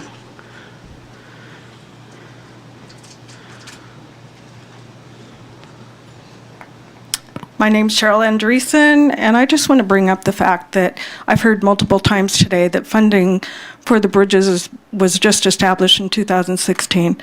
The Hurstdale residents have worked with Nevada County since 2005 on this bridge reconstruction. It's been gone through many supervisors, many public work directors. This is not new. This is an old project that we've all tried to follow. In recent years, Hurstdale's been completely pushed out of the picture. We as homeowners wrote many public comments, wrote many things to the board. Dan Miller, Ed Schofield, you both have followed this since 2005. You know very well what the Hurstdale community has gone through with this bridge reconstruction. Just before Hardy Bullock came on as board of supervisor, he was a planning commissioner. We went to the planning commissioner meeting. We expressed to the planning commissioners our concern about the Hurstdale bridges. Mr. Anderson, I should say Supervisor Anderson, made it so that the county proposed into their agreement with Tigert that our escape route for fire would be the Hurstdale bridges. We had a fire out in Hurstdale before the Glenshire Drive. That was our concern. We finally had an incident where we could not make it to Glenshire Drive. So what was our fire escape? The Hurstdale bridges. We need the Hurstdale bridges for multiple reasons, not just recreational access, but for the safety of our community. Thank you. Thank you, Cheryl. Any other comments? Okay, with that, I'm gonna, we didn't have anything written or any of that, did we? No, do we have any phone calls? I have no phone calls. I do have written comments, but the individuals that wrote the comments also just spoke. Okay, perfect. But so that is on record, thank you. Okay, with that, I'm gonna close public comment. And Tricia, I'm going to invite you to answer some of those questions, if you would, please. Sure. Thank you, Chair Hook and Supervisors. So first of all, anyone who wants to be on the notification list, please go to the website. But Mr. Legg in particular, I'll add you if you're okay with that. Looking for your, okay. So we'll go ahead and add you to that. So you should receive those notifications. We're trying to be mindful because we've had a lot of folks over the years, as you've heard, sign up for different notifications. So we don't want to overwhelm people if they're not interested. But if you are, please go sign up for that notification or reach out to me personally and I'd be happy to add you to that list. As far as Florestan Avenue, the question was, is it public or not? So County Road right-of-way is on Florestan Avenue, even past the fence. That's near the roadway. That is outside the county road right-of-way, so, but you can legally traverse past the fence and you can go to the, sure, let me point it out here. So this is Florestan and you can drive past the one fence all the way to the Fish and Wildlife property, and there is 1 to 2 parking spaces there. And I just drove that recently a couple weeks ago and it's open.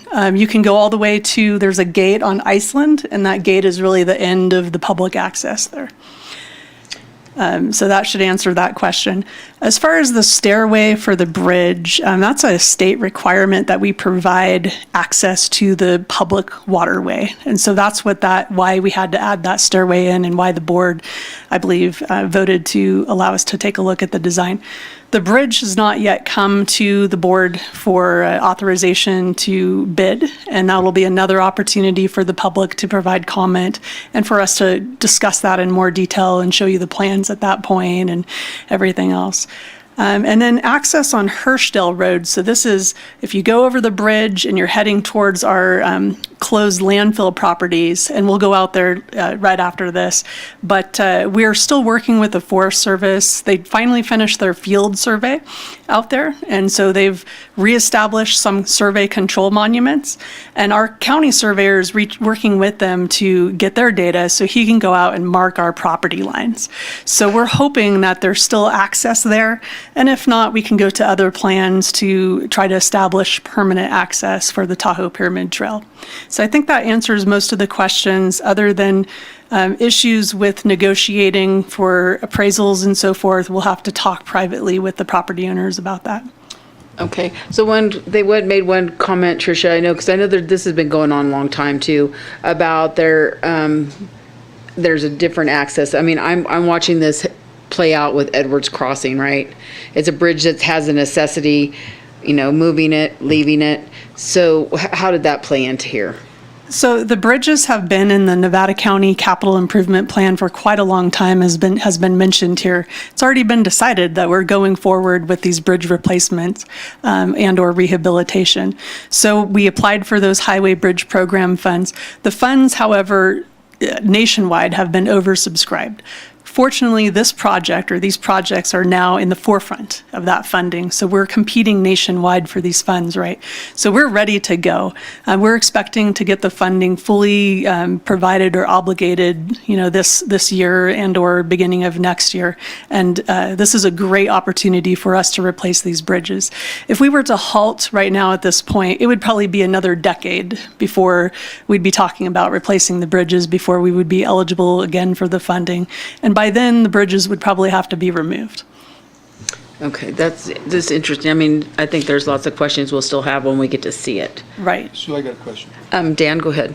Tricia, as you go across the bridges, are those bridges vehicular accessed? Yes, Chairman. Okay, so as you go across, the bridge, and I forgot which gentleman said that you can actually go down. Who was riding the bike to Reno? Okay. So, I just can't imagine that. Electric bike. Oh, do you have an electric bike? Oh, no, okay, never mind. So, oh, he doesn't come back. So, is that public access all the way through? There is a section of roadway that is questionable right now, and that's what we're working with the property owner to try to, and the U.S. Forest Service to survey to finally determine exactly who owns it. Right now, it's looking as if it's private. The property owner has been gracious enough to work with the Tahoe Pyramid Trail folks to allow continued access. Meanwhile, and then, like I said, long-term, we're looking to completely identify exactly where the property lines are and then work on a permanent solution. Okay, so now I understand. Thanks for now. I understand the reason for the steps.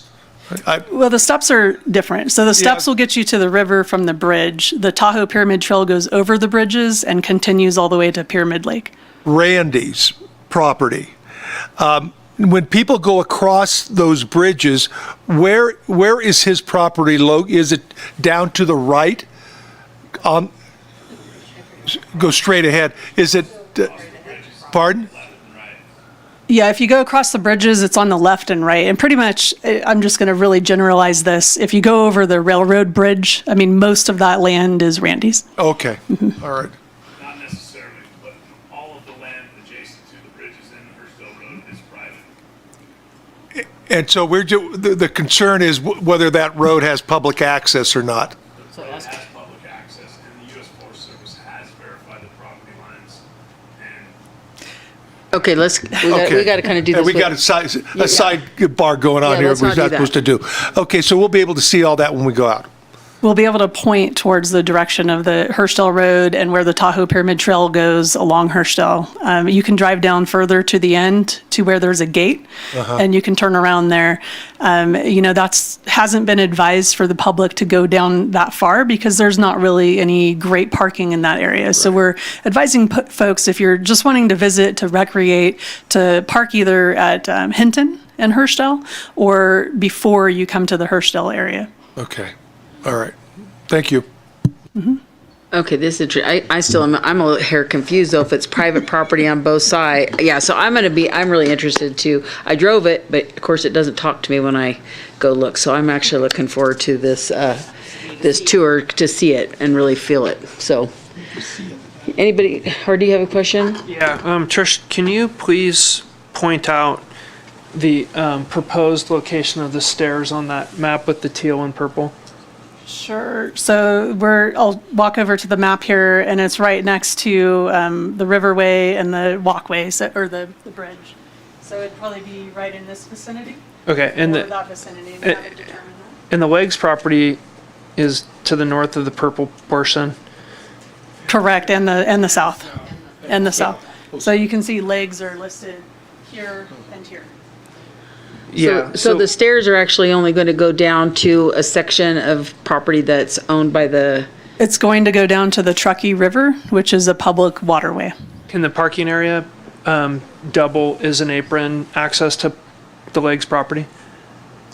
Well, and that's something we're going to continue to work with the legs on. The plans are 90%, but that's probably one of the remaining portions where we're trying to finalize the designs along with completing negotiations. So based on the design right now, it's not blocking access to the Legs property? It was not my understanding that it was blocking, but that's something that we'll continue to work with the legs on. Okay, yeah, Right, 'cause that's it's not like important. they had car access before.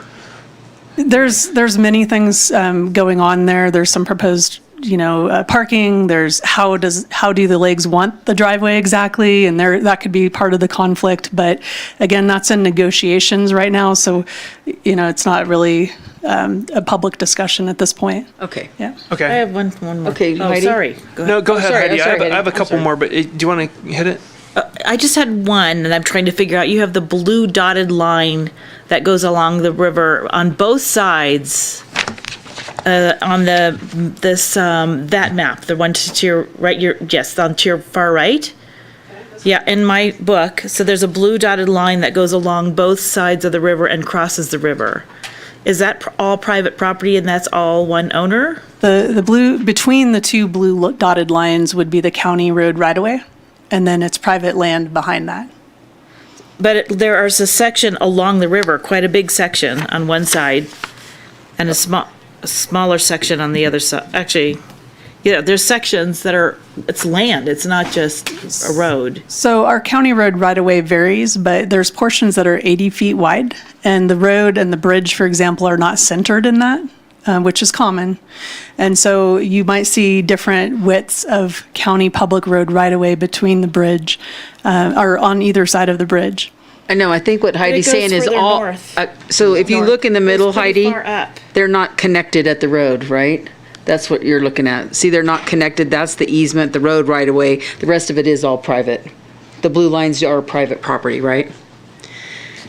They come to the easement. The blue lines would represent the defining point between the public road right-of-way and the private property. Yeah. So, for example, all the colored areas is private property. So inside the blue lines that cross the river is private property except for the actual river. Correct, right. Okay, thank you. Sorry. Okay, Hardy had a couple more questions?